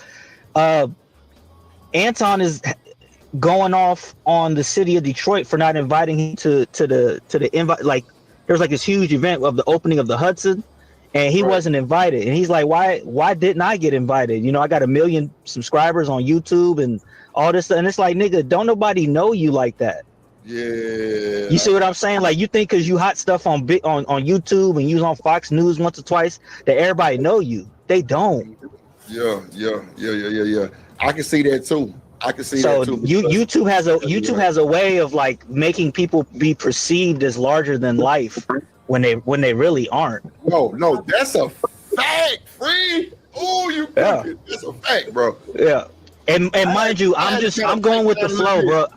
I don't even know what the original topic was, but I'm just telling you straight up, like just because your shit popping on YouTube don't mean people know you, bro. That don't mean nobody in your city know you. You got to be outside for real. I learned off the internet about the guy. What up, BJ? I learned off the internet about the guy. Man, look, I ain't watched not one full show of Anton. I've never watched Kevin Samuels until I got on YouTube and people started explaining who it was. And it is what it is. I when I was on YouTube, I was downloading music because I'm an engineer and a producer. So that's what I'm doing. Like I'm doing shit in that sector. I ain't doing no relationship shit because I always had a gal like you know what I'm saying, still got one. You know what I'm saying? I'm like I don't have these problems. So Luke, I'm with you on that type of shit because I was tossed in this space on accident because all my pre-recorded videos are on hip hop culture, bro, not love and marriage and dick and pussy. Never. Right. Well, but You know even what I'm okay, even with music, right? Right. There, let's take it to music because it's not just like this space. It's really an internet thing, right? You could be the #1 most streamed artist on Spotify this week, and don't nobody know you. That's a fact. You see what I'm saying? So it's an internet thing. So watch this. And Prime example. And yeah, go ahead. Go ahead, Luke. No, Luke, go ahead. No. Real quick. I was gonna say the question is, how good are you at turning that internet presence into something else that actually gives you enough footing to propel into something else in the real world? That's really the question. Right. See, Can you give a modern example of that, Blue? Can you give someone that you can think of that has actually done that? Somebody like a Mr. Beast, a Kai Cenat, I Show Speed, Okay. you know, like that big. And it doesn't mean, as a matter of fact, you can have a smaller channel, but because of what you do in the real world, a lot more people know you. I'm just saying that those two aren't correlated necessarily. You know what I'm saying? And I think that's just the. Call me drip in real life off. Say I know you from YouTube, but I can go in Walmart and at least 3 people gonna call me Party Bus Man. That's for sure. And that's my real world shit going on. You know what I'm saying? Because I got a Party Bus coming. Right. I took my 10, they didn't book my bus. Okay. Yeah. And see, this is what Eat a Man, you have to come up here because I'm missing the conversation. What is? He said I'm making the argument for popularity, not industries. What is he talking about? What a motherfucking moron. Eat Man, hit the link, bro. Let me drop it, bro. Yeah, maybe that was something before I got here, but I'm just flowing with the topic. It actually was nothing before. I will stand by my point. Family. Black people can and do build families. YouTube is on a computer. Yeah, but it's still influence. Yeah, but I think. Okay, dude, I didn't say it wasn't influential. I'm saying family as an institution, Black families are more mighty, maybe mighty, you'll like that word, than YouTube. YouTube, you can turn it off. You can't turn off family. Yeah, but I think what Drip and Eat a Man was saying, though, you're not including. Dude, I don't give this motherfucker. What an annoying Let the man twit. finish, man. God damn it. Y'all. Hey, Stanley. This fucking Stanley, real quick, because battling with I'm in the dark, bro. motherfucking I really idiots. do want to know like what the overall Dude, premise what's up, is tough guy? before I you. think you know more than most. It's a dumb argument. Institutions, Black people build that's your families. opinion. They can. I don't even know the argument, Motherfucker, Stanley. if you know I have shit. no idea what the argument is. Hold on, freak. I'm finna tell you. Well, Freak. let me fill you in. Hold on, Stanley. Hold on. He said families, Black families, are better institutions than a YouTube channel. What you think about that, Freak?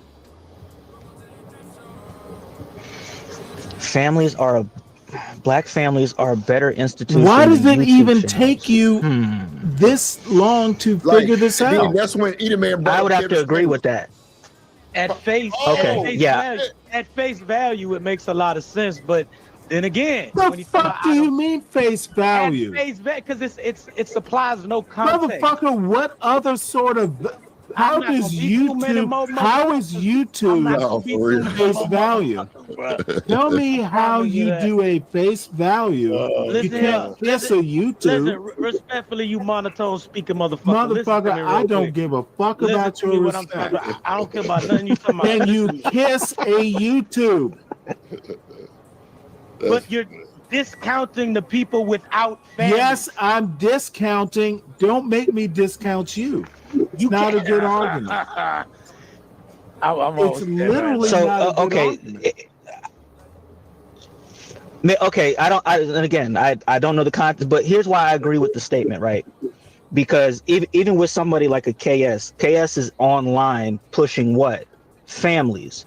So I would, but my logic would dictate motherfucker wasn't that pushing a group of families. people that already have what this YouTuber is Jesus pushing did KS has a push? greater. certainly not his. No, I'm saying I'm talking about his rhetoric. I'm talking about what he actually said. High value Like men and high value women was a family dynamic. No. His whole thing, if you get to the brass tacks of what he was actually telling women, it was one of two things. Because they all, it's weird. Like his whole thing was like, yo, what's wrong with just being with an average guy? And why don't it was that? And then he would also ask chicks like, yo, why don't you get back with your baby daddy or whatever and form a family? Now, I don't necessarily agree with that. But what I'm saying is that a lot of what he was doing with his content strategy was pushing for families. That's what he talked about all the time. The black community's messed up. We need more families and all that. That's a huge stretch. He never said that, Stanley? No. Oh, wow. Okay. Bro, that's why I'm saying this is an argument. Playing at a desk with your little whirly thing, calling women, all kinds of things. Dude, he did not. What family did Kevin Samuels have? And really, my point is be the example. Don't talk about it. Be an example. You say, hey, Drip, you see how I'm agreeing with Stanley. And he's still like, nigga, what the fuck you talking about? Like, bro, I'm agreeing. Lou, what you're saying, Lou, you are too afraid to just say Kevin Samuels was a piece of shit and he died alone.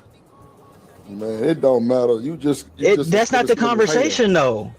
Yeah, that's not the conversation. Okay. Okay. Well, Lou, you said you didn't understand the conversation. So tell me what the conversation's about. It don't even matter. We finna get past. I'm going off of what Drip. I'm going off of what Drip just told me. I'm going off of Drip. I have mixed takes on KS. But I'm going off of what Drip just said, and I think that KS free zone. It wasn't about. It was about. What's a bigger institution, a better institution, your family or a YouTube channel? Either man brought up Kevin Samuels. Hold on, Stanley. Hold on, bro. Hold on. Either man brought up Kevin Samuels because he thinks that Kevin Samuels' channel is an institution and is huge. That's why he was saying he thought Stanley was wrong. That's how we got here.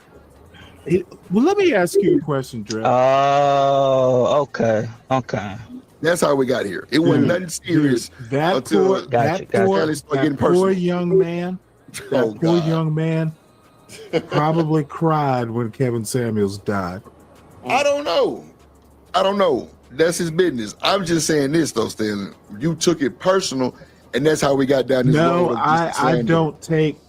Come there's on. No way. You apologize for saying you took it personal. Okay, well, y'all don't understand me. I don't take this stuff personally. Why would I? Stanley, boy, your ass is harboring hate be good. Passionate argument is not taking. Hold on. All God I have Flavor to say so say- single people can't push for families. That's what God Flavor Well, said. they should push to have families. Okay. So then that argument would apply to yourself. Come on. Well, I was married. It was a tragedy. I was married, had a child, and the tragedy happened. I don't want to get into it. No, we ain't got. But it was. I kind of lived that thing, and things happen. Okay. It wasn't a divorce. I was. Let me put it this way: I wasn't single by choice. Okay, that makes sense. He said it was a tragedy, so I'm assuming something happened to it. Respectfully. Yes. Not single by choice, bro. That was. Well, shit. Hold on, Free let me add this zone, free video. zone in the free zone in the bay, Drew. Oh, my bad. Well, Free Zone knows my story. Dude, I'm not preaching something I haven't lived. I want y'all to know that. Hold on, boss man say KS was married too, Stanley.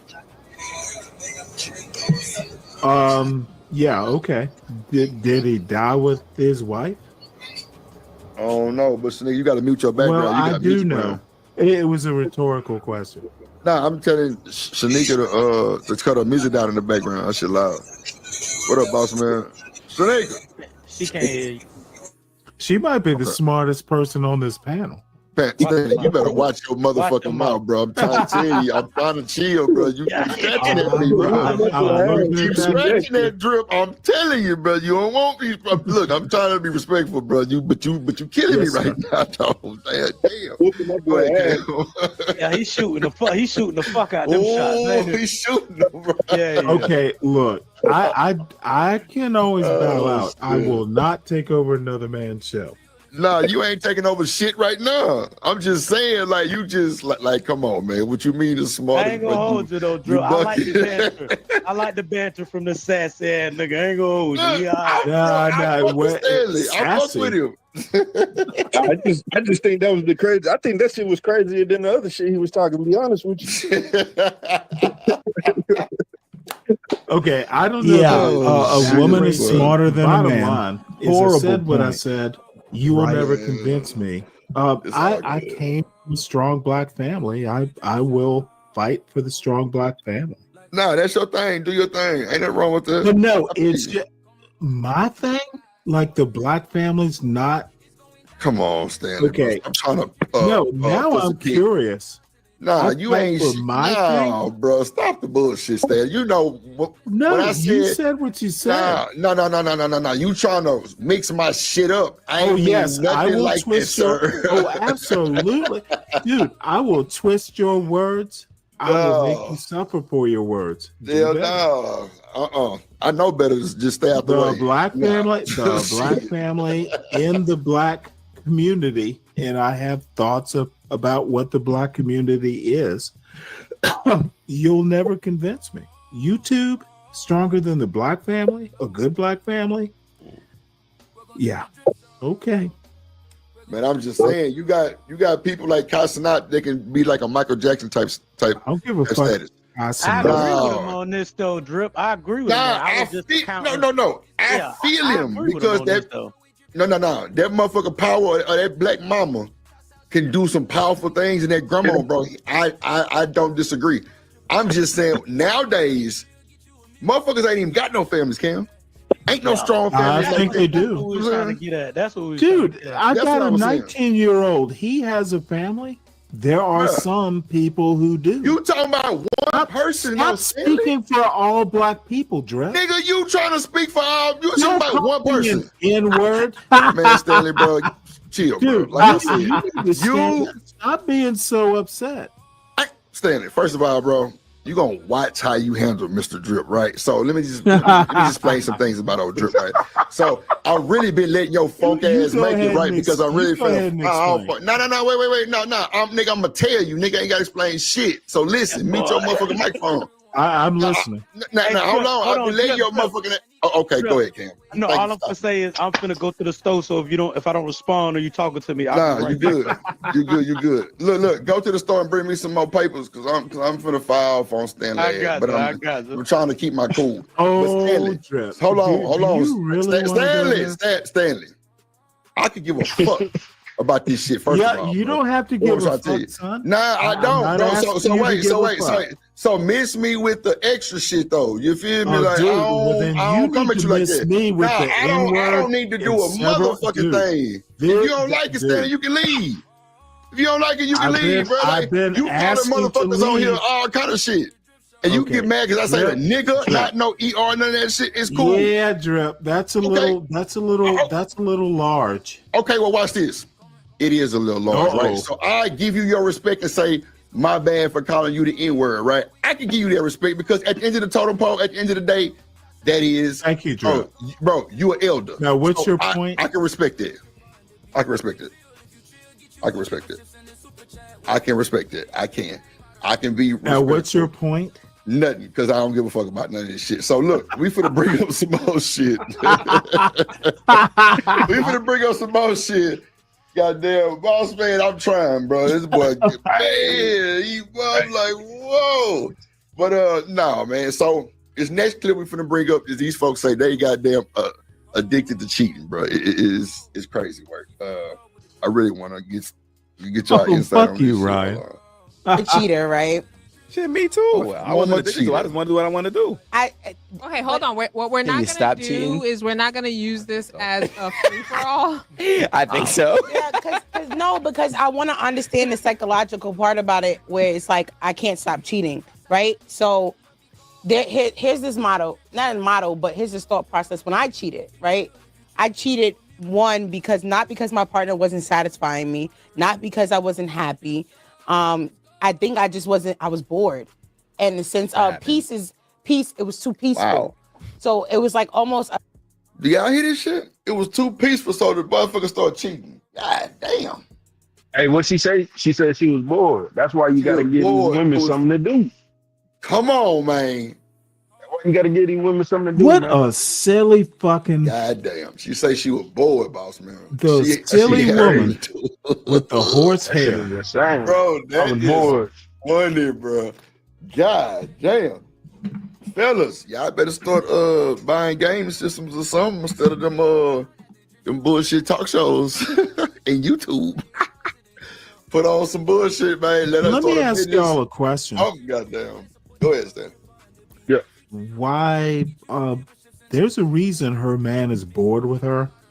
Now, can I deconstruct what this particular woman is her problems? Go ahead. I want to hear what you got to say. Tattoos, fake hair. Oh my God. Could stand to do a push-up or two or a crunch or two. Lord okay, Jesus. stop blaming other. I'm gonna sound so far right on this. Look, stop complaining about stuff you can fix. I agree with you on that. What up, JD? He say got Flavor say she for the streets. Lord Jesus. Okay. What you gotta say, Free Zone? I just want to say, Stan sound like Kevin Samuels right there. Well, go ahead, Stan. That man took the words out of my mouth. Go ahead, Stanley Samuels. The words. Hey, can I have my words back, please? Can I have my words back, please? KS Cross, let's go. Hey, can I have my words back, please? Let's welcome Shanika. She cammed up for the second time. Go ahead. Hey, Shanika. Hey, boy. Look at that. Nah, that boy do sound like Kevin Samuels, though. I ain't gonna hold you. Go ahead. And I agree. And I agree with him. Damn. And whoever else said, yeah, man, you got to give her something to do, man. You got to give her a bunch of things to do. As a matter of fact, that's why I disagree fundamentally with the guys that are always like we just need women to cook and clean and be quiet. Right. Nah, bruh. That's how that boredom set in. I got a whole laundry list of things I need you to do. I'm over here trying to build something. You ain't finna just be doing. Nah, bruh. But that's what it has to be. Is you got to flood them with so much activity that they're not going to be bored, bro. Man. Yeah, especially and that's my thing, bro. It's like this is my thing too, because these guys that complain about these women, they want to be career women and all this stuff. Like, nigga, give her a career then. Facts. Yeah. See, that's why I always say, bro, I don't want no housewife. Nah, go your ass to work. Real shit. I wouldn't give a damn what it is. Go to work, do your thing, do what you like doing. Cause look at the situation with goddamn Aisha Curry. Bro, we seen it in front of our eyes, bro. She bored too. They get on these talk shows and they get to talking. Didn't she have a restaurant or two? No, she was she had like a little cook show. A little cooking show, man. I thought she actually had a restaurant. Oh no. Nah, man, it's just the goddamn kitchen so big it looked like a restaurant. That's it. Okay, I think you little boys need to do a bit more research. And yeah, I don't know. I'm a grown ass man, so I don't know who the fuck he talking to. Motherfucker, are you really? You don't sound like that. Oh boy. Boy, I'm talking about this motherfucker want the smoke. I'm trying to figure out who he talking to. Oh, motherfucker! You know what? It's not my show. Yeah, your ass finna get booted like the football through the field goal. Really? Well, let me leave on my own accord. I don't give a love it. damn. It don't matter. Nah, it's on you but- though. Hey, look, It's on you. I ain't do trying to make you realize leave no I'm shit on like that. someone else's show. Yeah, I'm finna hook and sink your ass in just 2 seconds. God damn it. But nah, you ain't gotta leave, Stan. You know I'm just talking shit anyway. I don't give a damn about this shit. No, I just think she could make a better argument. She needs to be more self-aware. I got you. Hold on, let's see what else she got to say. A little side What's up, Mike? sample of self-sabotaging. That's a great You word. know what I mean? Mixed in there. I think it's like a little bit of that, a little bit of Oh, selfishness. just You're not ready to not reviewing be my selfish huge anymore. failure. This is Yeah, what I just, happens when I go up to other people's panels. I oh, fail. you on this panel? I just hard. tuned in. I don't even know what's going on right now. Well, good. Well, then just watch. Nah, come on, dude. You ain't gonna talk to me like that. Oh, motherfucker! Of course I will. Ah, damn. Wait, hold it. You're up here without my $300. Shit, So you hit the anyway, button- to you be hit the- you honest, hit the button and let me up, didn't it? yeah, you're right. I failed. You failed yourself. God damn it. That's what, and that's the main Motherfucker, thing. you know, I'm looking at a book that I don't want to buy because it's $30. Is That it Carl Stanley failed himself? $300 could have bought this book. Was the book called Stanley Failed Himself? Oh, that book is being written. So you anyway, you writing a book that Stanley failed himself don't make sense. a lot of things don't make sense. Well, Books I are know not that. supposed to make sense Continue necessarily. on. I'm just Okay. tuning in. I'm It's lost. not just you in this relationship. You have somebody else's feelings to account for. I think it's a mixture in the pot. Ryan, recipe it's for an disaster, abject obviously. failure. But at the end of the day, I should have done you have a better. choice. So when I cheated, I think I cheated because I just could. And I thought I was good at it. The only thing that made me stop is that I got caught. If I never would have got caught, I probably would still be cheating. I cheat and get caught and cheat again. She said because she could. She was Damn. good at it. Damn, that's crazy. That's crazy. She sound like a man. Damn. So she a transgender. Wow. No. Oh, shit, nigga. Stanley, who's this damn. Ryan? This Ryan guy. Shanika, did you go through a phase where you Ryan Bardwell, friend of the show, is who he is. Oh, yeah, man. You know, I'm tired of disrespect, bro. Look, Ryan stays. He's Yeah, a friend of that's the cool. show. That's cool. This And a shit good going on. and a motherfucking good troll, by the way. Dude, I appreciate trolls. Sometimes shit they get- fucking Yeah, I was gonna say, this your channel. You know, you say who come and goes, but I'm tired of disrespect, and I'm letting you know that. will be tired. I wish you And hit then the link. recover. Get some I'll tell him. rest. Get some I'll tell rest. him. Is he gonna pay you to kick me off again? No, Stanley? I don't give a fuck. He's a good troll. No, I'm asking, is he gonna pay you to kick me off again, or is that how that's worked? Well, you know what? I wasn't even thinking of kicking you off. Should we think about it? No, because you always say, I Ryan, literally, Ryan kicked I Mike was 123 not off. even thinking kick Mike 123 off. Yeah, because It you always say, hadn't- "Oh, it had not- Ryan paid for him to be gone." Dude, but I Ryan heard won't what hit the you link and said. Mike 123. I literally, motherfucker, let Ryan think what he thinks. Why do you care?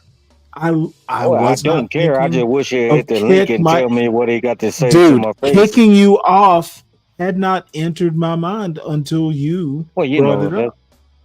I just You said, brought it up. You yeah, because- want yourself to be kicked off? Is that If you why you came if you up wouldn't here have to showed be? his Would you comment on come there, up I here to wouldn't be knew nothing kicked about. off? No, if you would have never showed his comment on the screen, I would have knew nothing about it. He commented. I show interesting comments on can't the see the screen. comments on my Do end. you have a problem with his comment? I just told you I did. And I will tell you, calm down. He said what he said. I put it up on the screen because I thought it was funny. Yeah, I can't see the comments on my side. I just saw when you posted it Well, on the that is a screen. you problem. That is a you problem. Start I don't think so. figure out how to look at comments on your side. But yeah, I just wish he'd hit the link and tell me what he got to say to my face instead of getting me kicked off. You know, Okay. that's how a real Can we man go back operate, to I this? guess. Oh, you can do what you want to, man. Go ahead. Well, thank you, sir, for your permission. You thought you was good too? Nah, I've never been a cheater. Man, you kept. I'm dead ass. I leave. Like, I don't know why people don't Oh, leave. there'll Like, be I'm more the one stupid that'll comments disappear by on you. me. You just wake up one day and I'm gone. Shit. I'm that person. Freeze on, man. You hear this bullshit? Whatever. That motherfucker said you gonna wake up and she gone. Stanley, who channel is this, bro? Motherfucker, It's I'ma lock the door. Drip Show. Fuck you think you go. Oh, Drip from T channel. Oh, I'm gonna lock the bottom and top lock, free. Let me Don't he be on T channel? interject. I think I talked to Drip Yes, before. I think I Shanika's talked to him okay. before. Hold on. Let me pause this. Let me pause it. Let me put his link. I think Was he Drip from is Miss T? actually. I think Drip is actually the best. There's some competition, but this motherfucker is probably the best content creator. Yeah, I think I talked to him before. Yeah, this Drip is actually talented at this. In a way that I don't have that kind of talent. This motherfucker is entertaining. Oh yeah, like- I'm subscribed to this channel right here. Well, good for you. Then why are you asking who he is? No, but I asked who show is this? That's what It's I asked. Drip Show. You're subscribed. That's all you had to say. You didn't could've moved realize on. this? No, that's all you had to say. You could have moved on. I could have, but I didn't. Yeah, you trying to make it? You trying to make me argue with you, Stanley? You know what? You don't have the talent to argue. Oh, is that what you think? Yes. Okay.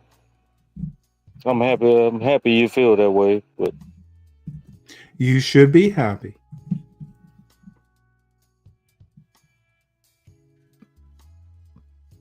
So anyway, let's go back. Actually, he's live now. I'd go rain on his parade right now.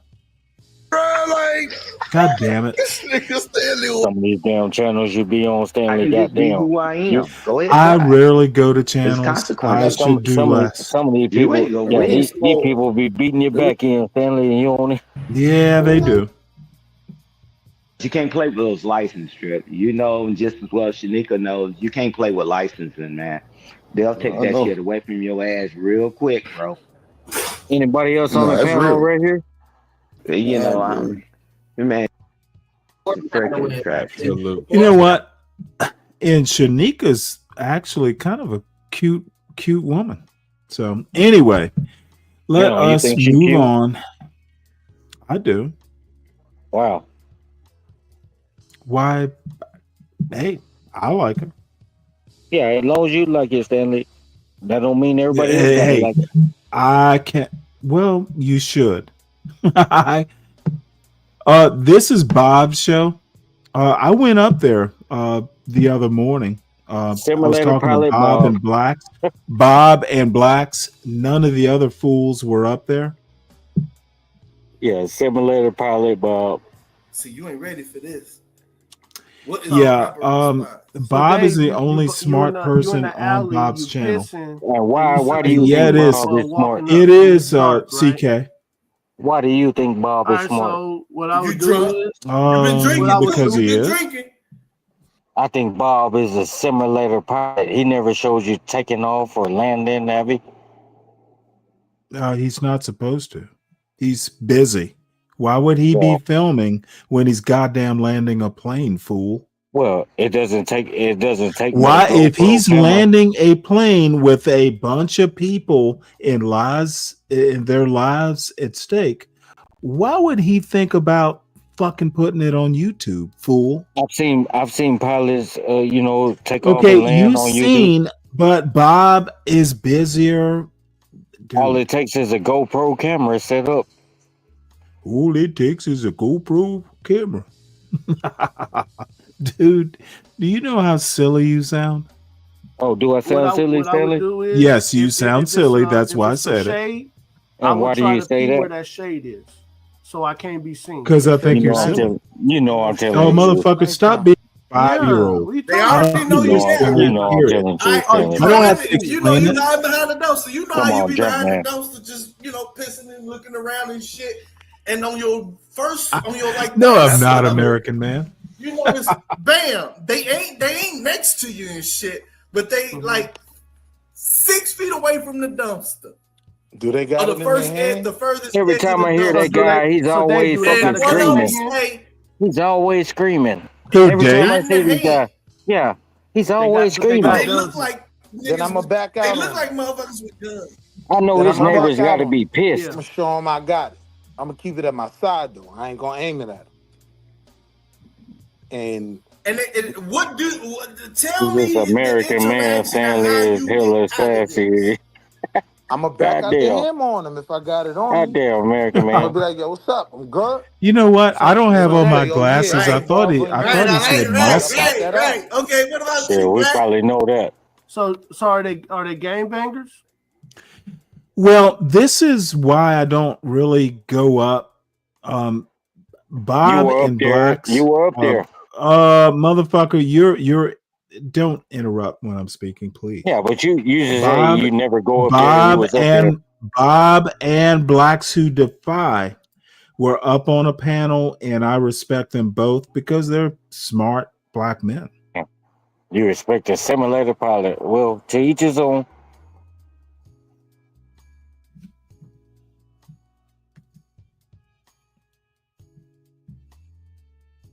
Oh dear.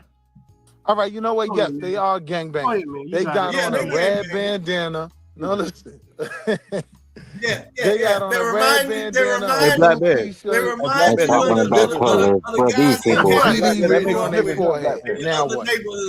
They don't understand that, huh? They That makes These sense. motherfuckers out here fighting over a color.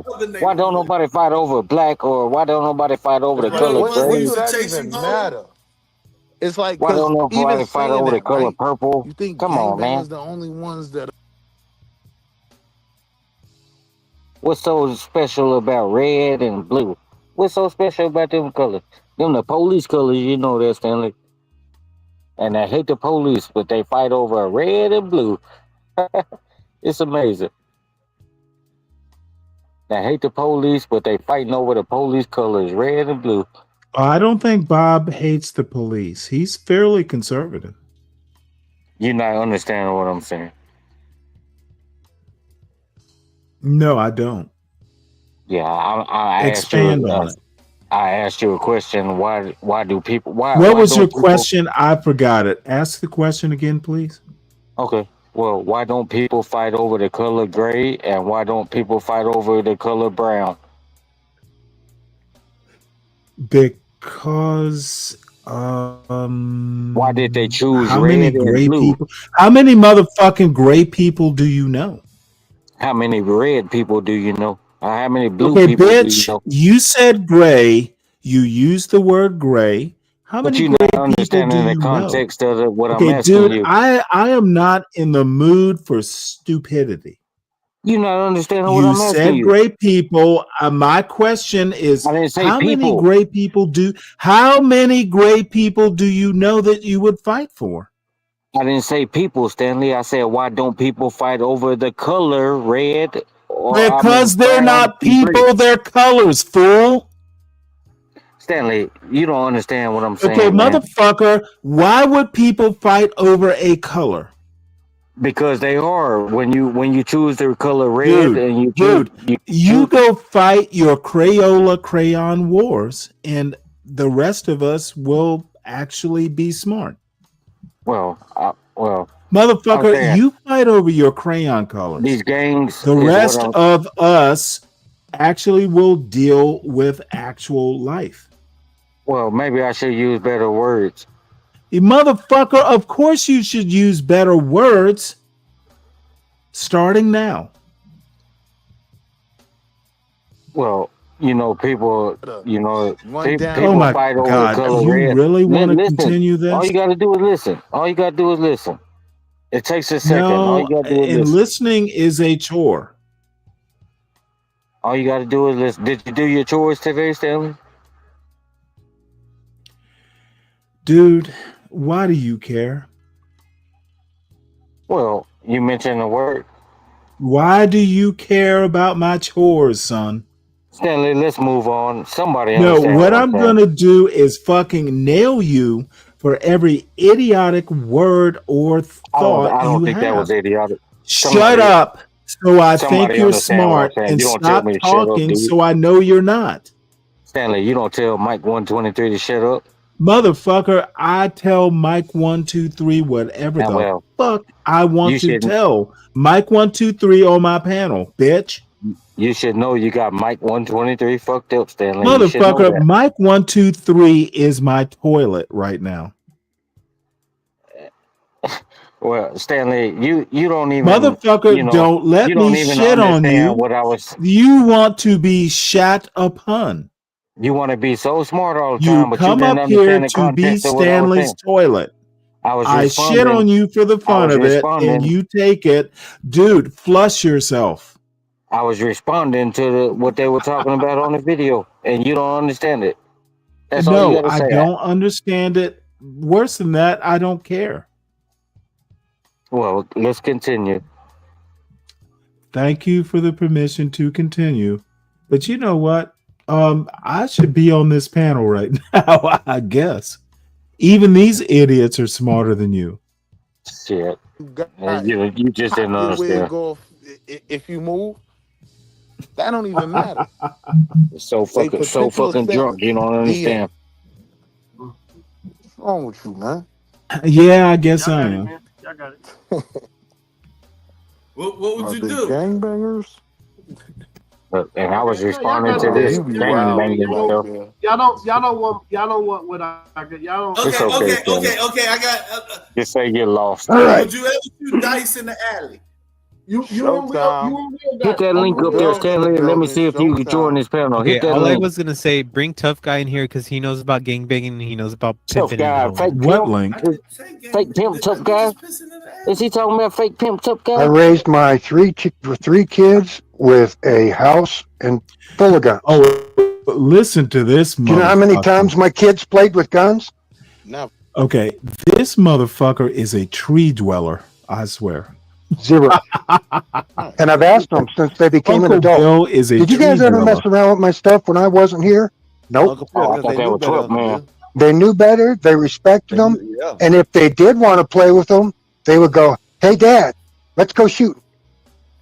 With Bill. An American man, They'll say, Stanley is "Daddy, I he's stole not your weed, but I never hostile. touched Stanley your is just in one. Never did that." It's probably that time of the month for Stanley. Actually, And that's he kind may of have how it to went. get- Minus the I was drug part. making that But point earlier, Bill. Like kids that are trained with guns, that they do would take get my cigarettes, but they wouldn't early take my access guns. to them and training. Bill, the they argument actually is take them is that serious. like, hold on, Willie. The argument is, Bill. I mean, is that do you trust law enforcement or do you trust yourself to solve a situation where you need where guns are involved? Well, law enforcement is reactionary, right? They don't come unless I call them. Right. So Here was the only worthwhile scenario, Uncle Bill. Someone's banging on the door. It sounds like they might be trying to get in. What's your move? Are you shooting through the door? Are you opening It's the 3 door, a.m. It's shooting? 3 a.m. Bill. Or are you taking a defensive stance and keeping your gun trained on the door? Well, because I've got multiple I have barriers to get often made inside my house. the comment. I'm going to turn on the porch light, look at the camera, see who's out there. People like Bill and Art, Bill's beard is smarter than Bill. Same thing with Art. Art's fucking beard is smarter. This is why I never go up. I don't hang out with the B team. Either have it and not need it, Damn, I then thought y'all need it ran and not hard have out it. of there. We should Now, we look up have the open case. carry. Can we look up the case? Because I honestly don't remember In how my it ended. state, I carry my gun into the post office. I carry my gun into the bank. Oh, you wilding, Uncle Bill. You're allowed to. You're not supposed You know who doesn't have a problem? That's not even wild, Willie. Willie. That is. Willie, You're allowed. you No, understand that's that not you wild. are a tax. I live in a high Yeah, I trust society. agree. Slip. Nah, but Uncle Bill. You guys don't on understand. property like post offices, you're not supposed to Motherfucker bring probably it live in a in. trailer park. I don't. I know doubt that. I know that, and they know that. and want you in That's a there public with your- place. That's a So I public get that. place. I get that. It's a public place. Yes. And I can carry on the school grounds You're allowed to. if You're I allowed have a to carry- concealed no, no, no. weapons You're allowed to permit. carry on government- You're allowed to to carry on government. No, property. I am Hey, allowed to carry he on is school having grounds. a All I have to have is my. I'm gonna go up there. You all I actually have to are, have Willie. is my That is concealed that is weapons also a permit. tax paying. That's a tax. Wherever that people get. Yeah, this is old hat bullshit. They're not. Bob is the smartest person. Why couldn't you It's say gospel of Bob for a reason. Bob think he's well. spreading the gospel, Hey. don't he? He got two idiots that run. I don't give a fuck about any of that. Who cares? What are you talking about? What gospel? Damn, Stanley, you might need to take a break. Why? You didn't understand nothing. Take a break from what exactly? The dope stick and then the beer can. Yeah, well, you know what? I'm here at about 10 o'clock or so, doing what the fuck I want to do. Other than doing a bit more housework tomorrow, I can do what the fuck I want to do. What type of housework you got going tomorrow? Oh, I have to replace a filament in my oven. You know what you're doing? They go out every now and again. Do you know what you're doing, or are you going to hire somebody? Absolutely, I know what I'm doing. Okay.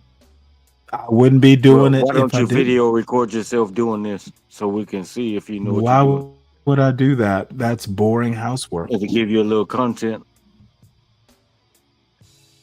Oh, fuck content. I do. Hey, your content right now. Hit that. Did you goddamn know link your to that- content, Mike? Mike, that link. your content. Hit that link to the simulator pilot so we can see if Stanley gets destroyed on live. I don't get destroyed by these people. I destroy them. Did you Hit not that link and know? let us see it. Let us Dude, see you destroy it. dude, I don't get destroyed. I'm actually rather verbal. Well, hit the link and Live let's stream see what oven Stanley repair. has tonight. Mother, I should do that, but no, dude, it is so funny. I was gonna buy a new stove.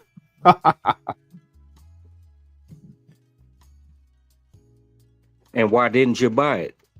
But I can replace Why didn't the you buy element. it?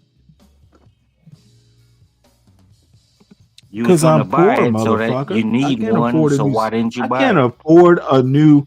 I can't. I'm poor. Which part of that can't you accept? Well, you could charge it to I your am American poor. Express card. I am poor as a motherfucker. I cannot afford a new stove. Charge it to your American And Express, Stanley. it was like $30. It was $30 to replace the element. It's not that hard to do. Charge it to your American Express, Stanley. Oh, motherfucker. Why would I buy a new stove? When you Well, charge you mentioned something, it. You said you have were to going to pay buy for it one, so eventually. that means you need a new one, don't it? I said I was going to do that until I figured, well, why would I do that? I can spend $30 to replace the baking element in the oven. Well, The fix broiler it and- element is fine. The baking element can be replaced. Why would I buy a whole new stove when Well, I you- can you said it. replace the element, the baking element? You said it. You said you were 'Cause I'm going to buy a poor. new stove. Yes, until I realized. Did you hear that part? Until you realize you assume you can fix it. You don't know if you can. No, or not. motherfucker. I know I can fix it. That's why I bought a replacement baking element, baking filament, whatever you want to call it. Why I is the neck literally on this can do guy's it. shirt so goddamn big? What is wrong with this dude in the top left corner? Okay, you've changed topics. Yeah, I did because that shit is pissing me off. He's a grown man sitting up there with his Yeah, goddamn it's shirt collar. dumpster fire content. Sorry, Marty. Hit that damn link, Marty, Stanley. I am a personal dumpster fire. Sorry.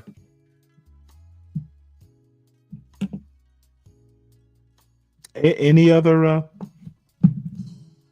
comments? Ooh. And child, listen. God damn it. All right. Well, I'm going to switch to something I want to hear. Then we're going to T's show.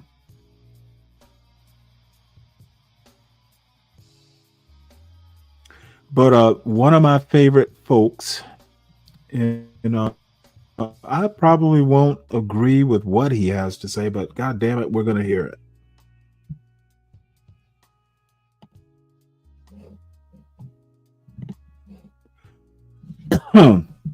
And let me also say this: this woman, shut the fuck up.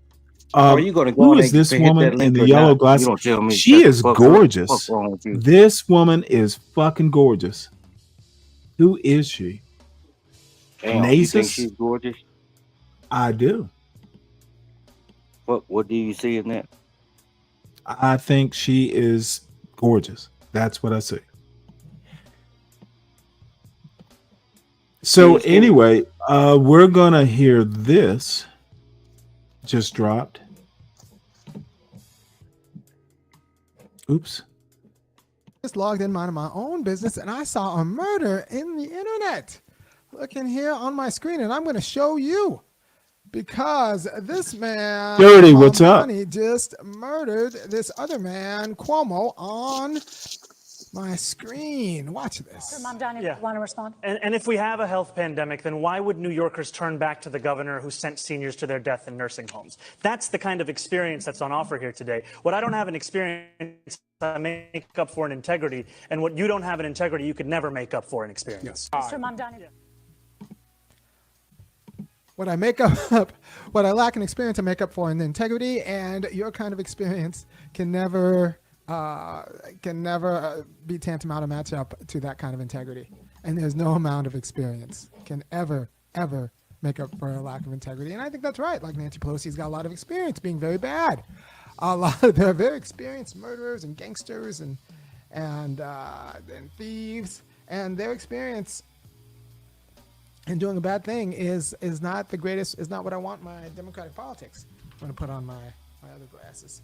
So, this is why debates matter. There's this canard going on around in political circles that I don't think debates matter as much as he does. Commercials God and damn, all who is these this other motherfucker? media inputs really cook elections. Armio such say that what people frimpong. say on debates that nobody ever God damn. watches He look isn't homeless really or that something, important. don't But you just forget that a debate performance is what opened up the door to the soft cue that got rid of Joe Biden. A debate performance is what ended Bloomberg's surge. You might not remember 2000 like I do, but Bloomberg was surging. He put in $500 million into his own run, and he was going. But Elizabeth Warren ended that in a debate performance, right? And so there's a reason why the Pelosi's and the Jim Clyburns don't do primary debates, because they would not survive. They would not survive a long-form debate. And the only reason we know about Mamdani is because of his first debate during the primary, where he talked about not wanting to visit Israel and wanted to fix and wanting to fix the problems in New York instead, which is actually a pretty good political tack if you are running for the mayor of New York and not the ambassador to Israel.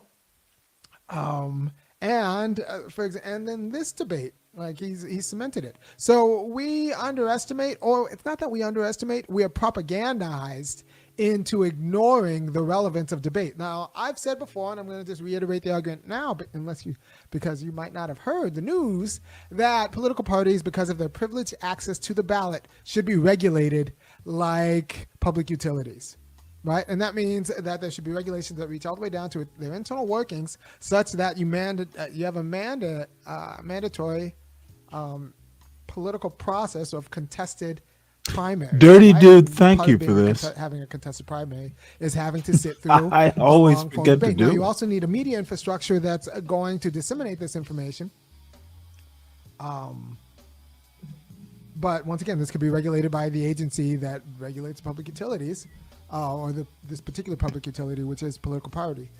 Because in the absence of that, you end up having a monopoly. Hey, dirty dude, you will never guess Adrena. Adrena actually is a fan of my show. Dude, that was a huge honor. Adrena and Dirty Weather. Those motherfuckers. Well, I won't call them motherfuckers. And where do you know them from? No, motherfucker, they are awesome people. Where do you know them from? Awesome people. I know them from another sector that, they think I'm a geek too, but that Is this some type of weird sector, Drina is a fan, dude. It makes this worth it. That What woman type of sector is it? Is it some the type of woman weird- she's a goddess. Oh, we don't know. We only go. Oh, by what you motherfucker, think. I don't care if you don't know her. Well, you saying we don't know that. We don't know what she looked like. Drina and her husband, Dirty Weather, they are a power couple in my opinion. Just listen to the names. Dirty. Okay, Weather. motherfucker, don't talk when I'm talking.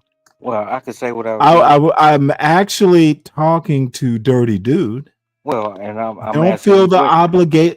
Don't feel the obligation to talk when I really wasn't even talking to you. Well, he wasn't asking you the right question. He should have asked, "What does she look Dirty like?" Dude. Look, Dirty. I had no clue that Drina even remembered me. So that's why I'm kind of over the moon about it. The woman is a goddess.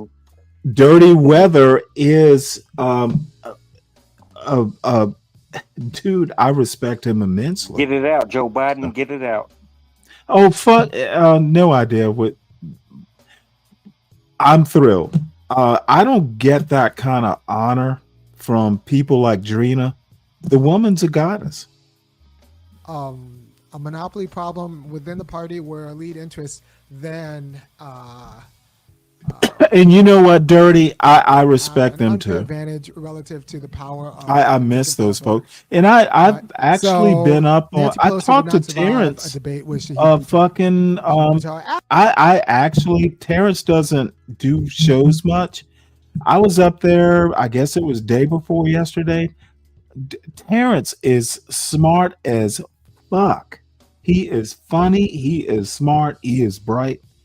And I'm just, I need to go over there more often.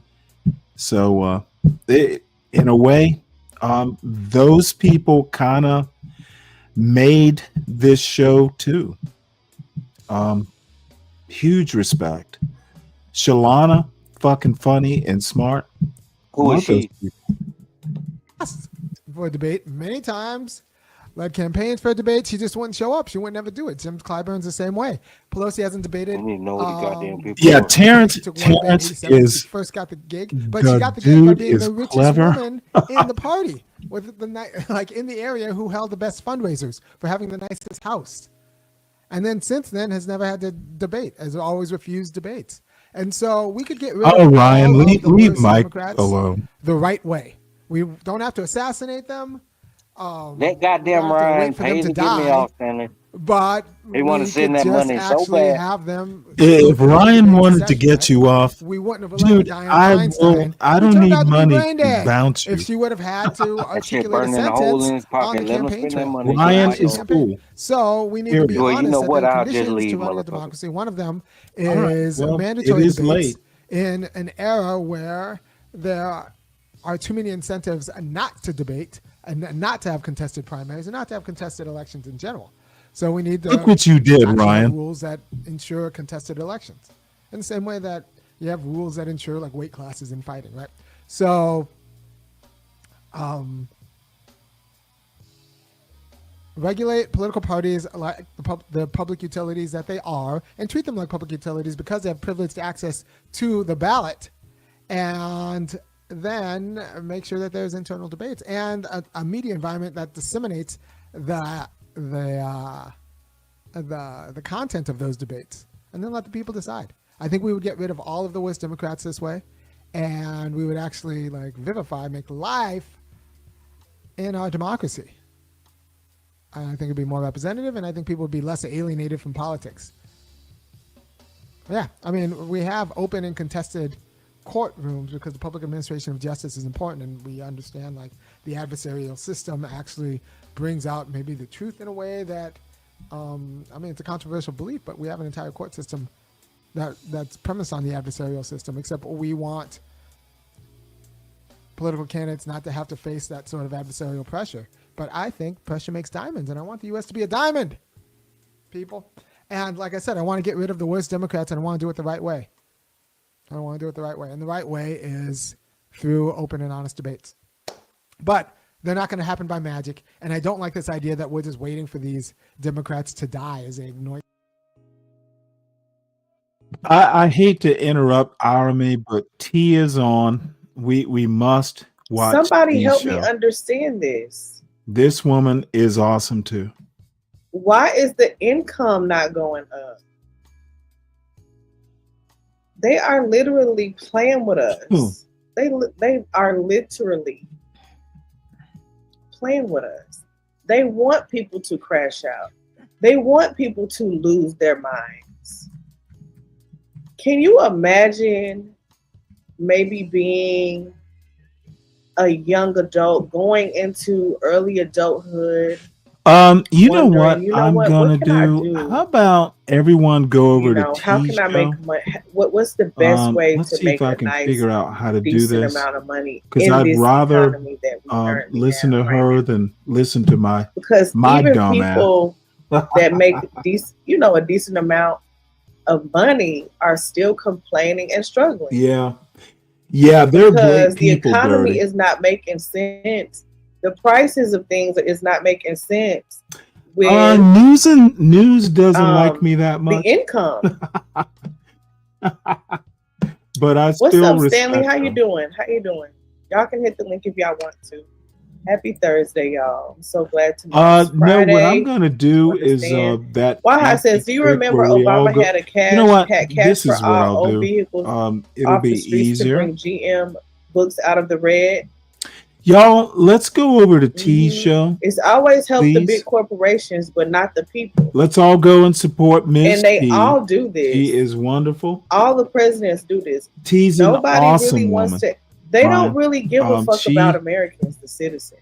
Neither And side. Mo Love, The I Democrats wish or the Republicans. They that don't Mo give a Love damn about us. she's They awesome. don't too. care. And I'm one. And by the way, let me just mute this real wondering, quick. you know, I about my am kids. in my cups. I'm a little, into my beers and a little loopy, but so I'm probably loose lipped. I'll probably trip up over some dumb bullshit, I'll say. But I will be here tomorrow morning at some point. And there will be a Saturday show. Lupin Reigang, awesome shit. He's a producer of the show at this point. We're gonna talk about Code Noir, and then I'm gonna show a whole bunch of history videos, and y'all will be bored as fuck, but I'm gonna do it. And I'm still pondering over this $30 book on Martin Delaney and Frederick Douglass. They knew each other. Frederick Douglass is probably the smartest American to ever live. There will be debate, but he was Frederick Douglass. So anyway, let me drop this link. And y'all, let's go over to Tease. Tease show. Go there. Join me over there. We need to shut this very boring show down. So I'll see y'all over there. Dirty. See y'all over there.